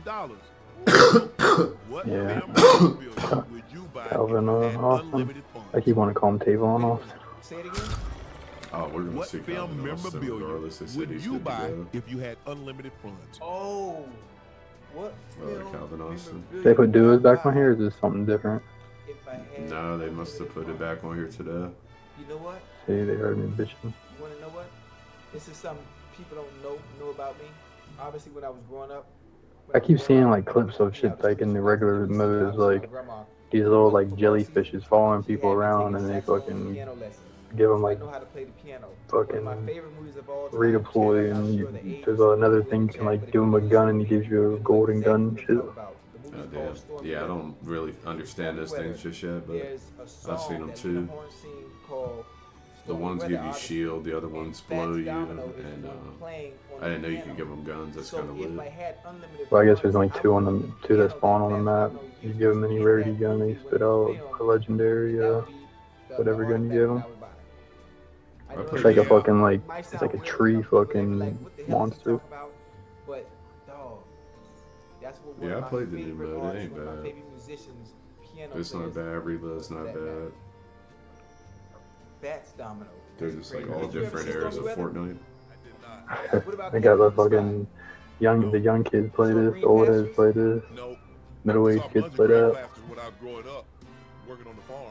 I feel like a lot of the sluts play this OG because it's like it's harder. Oh, you know Lena Horne, though, right? There's just not a lot of I resources. feel like they're playing old Fortnite. I heard of the name. I don't know. Not like I know. I seen a clip that was like, Play the build mode. like me and my boys loading up to play OG Fortnite, and it was Mike Tyson walking out to the ring to fight Jake Paul. Looking all old and shit. Well, the first one I want the original Batman, Jack Nicholson. Yeah, it's just going to be a permanent mode, so it's I going to want be that a costume. bunch of different variations of it. Batman was flying in, and he pulled out that long pistol. He said, "Come on, you do some." That Christmas song music lit. Here, my music shut off. Just turn back on for that. My boys Marshall came through today. They're 5-point underdogs in 131-3. So much for an underdog. Right. They were very. I mean, Heath Ledger character was really dark. That 30-year-old running back had a pretty good game. Had to go to, yeah, man. But Jack, man, that thing, Jack. What else? Mike, my prediction might be right. Josh Allen MVP and Bill Super Bowl. I can see Bill going to the Super Bowl, but I don't know. I could definitely see him going to the Super Bowl. Josh Allen can't get hurt. If he gets hurt, at least one game, he'll probably fucking lose. Yeah, but you can't think about players who don't get hurt. That's like anybody can get hurt. Josh All Allen, them damn designed runs that he be fucking doing. he do be getting his ass whooped. Like, now I see where you're coming from. Like, he never gets hurt, I feel like. Nah, he doesn't. He's pretty thick. They showed that Anthony Richardson had a game-winning, not game-winning, but like game-tying touchdown run last week, and he lowered his shoulder and ran dude over. They fined this motherfucker like $20,000. The quarterback didn't throw a flag on the play. Yeah, but didn't throw a flag on the play, but fucking fined him like a week later. I don't know what they can actually do about that, bro. Like, niggas are gonna get hit. Like, it's just, it happens too fast, and these are like the best in the world. Do you see the hit today they had on Georgia's quarterback, the backup? No, I didn't see it. Oh my god, it was a backup quarterback, he tried to run for the first down and got hit from the side. His helmet came off, his nose started bleeding. Yeah, they called target and then they pick up the flag. Like, what is targeting? Like, what are they think you're Bleeding with their helmet. Oh shit, yeah. I hit this motherfucker for 100. But yeah, it's when you're leading with your helmet. You got like probably.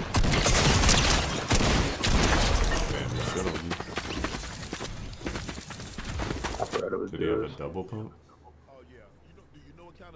I don't know. I didn't see a C ran in the building. I couldn't tell if he was still down there. Nah, he just fucking. Oh, I didn't even notice that. Shit, I picked fucking.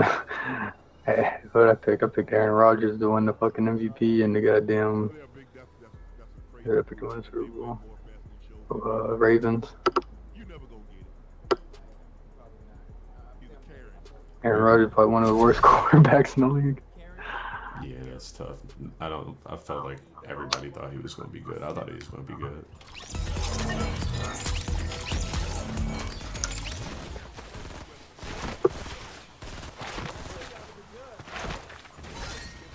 Sometimes it just takes a little bit of time to come back off an injury.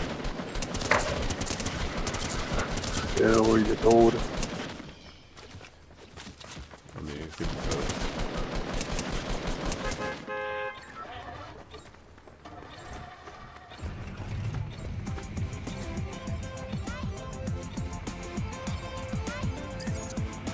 The fuck is that?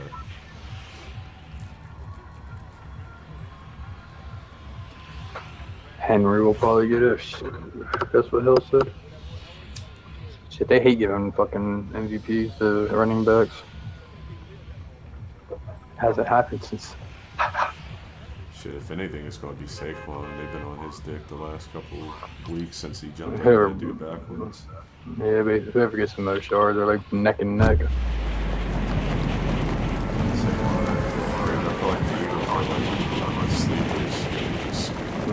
Yeah. Saquon been teeing the fuck up. That one game he had 270 yards himself. It's like, if he gets a crease, like he's so fast, like he's just gone. Like he just takes off for like 60, 70 yards. Like that's such a game changer to be able to go that far, man. That's crazy. There's a lot of people coming. Yeah, I'm trying to land the fucking. I don't know. That one thing's gone. Didn't it used to be like a fucking thing over here? I can't even remember. I'm lying. There used to be a little building.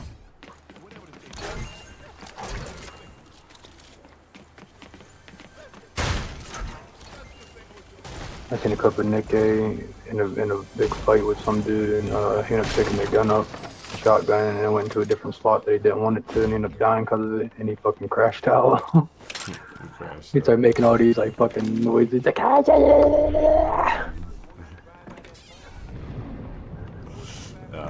you, bro, this game had me losing it when I was playing it yesterday. It's like even when I was playing games and shit. Oh my god, this guy's one bullet. I'm so bad. D-dog. Get out of the fucking house.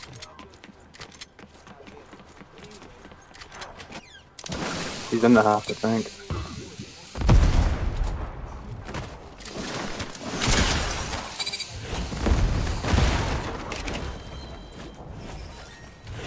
Yeah, he killed me with a pistol. I had to blew it over.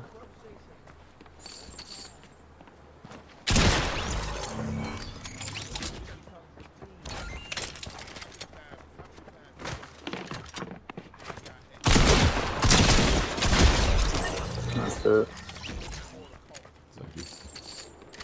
Look like you know what you're doing.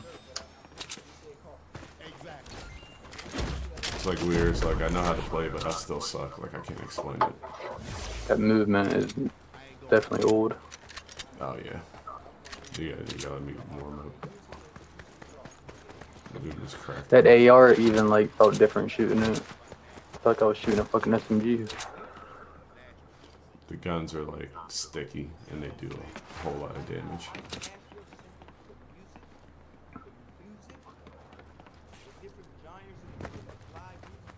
Well, there's more, I just don't know where the fuck they are.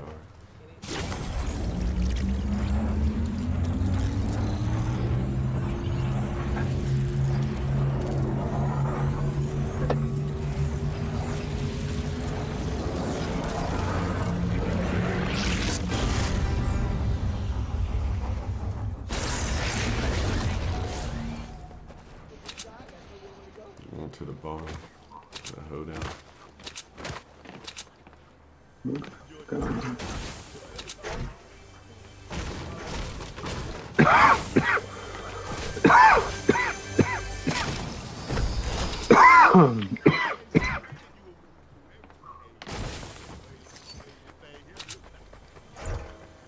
So, Ice Trade did it last night, huh? They did. He put us to bed and he said it was cold in here. It's crazy. LeBron and AD both had like 37 points. I've seen that. Yeah, it might be over. Like, we got enough talent to be top 5, but like, nobody's ever healthy, ever. Ever. We're just out there getting rolled. Fucking bending this over and just letting us have it. Yeah, I don't know what they could do. LeBron just needs to try to go to Golden State and play with Steph, pause, or something. I don't know. Not Golden State. Fuck it, go to Denver then. They said Denver's, what they call cooked. Yeah, I saw Joker scored like 60 points and they still lost. I said, damn, bro, he's going through the LeBron years right now. That's crazy. I guess Jamal Murray's been, like, acting up. Top popping shit. He might have lost his superpowers after he dunked on Braun. Braun put a call on him. They showed Aaron Gordon try to call like a huddle mid-game and everybody went up to him except for Murray. They just called Murray over and Murray just like walked away. He said, man, fuck it. And everybody just did their own thing. Then they lost today. They Wizards on a 16-game losing streak and then they finally won. They beat Denver. Oh, that's who it was. Yeah. 16 games. Y'all top 5 playing teams all the time for sure. I see what you said. Let's see what you did there. Top 5 playing teams. I'm so pissed that his team's good right now. He's got him on his high horse like crazy. He's just been talking crazy. He beat me by like 15 earlier with him. Who'd you have? Fucking Steve Nash and Phoenix. Why the fuck would you pick Steve Nash and Phoenix? I don't know. Why I didn't you just pick thought. Shaq or something? I used him already, and I was like, I just seen Steve Nash, but I don't even run with him. You deserve to lose picking Steve Nash. He was doing good, and I didn't have no other shooters. Against the Celtics, you need somebody. I had Joe Johnson. I had fucking Barbosa. Or something? I didn't really skim through that many teams. I just picked like one of the first teams I've seen that I liked. Fucking Chris Paul, Blake Griffin. No, actually no. I did want to play with Chris Paul, but I think Nash. Shit, Nash had like 19 and 7. I mean, I'm not saying Steve Nash specifically, but like you had that team, like who was on the fucking the dude with the goggles, Andre Stoudemire. What's his name? Stoudemire. He was a dog. Yeah. Like who else? He was doing pretty good. Fucking Rajon Bell. What's his name? Raja Bell. Yeah, he was on there. His fucking shot is so weird. Sean Merriman. Sean Merriman. Yeah, he was on there. Joe Johnson. Yeah, Joe Johnson was teeing up for me. Okay. Yeah, I don't remember him being on the team, but I don't remember Joe Johnson on there. No. He was cooking for me. Joe Johnson. That's so good. Their bench was just fucking terrible. I didn't know not one person. This man said I picked Steve Nash, bro. Why didn't you pick like fucking? I don't know. I just think it's somebody who puts the ball in the basket. No, Grant Hill wasn't on the squad. Barbosa was. Barbosa, yeah.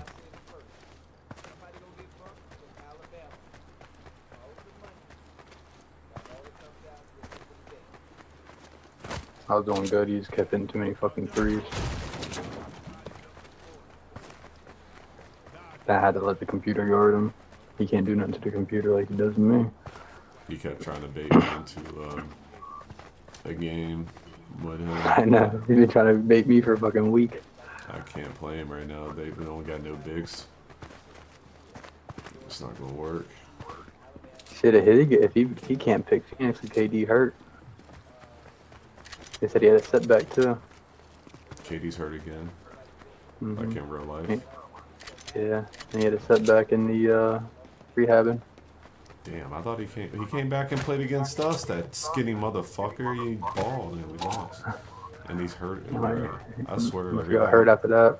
Everybody gets hurt and then they come back and play us. Then they get hurt again. Like they just come back just to play us, just to spite us. Like it happens all the time. They're like, oh, LeBron and Lakers, I gotta play them. Bro, like it's like a running joke. Like even on those YouTube channels I watch, they be like, yeah, these motherfuckers be getting superpowers when they gotta play the Lakers. Fucking. Yeah, he's seen the Lakers and said, oh yeah, Austin Reeves. Everybody miraculously is healthy and plays, and then people you never heard of like fucking just go crazy. Grady Dick gave us buckets. I know he's a good player and all, but like Grady Dick gave us fucking Dick Grady, whatever his name is. He dropped fucking damn near 40 on us. He said, Dick with a hard three. I said, whoa. That's wild. That's a pause. The deep stroke from Dick is crazy. That's not, you can't, yeah. Walking a tight line there. Chuck was like, I'm calling him Grady. I'm not calling no man Dick. You're like, that's his name, Chuck. Man Dick. Dick that's insane. Dick for Lee. Oh, Lord. Huh. What the fuck was that? Someone slapped me from the damn bridge. Over here. He's on top of that great thing. On top of the scaffolding, on top of the infrastructure. I'll never get my shield back now. Oh yeah, we can forget about that. We gotta get out of the open. Yeah, run down to the fucking camp place.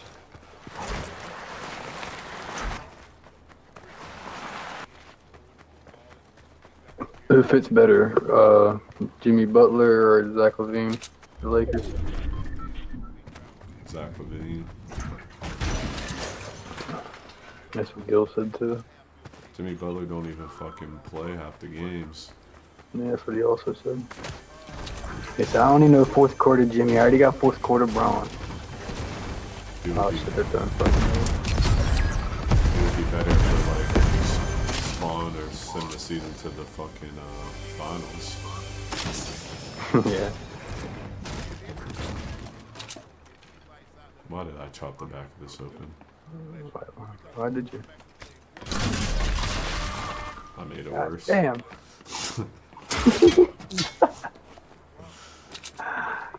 No, this ain't so Where bad. are they at? Up in that tower? I don't know. We got shot though. Oh, Dick driving to the hole. Nah, I didn't even realize we used the wrong hole. Pause. I mean, define winning. Like, if you mean, like, you know, I did my daily activities and then got a couple hours to play the game, then yeah. We're winning at life. Well, You need to win at the game. It's like this guy's been shooting out the window. Alright, it's very nice in here. yeah, close the fucking door, pal. Got the AC on. I wouldn't stand there. He said, where you live? In a barn?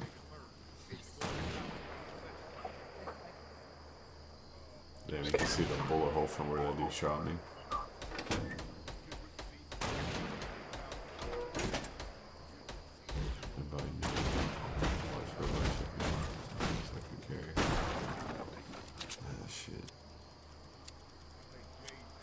Robot chicken. Something about robot chicken. Chicken's a robot, dude.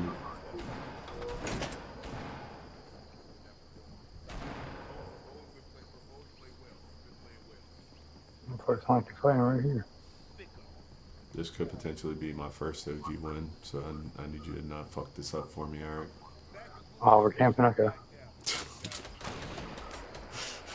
Yeah, that's basically what I'm saying, I guess, yeah. I thought we were just chilling. Nah, I was just thinking about it. I saw there were 7 people left. I said, oh, this is potential here. This is potential. Is 3 seconds. You taking LaMelo or you taking Dame? Probably LaMelo right now. I don't know. That's a hard one. I like Dame a lot. Yeah, maybe probably Dame actually. I don't know. I don't know. With like LeBron, Dame, like, but with like a team, to start a team, LaMelo, if that makes sense. Someone's coming in. You taking LaMelo with Ja? Yeah. Oh shit.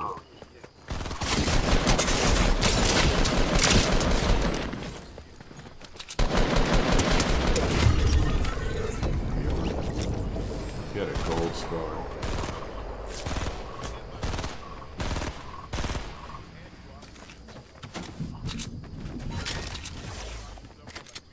A whole bunch of shit. Fuck, we're not quite in here. Window. Oh, there's one behind us too. We should take him out, I guess. Right here. Somebody else is sniping. I don't know if it's 60. Grab a sniper.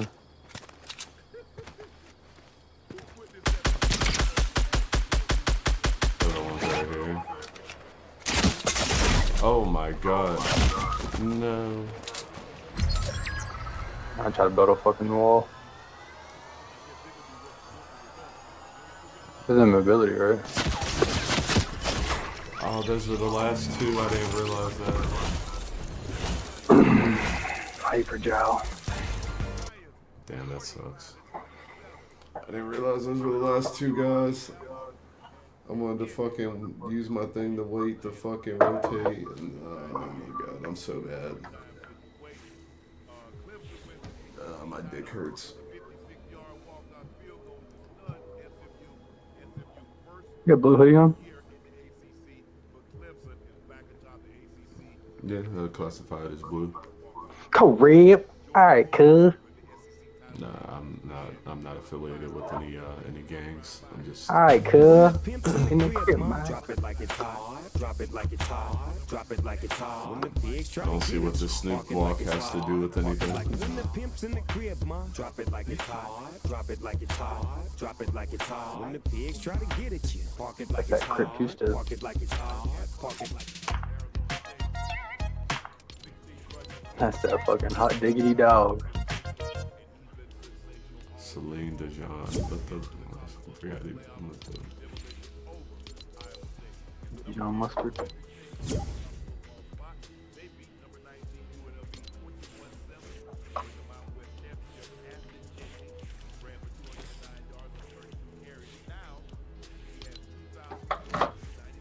You got no OG skin?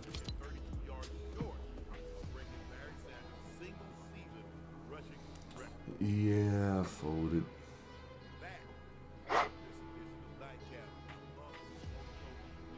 Texas Hold'em.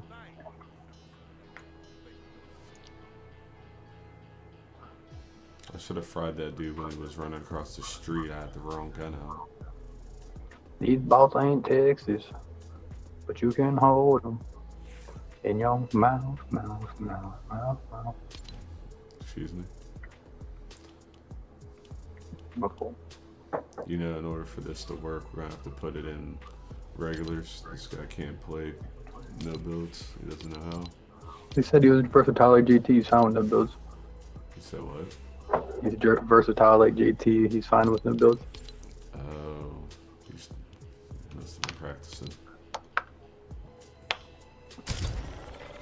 He's equivalent to Olympic JT.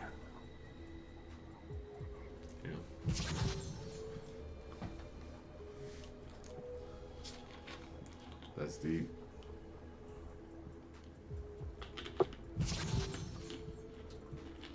You don't want to see Braun go back to Miami? No. Fuck Pat Riley. Have them play with Bam and Hero? Nah. She'll fuck his life up. Damn. There was this old school Laker on Matt Barnes' podcast, and he was asking him about like what he thought about the Lakers and stuff. And he said, "Man, he's like, there's a couple cats that need to go." He said, "Name them." He said, "Who?" He said, "D'Lo." He said, "We don't even need nothing back for him." He said, "We can wave his ass." Damn. I do fuck with Miami. I do fuck with Pat Riley, but no. You'd rather him go to Golden State? I'd rather him stay in LA and niggas come there. Yeah, but I didn't know Josh Hart played with in LA when he was there. He got drafted too. When was it? It might have been the Brandon Ingram year. Because they got Kuzma in the same draft. Yeah, Lonzo, Kuzma, Ingram. Was Julius Randle on the team with LeBron? No, he's already gone. Caruso, Zubac. Pat Bev says Zubac top 5 centers in the league.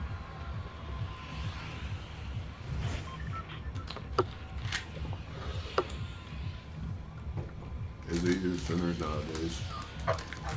It's not better than one dude. He's not better than Jokic. Fuck this dude, Mark Lake. He's not better than they do.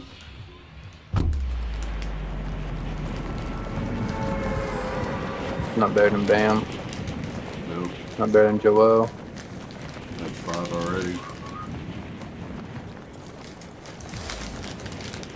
Is he better than Valanciunas? Wait, who are we talking about again? Zubac. Yeah.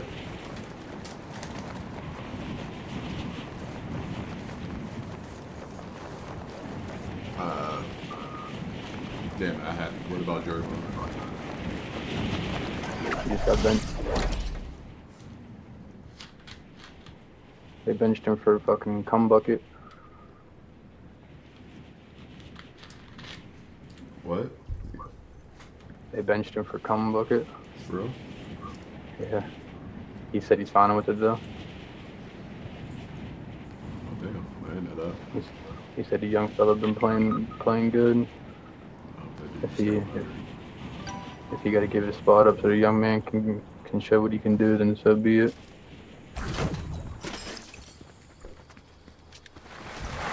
I don't like him because he fucking hurt Joel. The cum bucket. I thought you meant Jordan. Nah. Because they hurt a lot of people.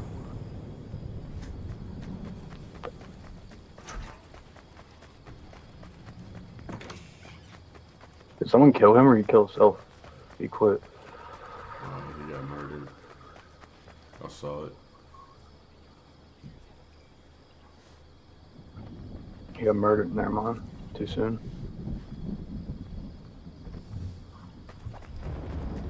I was gonna say like that dude from the fucking the federal guy. That healthcare guy or whatever, the CEO. Yeah. Yeah, I feel like crazy shit. I think that was a fucking girl. That was a guy. They got a picture. I don't know if they got a video, but they got a picture. It looks like a fucking girl. To me.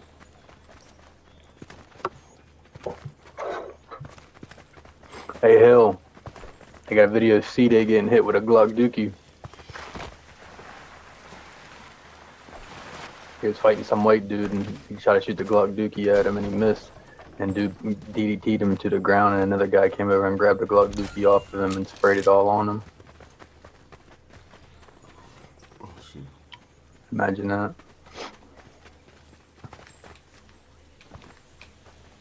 Imagine you got a cup full of dookie and I'm fighting, and somebody comes and grabs a cup out your hand and pours it on you while I got you on the ground. That's worst case scenario. This is why I fucking try to always obey the law. I don't want to be in these situations. Me either. It's hard enough out here as it is. You tell me it can be worse. It could always be worse. I don't need that.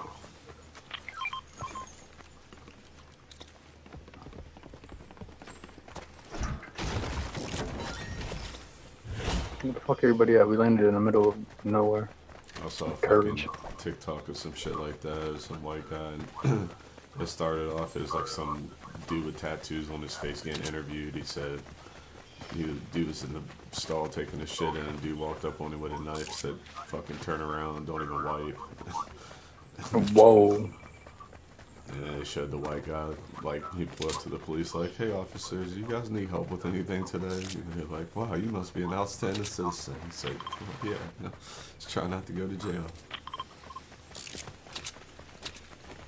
Started doing charity and all type of shit.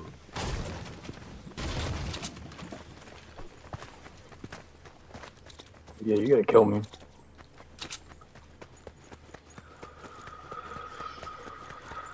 Like, my manhood is one thing you're gonna have to kill me for. Like, what if they kill you and then take it, like, you're just bleeding out and they're just taking it? I mean, like, that's your last I can't memory. really. I won't have, that won't be my last memory, I believe me. My last memory would get hit in the head with a brick or something. I'm going out like that before I go out like that. Somebody went to the ring on that route, too. Oh shit. 60, where's the secret passageway with all the boxes and all the good loot?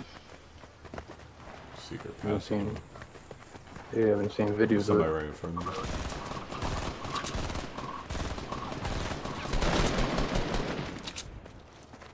Oh shit.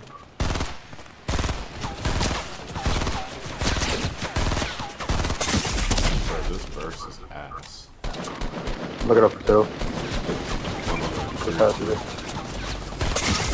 Oh, what?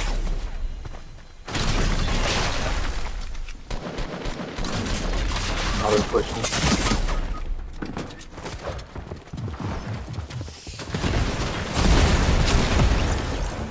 Damn, it's a win. Didn't have a chance there. My bad. Holy.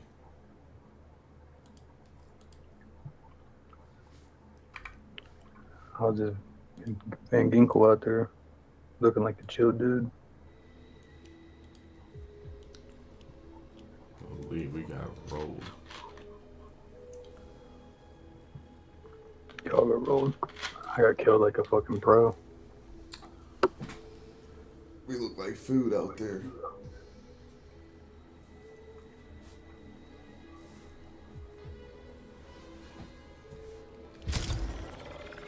I got faith in you guys. Yeah, Mr. Beast Bar, peanut butter, and then they made these. Yeah, I seen they got the big bars at Speedway. Yeah, that's where I found this one. I didn't even know they had Beast Bars at Speedway anymore. I ain't seen them in a while. Yeah, I think they like even made a new recipe for them. I just sent you the secret passage, but I don't think it's in the OG though.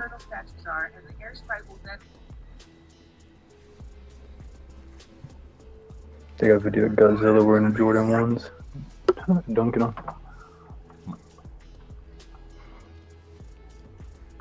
This might be the best chocolate bar I've ever had in my life. Oh my god. Which one is it? Milk chocolate? No, it's peanut You know, butter. it's not, yeah, see, it's called peanut butter no more. It's not called these nuts. I thought these nuts had the crunchy. Mm-mm. Or like crunchy ones. Mm-mm. That was like the, I would forget, but these nuts is this peanut butter? Yeah, no more these nuts. Nope. He went fucking corporate. What's that mean? What's not corporate about these nuts?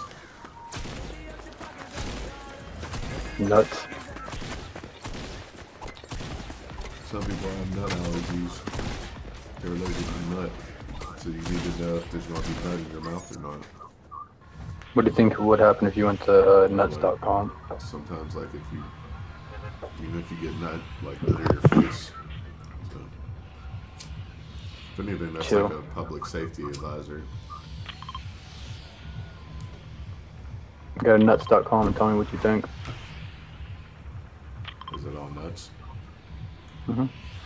Not just nuts, but mainly nuts. Nigga down here where he marked, or my mark.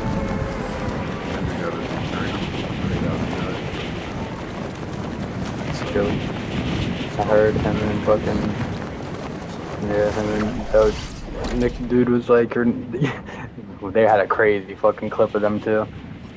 That 830 dude, like, didn't that taste so good, Ninja? He's like, can I have some more? I was like, whoa, what the fuck? He's like, oh yeah, he's like, I just loaded back up on the nut. I was like, bro, whoa, what?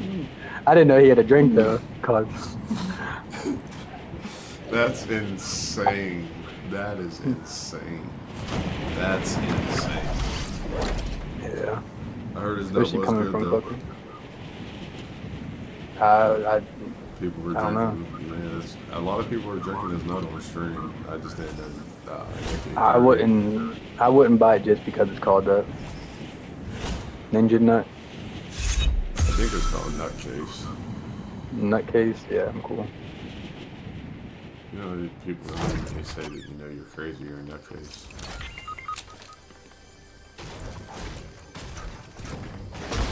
Yeah, that guy just went in. Man, he fucking died. Where's that fucking loot, man? Two houses ain't nothing, you telling me that? Oh, there's someone over there. I got 2 revolvers and a pistol. Oh, some bandits. I forget the bandits. I think he's got a sniper lit. I'm looting. Another pistol. Oh shit, another revolver lit. Need all my fucking bullets to kill that guy.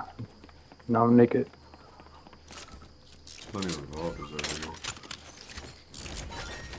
Hot revolver.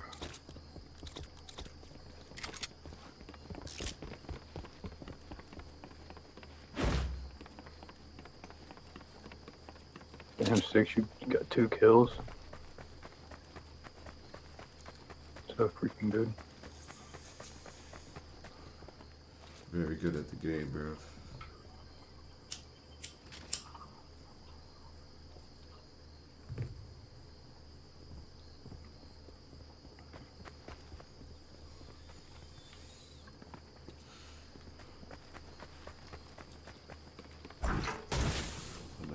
To this out, but I fucked it up.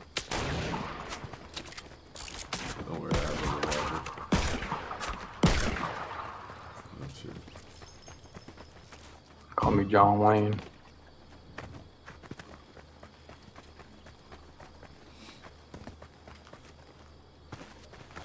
I got a sniper, a fucking RPG, a fucking revolver.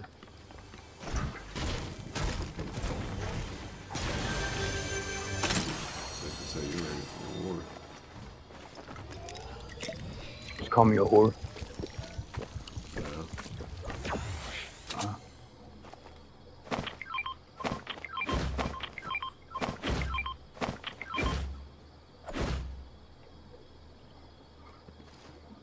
They had Nick Young and Gil's pod. He had motherfucking surgery on both legs.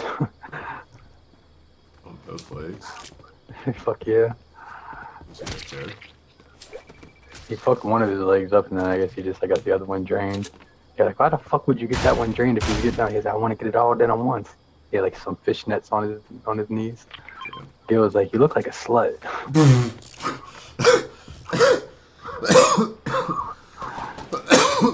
That's insane. They may be more.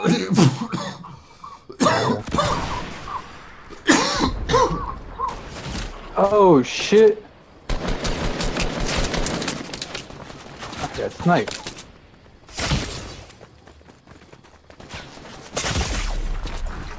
Let's just feel.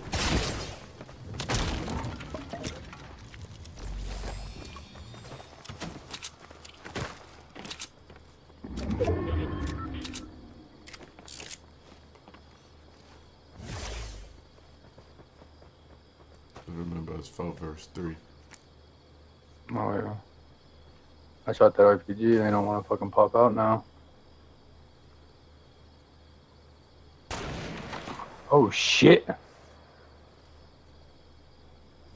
Damn, they shot the goddamn horns off my helmet. Oh, I got one running up on me. They got a revolver.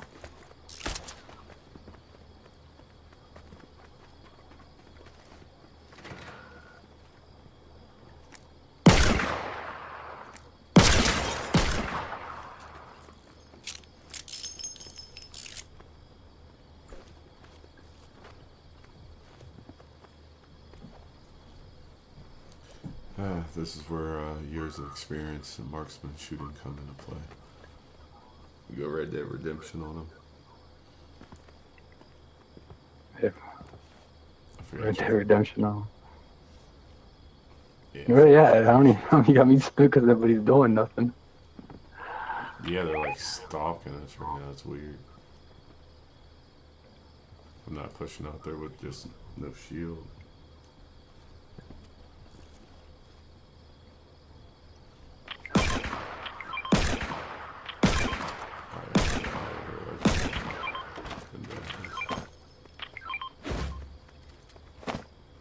There's a tap shot in here too.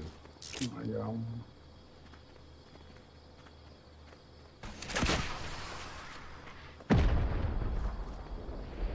Let them know I mean business. This other one's still over here. Yeah, I got footsteps. He ran up on top. He's on top.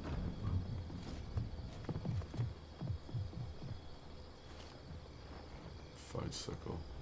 I didn't mean to let him run up.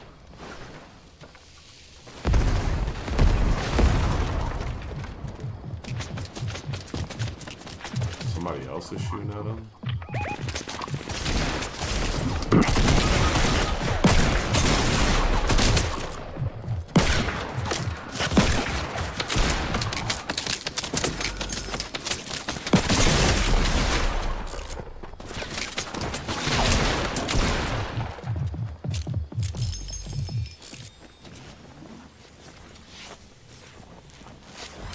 This one's popping shoe.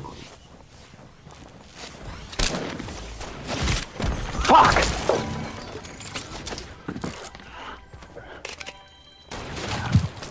He shot me in my foot.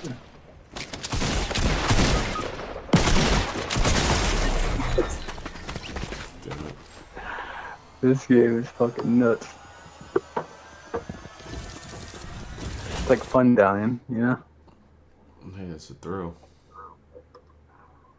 I don't know how neither of those shots registered, both of them. I just looked at it back, they both hit.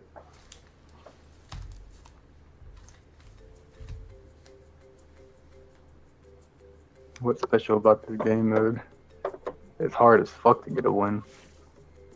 You really earn it.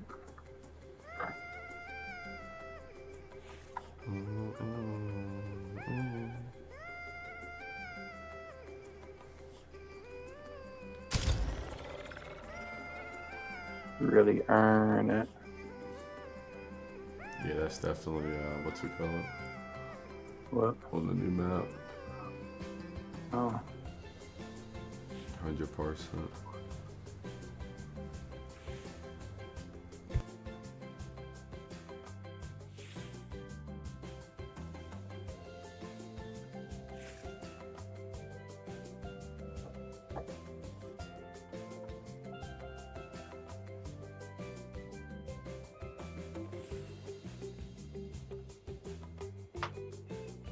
Hey.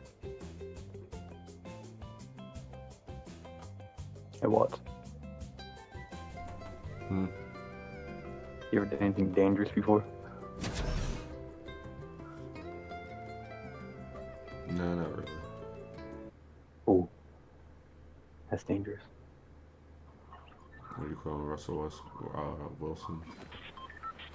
Yep. Yeah. See what I'm eating? You know what's coming next? It's spicy. That's so lame. They call me Mr. Unlimited. So if Kurt wins the game, does he get the worst and change? Does he get the what? World change again? I don't even think about that. He gets to keep his job for another week, like you said.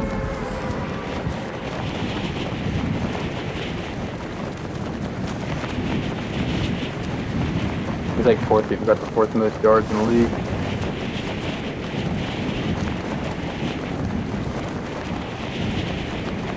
I don't want to talk too much shit and jinx on myself. I remember at the beginning of the season, I said I want him to play good the whole year, or like decent the whole year, and then when we play us, he gets benched. I said it before the whole season even started. Good setup.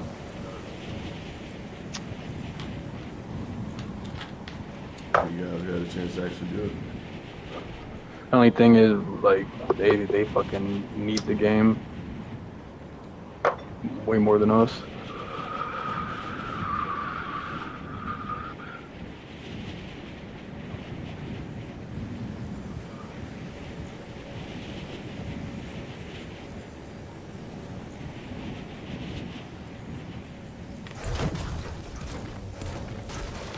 Would you take Jordan Love as your quarterback? Mm-hmm. He's good. You can't turn the ball over so much. Yeah, I agree.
The time that grenade was great.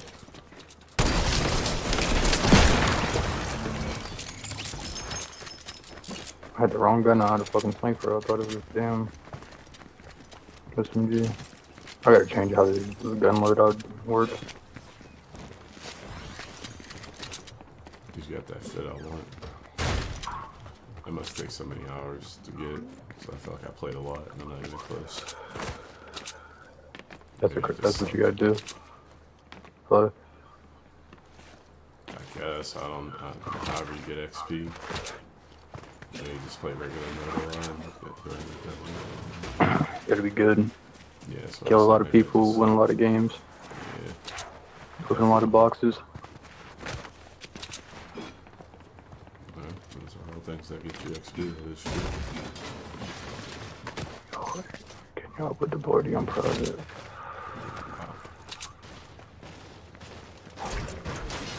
That shit is on private.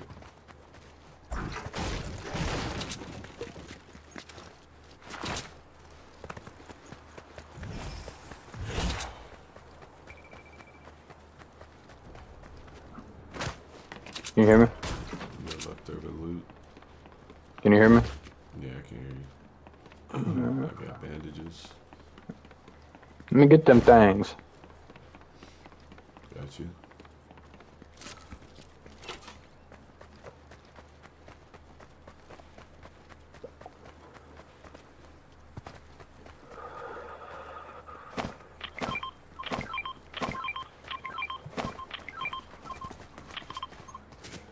Thanks, cuz.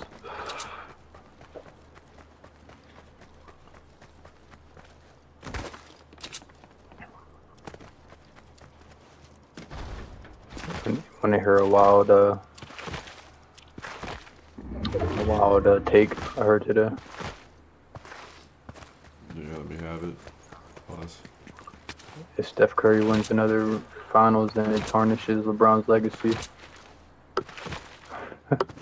Oh yeah, of course. Yeah. That was on Matt Barnes' pod. Tied together,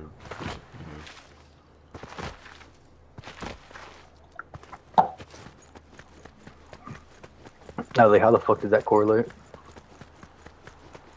I don't know. It would be crazy if he had 5 though. That'd be insane. He got 4. I know if he won another one though, so. I was asking. He got 4. He does have 4. Because Jason Tatum. And Kevin Durant.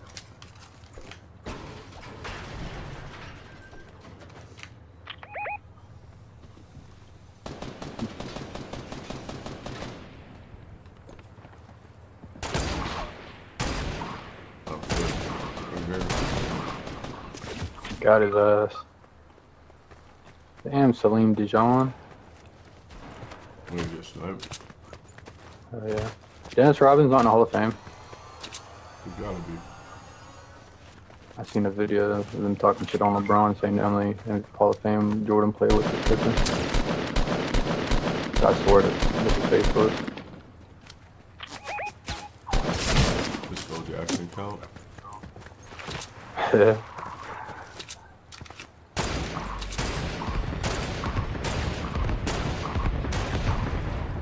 He ran off.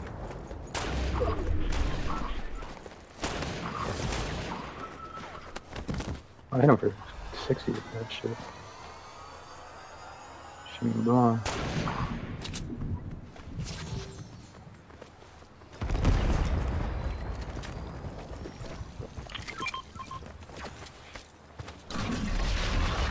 I did not mean to throw that like that.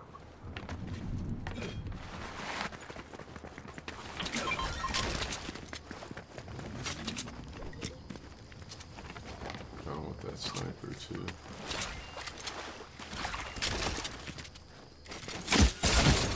Ow.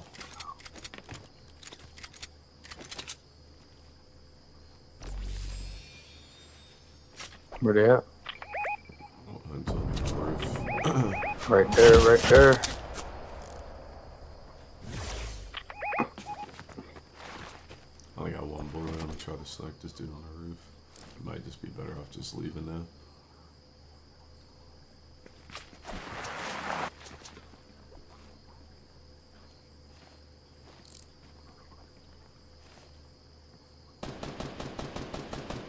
I'm gonna go towards the drone. We can't even probably get up there, huh?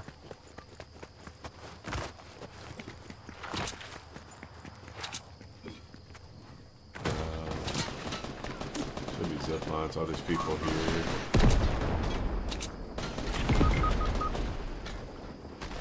The parts teams in the fucking street.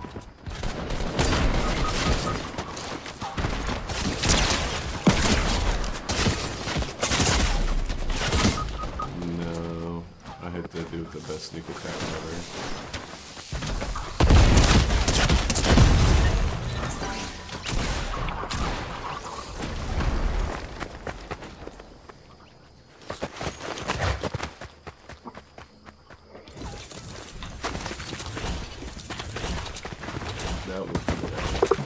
Oh damn. How come I keep getting fucking like corners of fucking rooms? I keep unlocking them. What? I keep unlocking like corner pieces of rooms. It's fucking the haunted earth. Oh, for Lego? Oh, that's what it's for? It looks like some Lego shit. Yeah, Lego. Just give you a little Lego love. Every game I get something new from it. It'll do that for a little while. And it'll run out.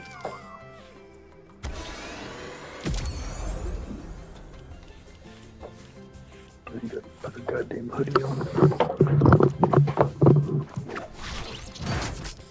Well, I'm tripping. I put it on. I put it on.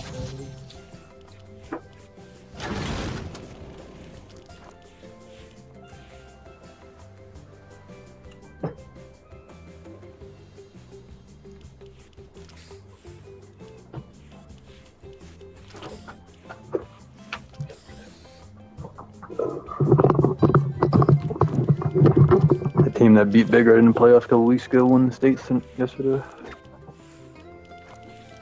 So they're pretty good, huh? Yep, 116 now. And then they were down like 14-0, ended up winning 19-14.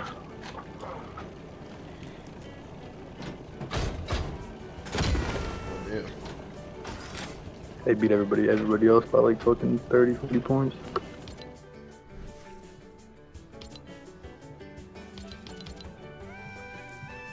I could have been unlocking that black guy this whole time. I'd have had him by now. I didn't realize you could go to the other page and do the other page first. Yeah. Didn't read the instructions. But, you know, I don't think there were instructions to be read. I think you just had to like notice it. I just noticed it.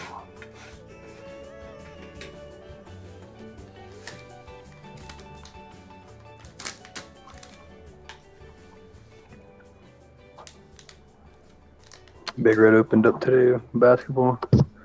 They lost. They were like losing by I think 12 with like 4 minutes left and then coming back and tying it. And it was on a fast break for the game. There was like 10 seconds left and nobody wanted to shoot the ball. And it was like they got down to 2 seconds left and Haney called a fucking timeout. So they had to run an inbounds play with 2 seconds left. And they just fucking catch and shoot. Dude didn't get the shot off.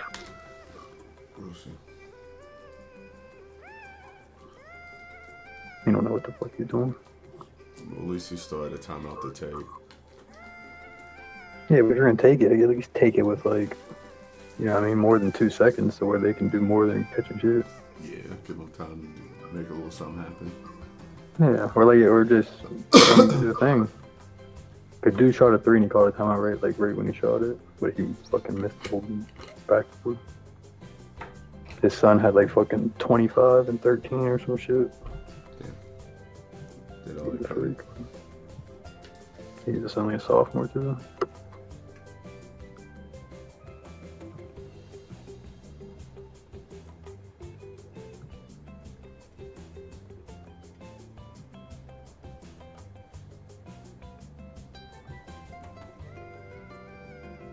Team over in East Liverpool, Ironton, they won Division 6, I think, state championship football. Ain't that everybody East Liverpool, Ironton? Ironton? Mm-hmm. Yes, I know that name. I know it's not too far. In Indian Valley, that was a school. Division 6. Yep. How many are there? I think like 8 now. It was 7 when we were in school. Central, I think, like Division 6.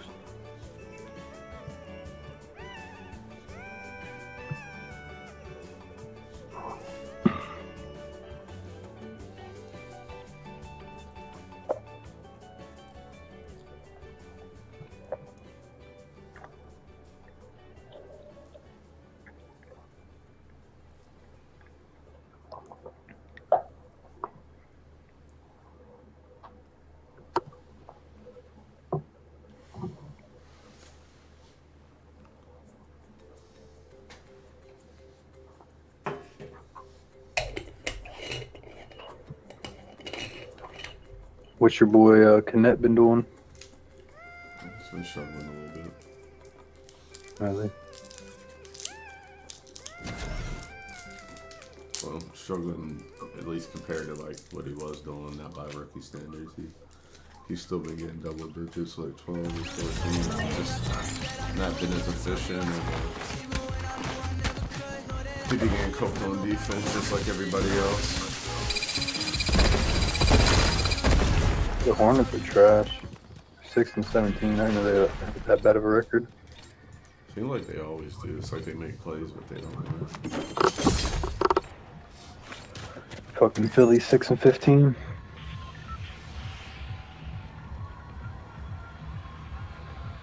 Damn.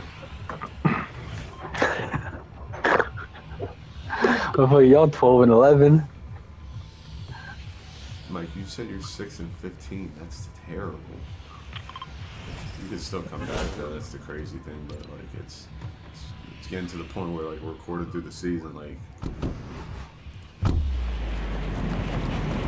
Yeah, I might just chalk it up next year. And McCain we trust. Hell, just to get to where we're at right now. And we suck. Yeah, but y'all in the West, right? Ain't it harder over there? That's a good point. Y'all could definitely, you know,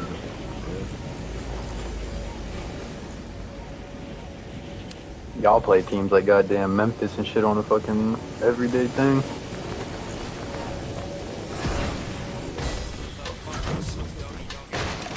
Fuck this dude has Snoop Dogg. There's people fucking everywhere.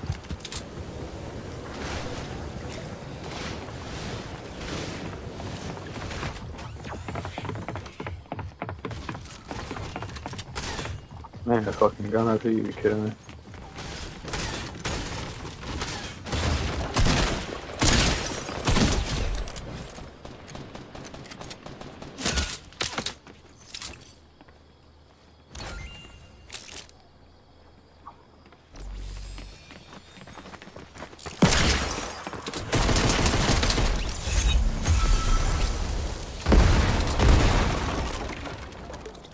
It's gonna get ugly here.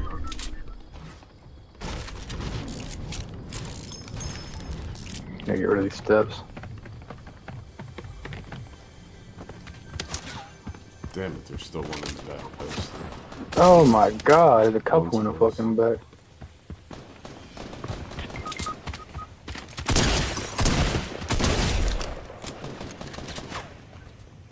Fuck, there's one on top of the barn too. The ones from across pulled up.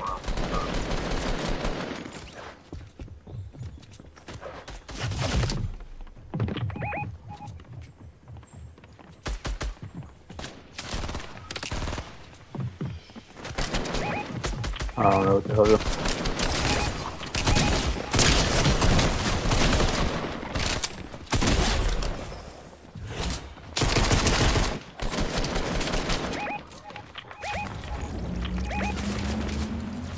Reboot. I only have one shotgun bullet left. Nice. Very good. That might be a nice little.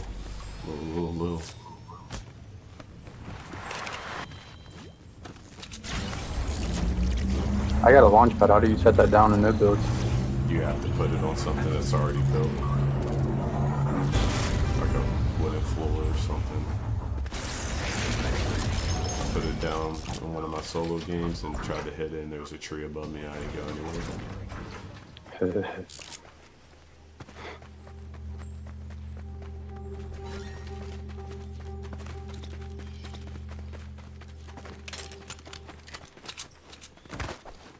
Very nice off point to plan. Say nothing but a G-thing, baby.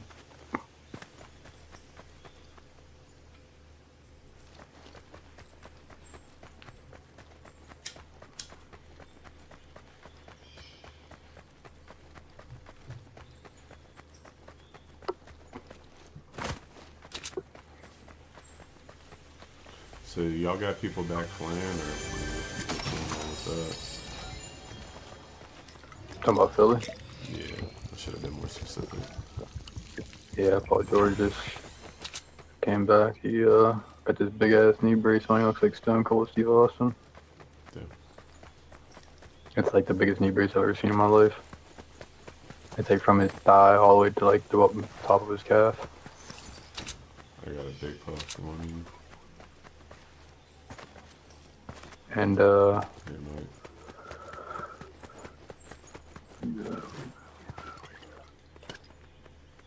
Maxie, I think he just came back. I think Joel's been playing. He just fucking playing half-ass.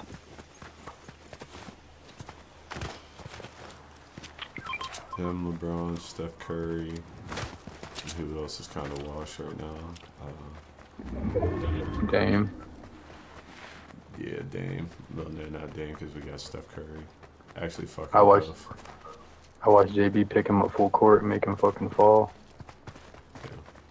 And he cried about it getting fouled, and he didn't even like. I guess it was like some tight defense, but the motherfucker fell on his face. I don't know. Drew's just one of them niggas with just elite D. Sometimes it's just. I was Brown, Jalen Brown. Well, he's way bigger, ain't he? Yeah, I mean he did, but he had like full court pickup.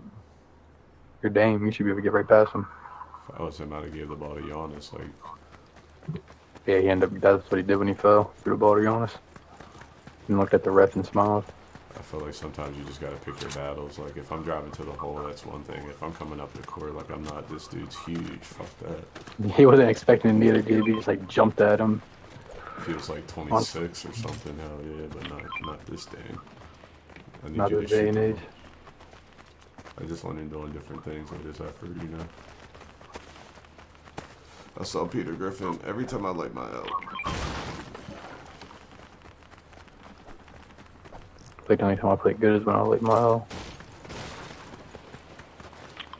I got green ARs everywhere.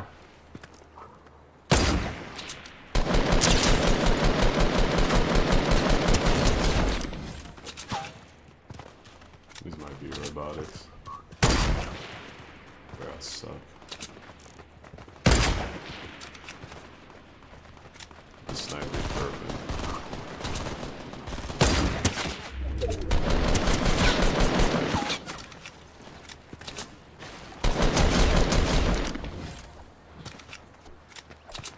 Sheesh. They had Christmas presents on the other mode. I don't know. Let me hope so.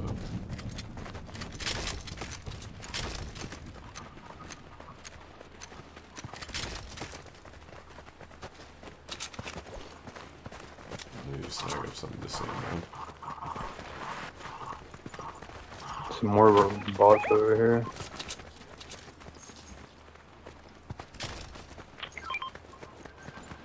I gotta do sniper bullets. Alright, I'm chilling. Nope. Not a single one. There's people in Salty and over there. There's everywhere we got.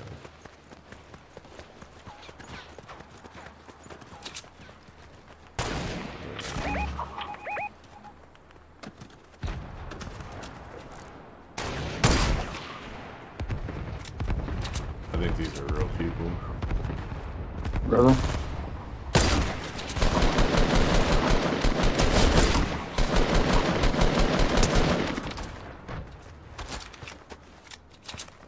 Maybe not all of them. I got more on me. Fuck. I don't see anybody. I got footsteps. I'm running back to the crib. He must be in the trees. We might have people push from the northwest too. Super. Eyes open. A scar. I'm coming. I'll be there in a second as well. Oh, there was a guy right there in the trees.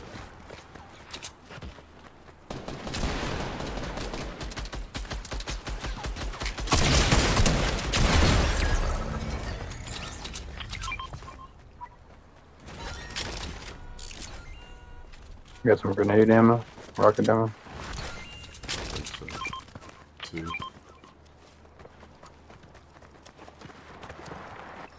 Who the fuck's That's Yahoo!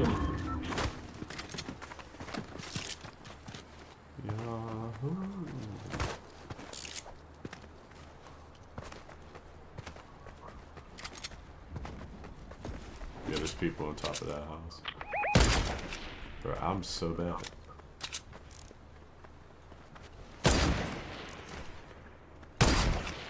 It's a duck. Oh, going duck hunting. Got him. Duck, duck, goose. I'll hit him for 100. Since when does the fucking car go?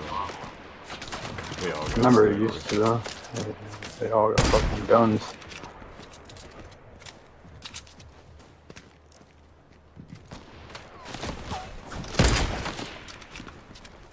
Yeah, I don't know if I want to get a sniper shootout with these fucks. These fucks got some aim on them. There's people pulling up on old boy. What up? Oh, they are up there. Hit that launch pad, that was in the house. Damn it. Cosmic cookie.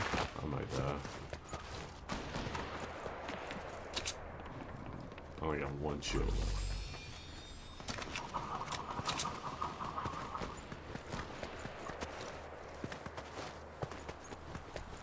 All I need is one mic.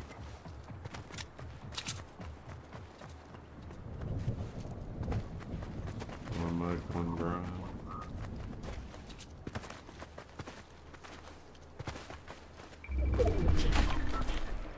They killed him and just left him there. I don't know if you know where he's at.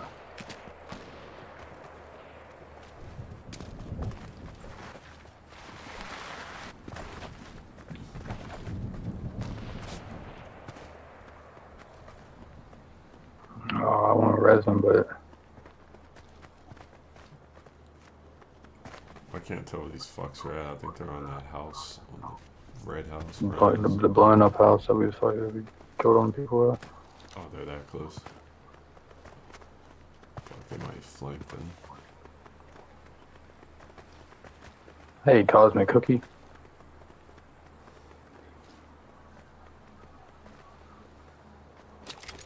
Clutch.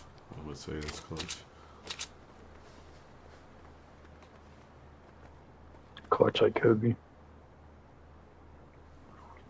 Just like that. Ah, my tummy. The fuck was that? It's like a heat-seeking missile. Me out of ammo. Oh. You were spamming that shit. Whatever you need. That was for the sniper. Let it up a little bit. Swing Dijon did. I ain't been hitting shit. I let these bitches go.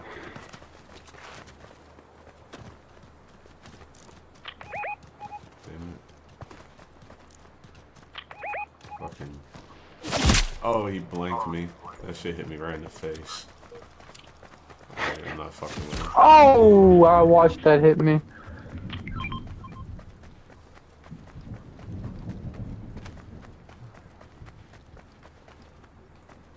That shit scared me, I ain't gonna lie. These guys got pretty good.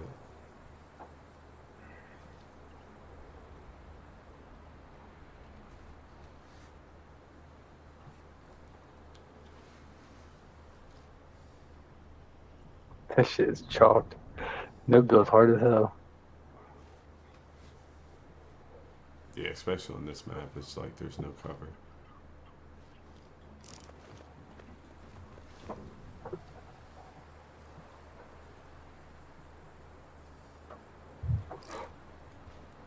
They're going over that way. I keep trying to crouch with the wrong button.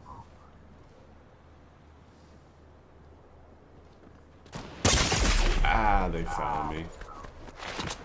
I've been made. Oh, they're on this crib over here.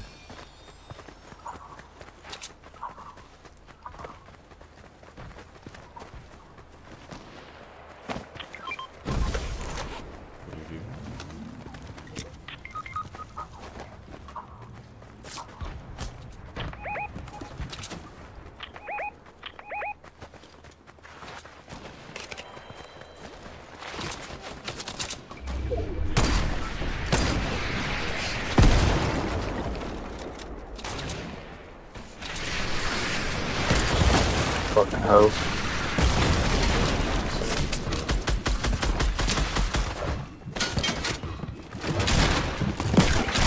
Right behind this rock.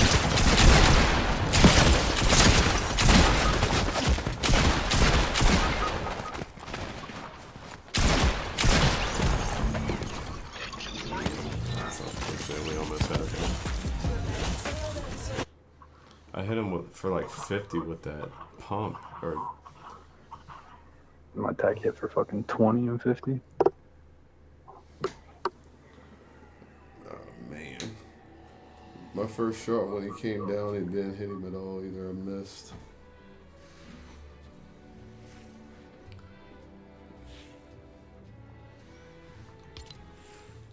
That should have been a dub.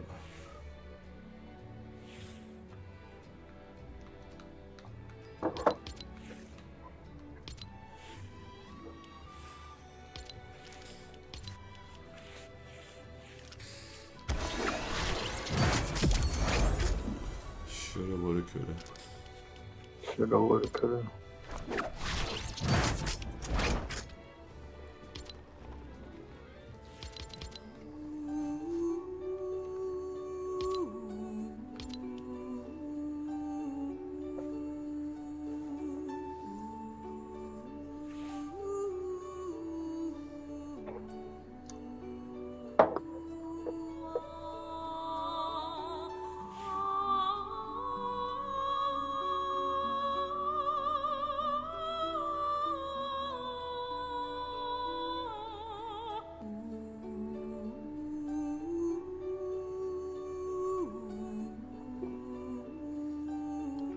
Beautiful, isn't it?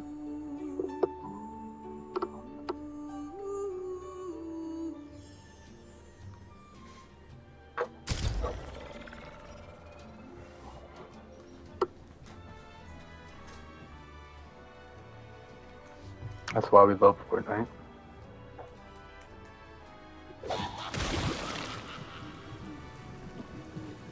What the fuck is that?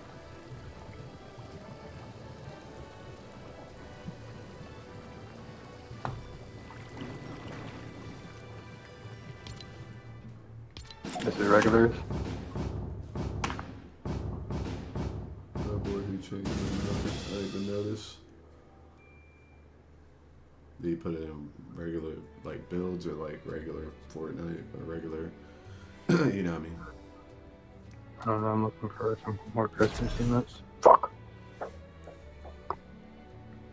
Is there one like you got like a present, you open a present up or something? Mm-hmm. And then it, like, throws a snowball at you. That's what I was thinking about. I think that's like the octopus smacks you in the face, don't it?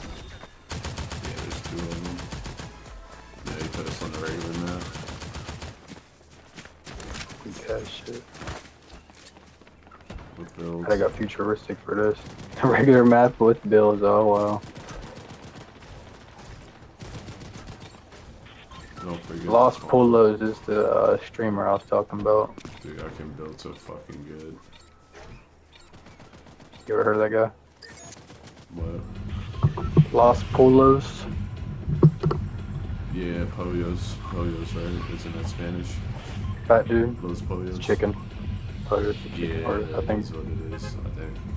I'm pretty sure. Pretty Yeah, sure. about it. I know he's a That's the guy I was talking about, read up on his V-Bucks and be having Drake in his chat and shit. Oh, that's him. Yeah, I can see that for him. He's like fucking, he's gotta be super rich. I've been seeing him doing all types of traveling and shit. Yeah, I just been seeing him on my feed the past like a month or two. I don't even know gameplay, just like him sitting in the chair. Yeah, he's one of those. he flipped out when he seen Jerry McCain was painting his nails. A lot of them dudes are fucking super popular. They don't even play video games. They just do their thing. That could be you.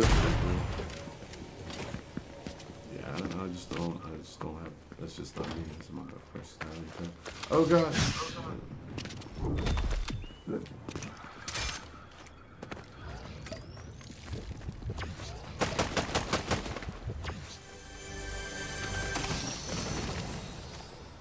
No, I have 2 shotguns. How do you, what do I go to change these fucking binds from these guns? Probably the controller, if I had to guess.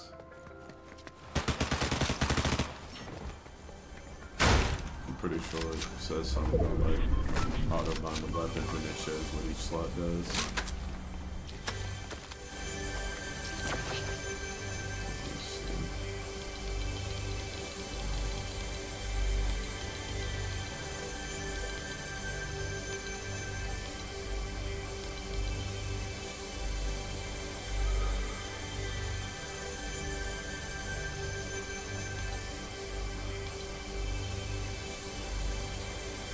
A lot of damn settings.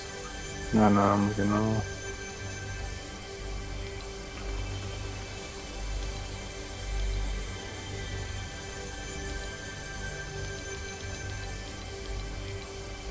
There's one for Fall Guys. That's what I just seen that.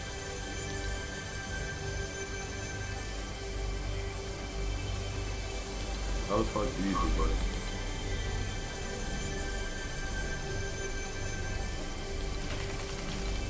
Toggle inventory? No, I don't think so.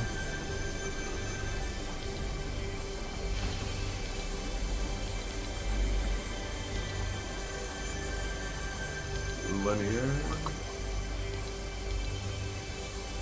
Oh, alright, we're about to fucking We have to Google that one.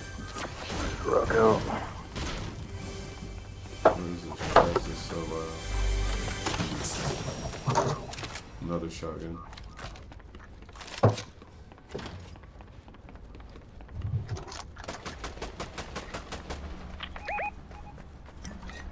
Another shotgun.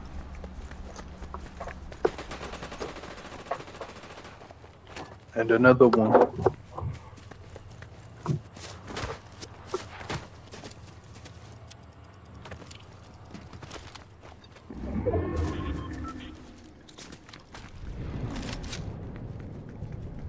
We got footsteps.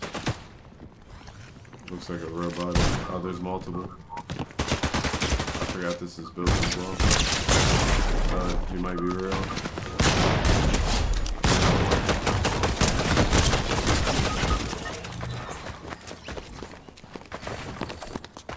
He's not hurt at all, but I got the other one.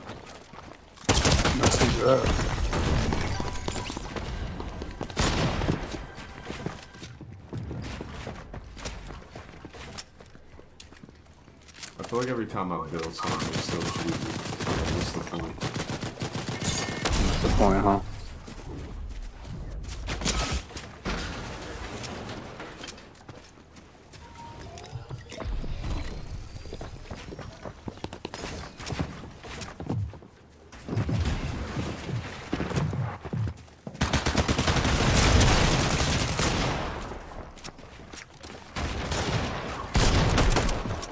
You got one guy.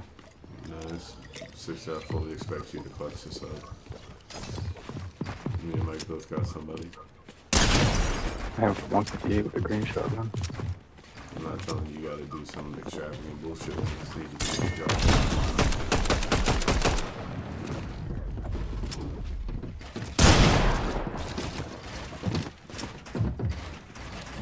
This dude's going to the moon. One of them guys, huh? Good shit. Oh, he did make it look easy. What kind of gun is this? VO to Oh, precision no. SMG. That leaf shit, I still can't get used to that. Like, The what? when you jump off of something, you like jump titties first. Describe it.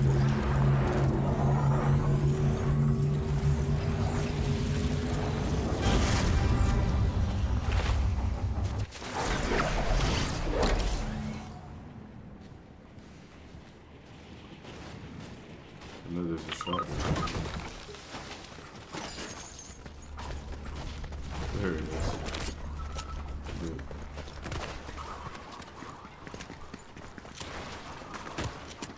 What's this shit? Volley mask? Void mask?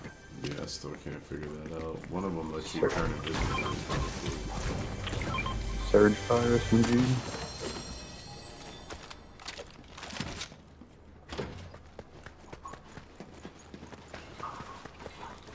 Don't forget the farm, guys. Yeah, this stuff fucking good up there. It's crazy.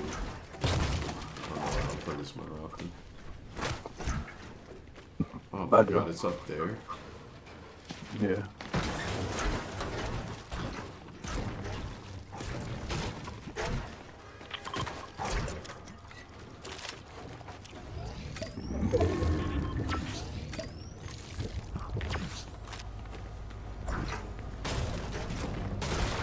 I got 30 wood, that should be enough.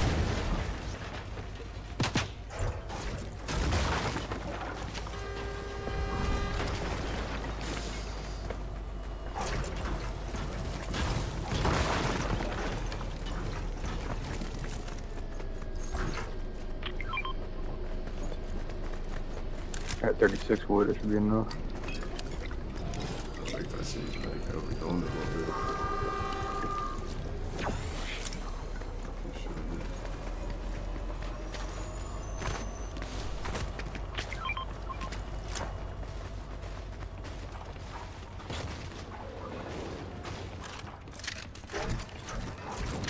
Kind of like these AR, as long as they're not super far away.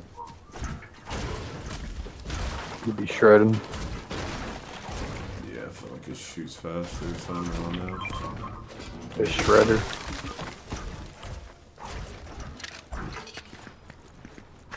Maybe it's just easier medium range. I got footsteps. Oh man, who was the bot here, you know what I mean?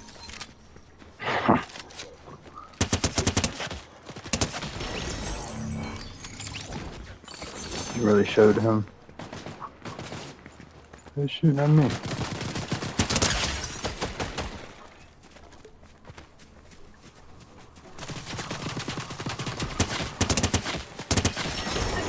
And this fucking precision SMG is nuts. Like an AR, but SMG. Yeah, I feel like it shoots faster the longer you hold it down. Should do be spitting, huh? This whole entire map's grayed out for me. Except Demon's Dojo and Seaport. When I first started playing, it was like just right down the middle was all I had unlocked. Like I went right down the middle.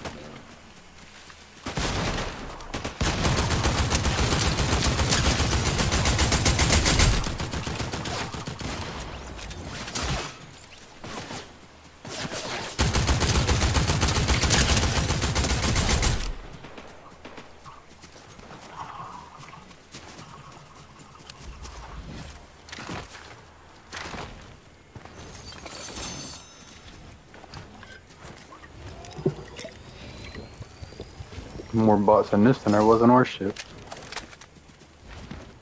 Yeah, I feel like there weren't a whole lot of bots in it. There were some, like early, but after that it was the real deal.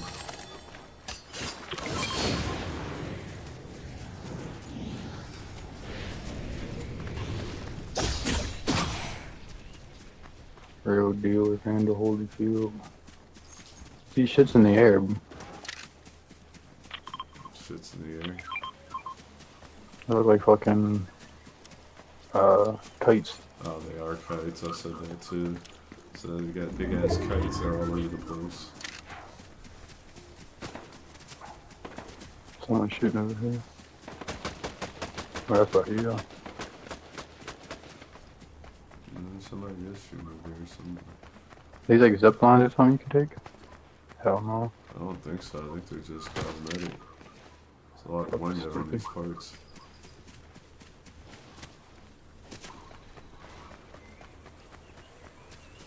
Check out these sweet builds, dude. 15 flowers.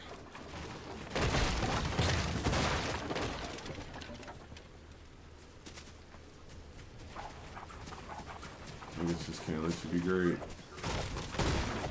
What?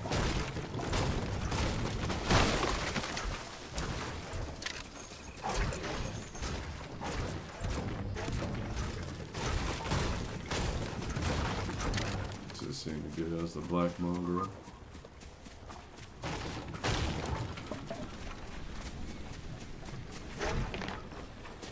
Damn, I just did a barrel roll. What the fuck was that? How do you do that? I only did that once by accident. I think you can run on walls or something too. I don't know how the fuck I did that.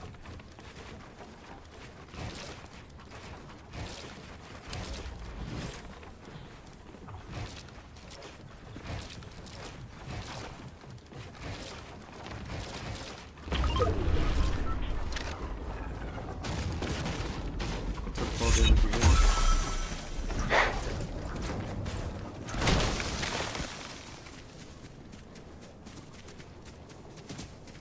Hey, it's one of them secret guys over here.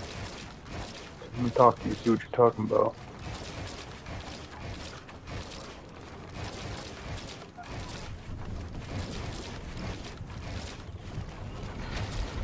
The hell do these things do?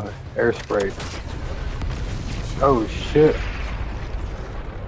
That's what it does. That's why I was lagging. That shit was about to spawn in.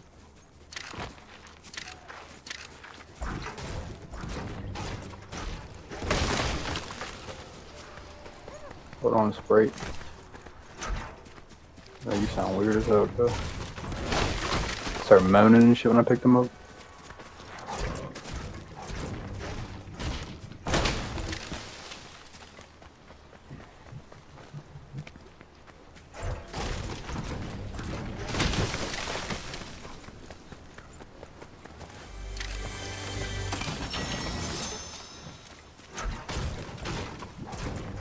Oh, what the hell's up here?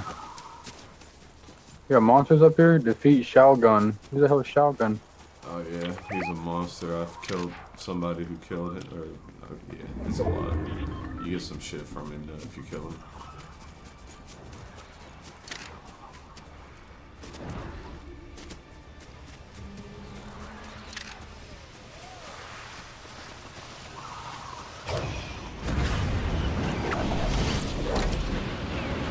This shit look like Fortnite marriage.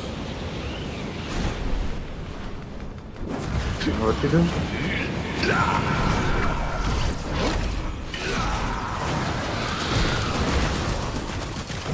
Yeah, he fucked me up.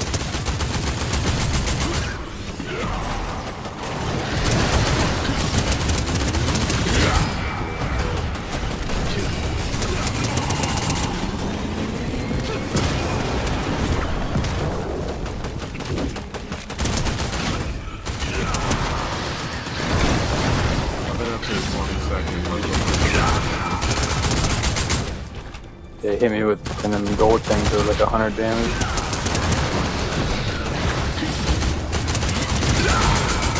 Even the robot gets it.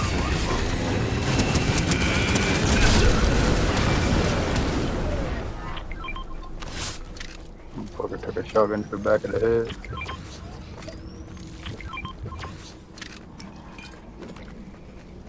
We just told everybody to take out their samurai sword and shave your butt.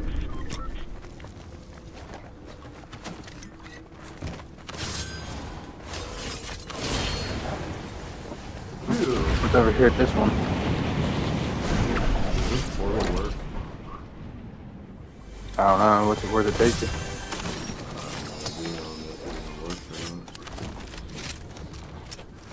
I had to jump off the wall like fucking Jet Li.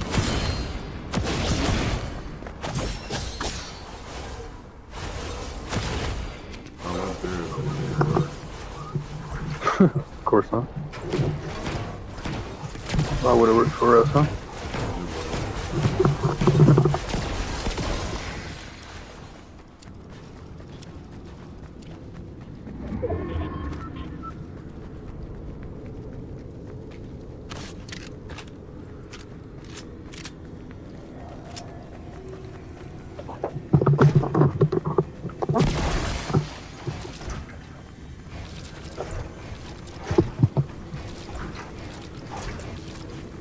You want to hit your draw?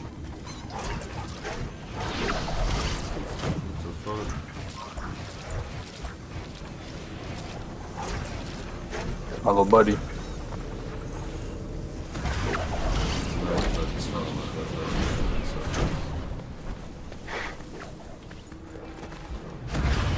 Look at this bridge. Looks like San Francisco. Looks good. Wow, you need to go to Gate Bridge. Yeah. Yeah, it looks nothing like that. It doesn't. It looks like the fucking bridge to get over to Wigan. Yeah, it does actually. Looks a lot like it. Where the fuck is that bridge called? What's this shiny shit down here? Oh my god. Fuck. Dude, I hate this game. Yeah, I'm all the way up Pulled here. up on me. He just fucking gooed his way to me, bro. Another one just gooed their way.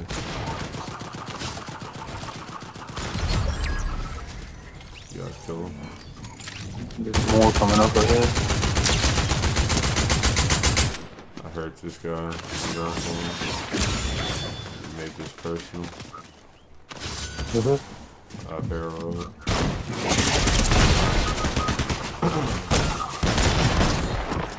So that sword doesn't do as much damage as I thought it would.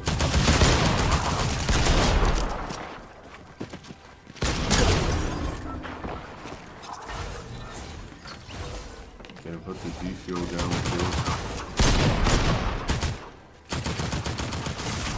too. Broke him.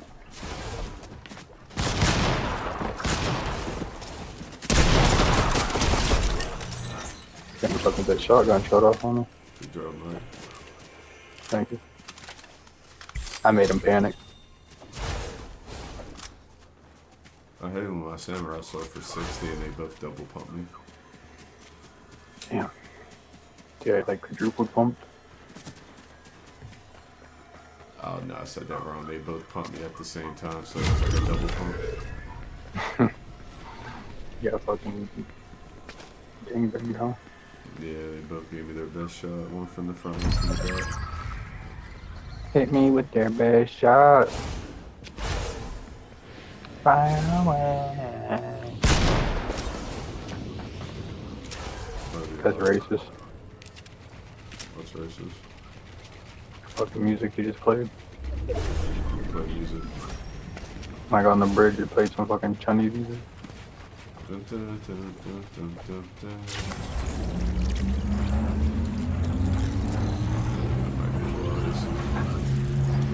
This is the second reboot. Other people here, what the fuck? Watch out for that guy. That's just it. Where the fuck did he come from? Yeah, that's right. right. In the water. I'm grabbing guns and I'm fucking. I lost the build is just too easy.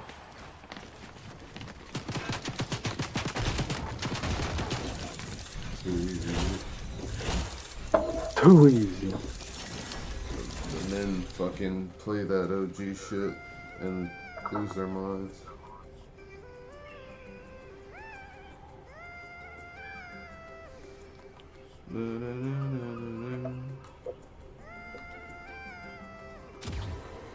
I want to say I played my part in that game.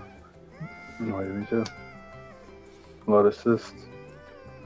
Put that thing back on noob build, that shit was way funny. OG mode. Or like, they got an OG mode with builds. They do, it's very popular. It's very popular. It's popular among the masses. Oh, we got first match.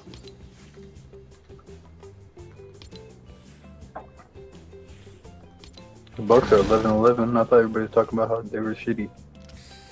They've been playing better lately, winning some games. You got a very favorable schedule at this point in the season. Yeah, they're probably gonna fuck around and have a pretty good record here soon. The Magic 16-9 without Paulo. Yeah, they're rolling. Memphis is 16-8. That's surprising, actually. San Antonio is 11-12. Wemby sucks. Yeah. No, I think Chris Paul sucks. Wemby's supposed to be the savior. I mean, he's pretty sure he's doing a lot. Not everybody can be Brown. Yeah, well, they talked about him like he was fucking. Golden State's 13-9, bro. He's fucking. Dylan Brooks is 15-8. Yeah, he's been dogging this season. I hate that motherfucker. It's pretty good though. Would you take him over Cam Reddish? Yeah. The guy said he needs to go too. Cam Reddish. Yep. He said him, Wood, and someone else. He said these motherfuckers ain't never did shit for us. He said even when they get the opportunity, they don't get shit. They don't do shit for us. I feel like Wood played bad, but he only played a little bit. He was hurt last year too a lot, and then he came back. Him and Vando came back the last game of the season. We played Denver, and neither one of them played. They need to just cut him. It's not a good look if they play him. Who's Christian. Why would he be? He beat his bitch. No, No, that's the other guy, huh? Jackson Hayes. I was getting too confused. They don't look nothing alike either. This stupid ass is hurt too. He been hurt for a while. Uh-huh. Ever since they put that video out, he's been hurt. The other guy, he looks more like Scottie Pippen, and Scottie Pippen looks like Scottie Pippen.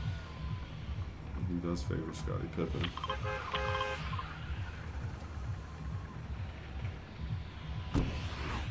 Six, what team does that guy play for that plays on my team? What's his name? The center. Howard or something like that? The braids. The little bow wow braids.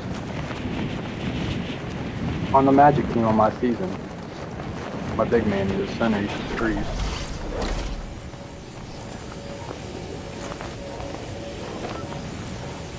That's a great player. You knew who he was when I was playing with him. I didn't know who he was.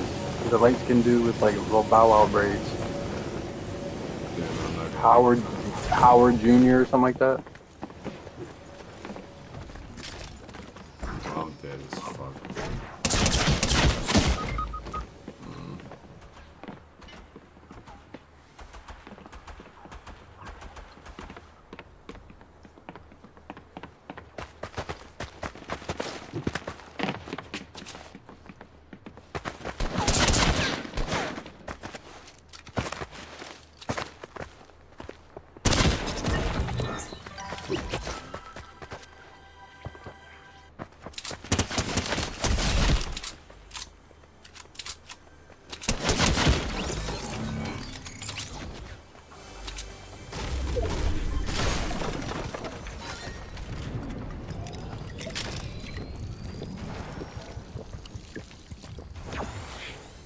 Got on top of Watts' car.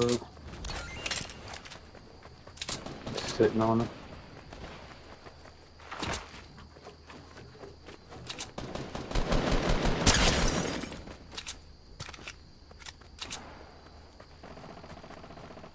You ain't even got overshield in this shit?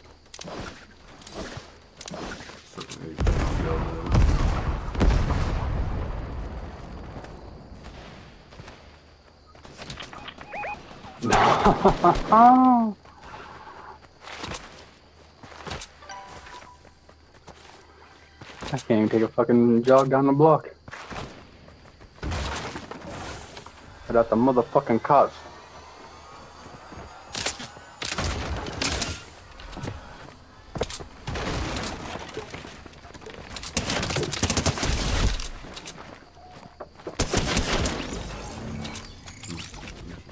Give him hell.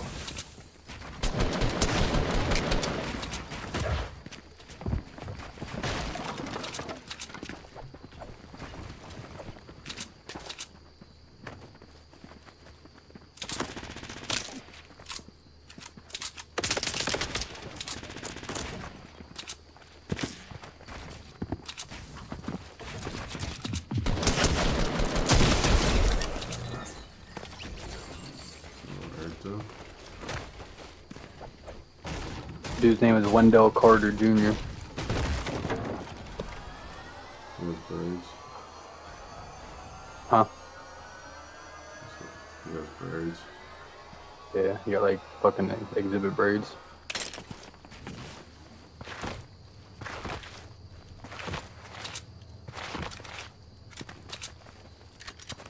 I was thinking of Jawan Howard, you know?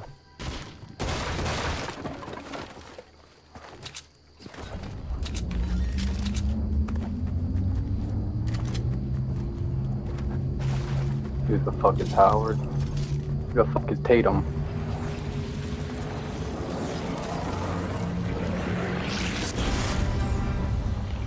Well, you said Howard, but it's Wendell Carter. I know. Just making sure I understood. I knew it was a junior.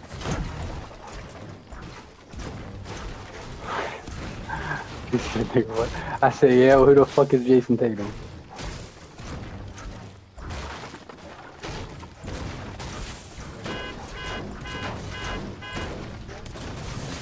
They used to make that noise, I remember. I thought they were just going off for no reason.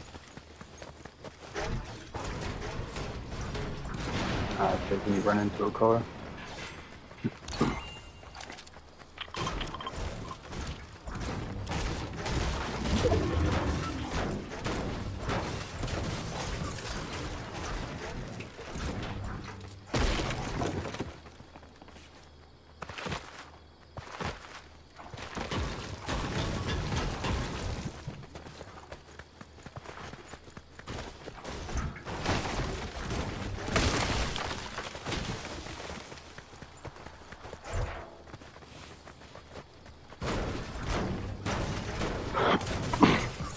LeBron could just come over to Minnesota.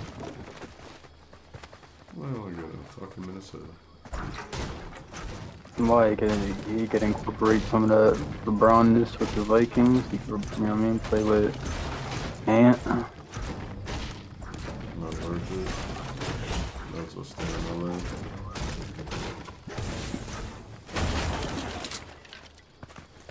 But Dallas. No, maybe that's better, but no. He'd be with Kyrie. We don't go to Kyrie. Kyrie comes to us. Damn. Damn. We would be willing to play with Luka though. They play like the same way. I'd like it though. What if he went to Brooklyn? And then Simmons would be crazy. Schroeder. Cam, what's that guy's name? Cam what? Thomas? What's it? Cam Thomas, Cam Johnson, we got both the teams. Yeah, I give Cam Johnson like fucking 50 on 2K.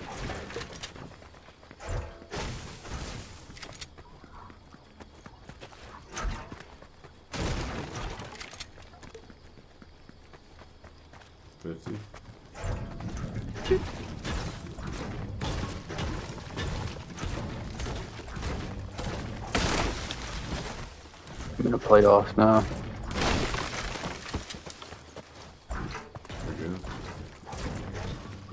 Again, yep. How is it? I ain't played yet. Actually, I got one more game where I go to. You have to play us points. Oh yeah, first seed. No worries about winning the last game or who wins. And No, I gotta go off last game, key game. I gotta solidify my MVP if I'm gonna get it. I don't even know if I'm gonna get it.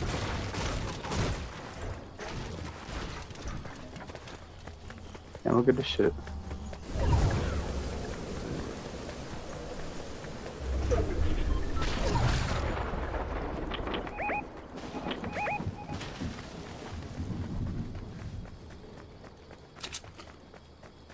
what happened? Motherfucking.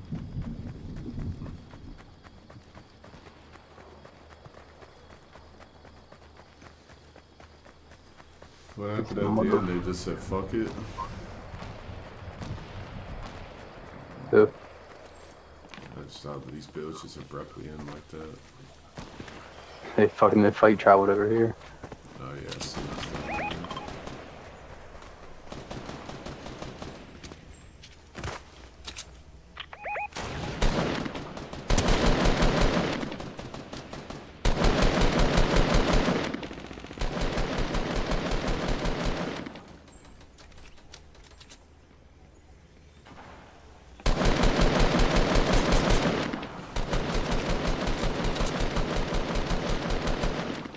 There was one or two still over there. Yeah, there's two over there.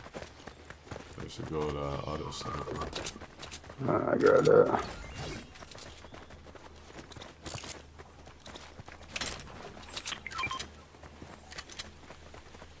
Oh, I got footsteps.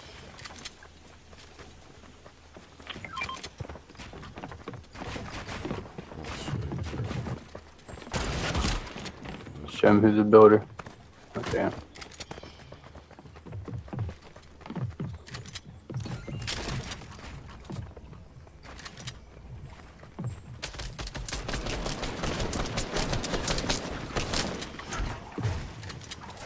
I don't know if he's shooting, but scared me.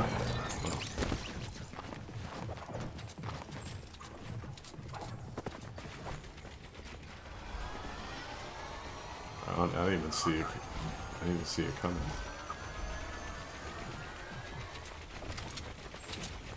Didn't even see it coming.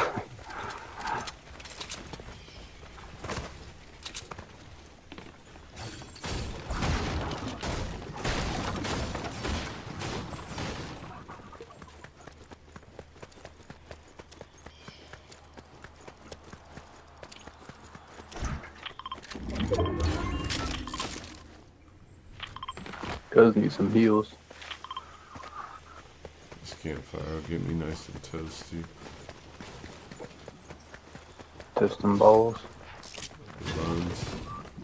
Oh, he broke it. Well, fuck me, right?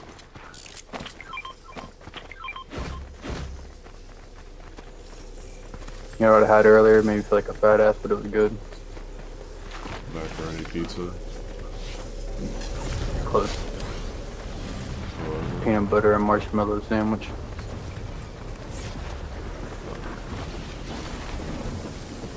Like the marshmallow spread. That shit was fire. Oh, it was good. Maybe want to make another one, but I was like, I can't do all that. It's a lot of marshmallow. My hands was all sticky. I had white shit all over my fucking beard. Pause.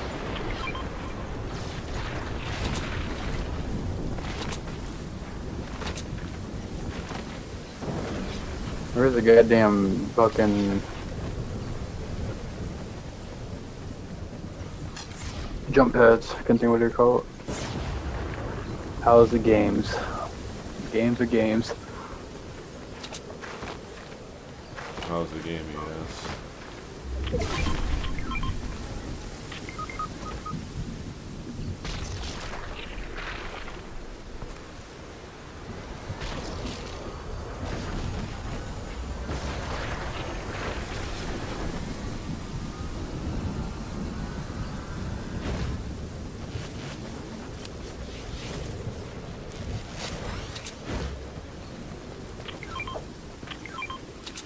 Kobe. No one hit me right in the head.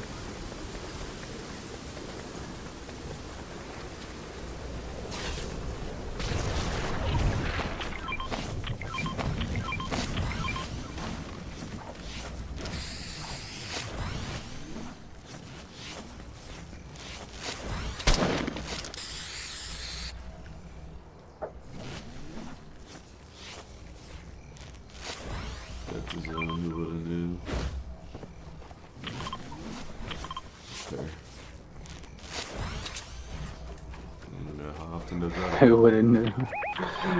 Oh, peanut gallery.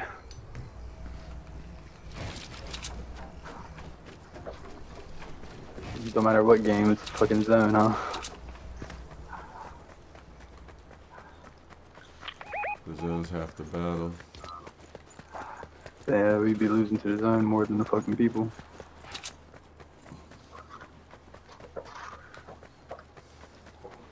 Look at that, Anonymous was knocked by a storm. Ain't just us. Damn, I was watching Koala fucking smoke, dude.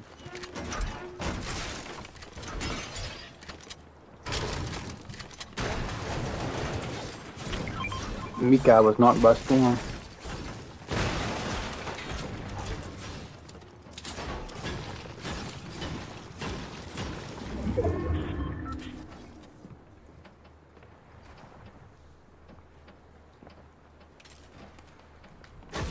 Ain't got no damn vending machines, ain't got no nothing, man.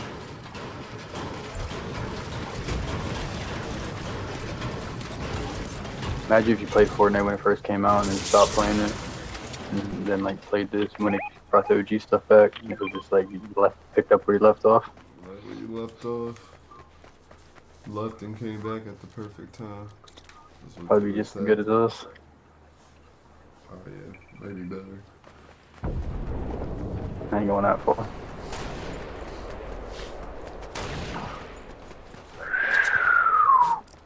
She's at 165, cuh.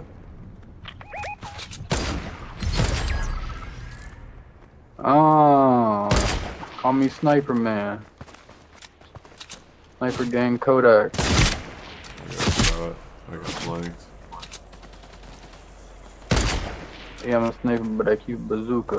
How did I not hit that?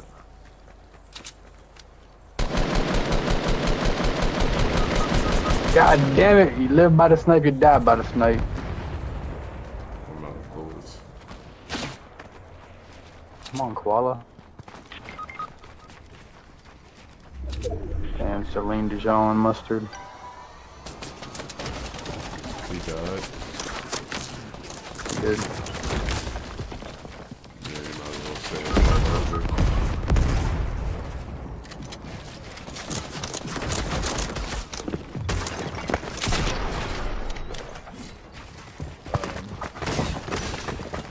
They always get through my ceiling, like it's like not even does it. It's not even there, huh? I seen the bullet seeping through. Like some Swiss cheese. Nice try. What happened to you, Six? You ran off and got killed?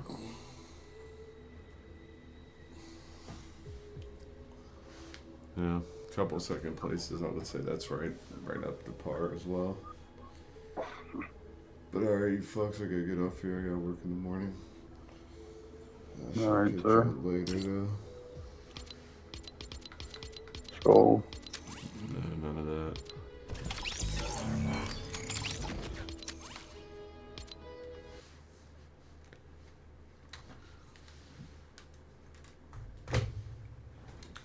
Well, let's see. We got a few second places, right? A few Apex second places. A few Fortnite second places.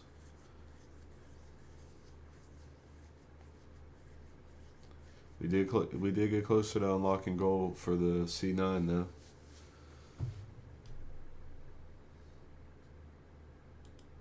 We'll take that. We will take that. Alright, I'm out of here. Later.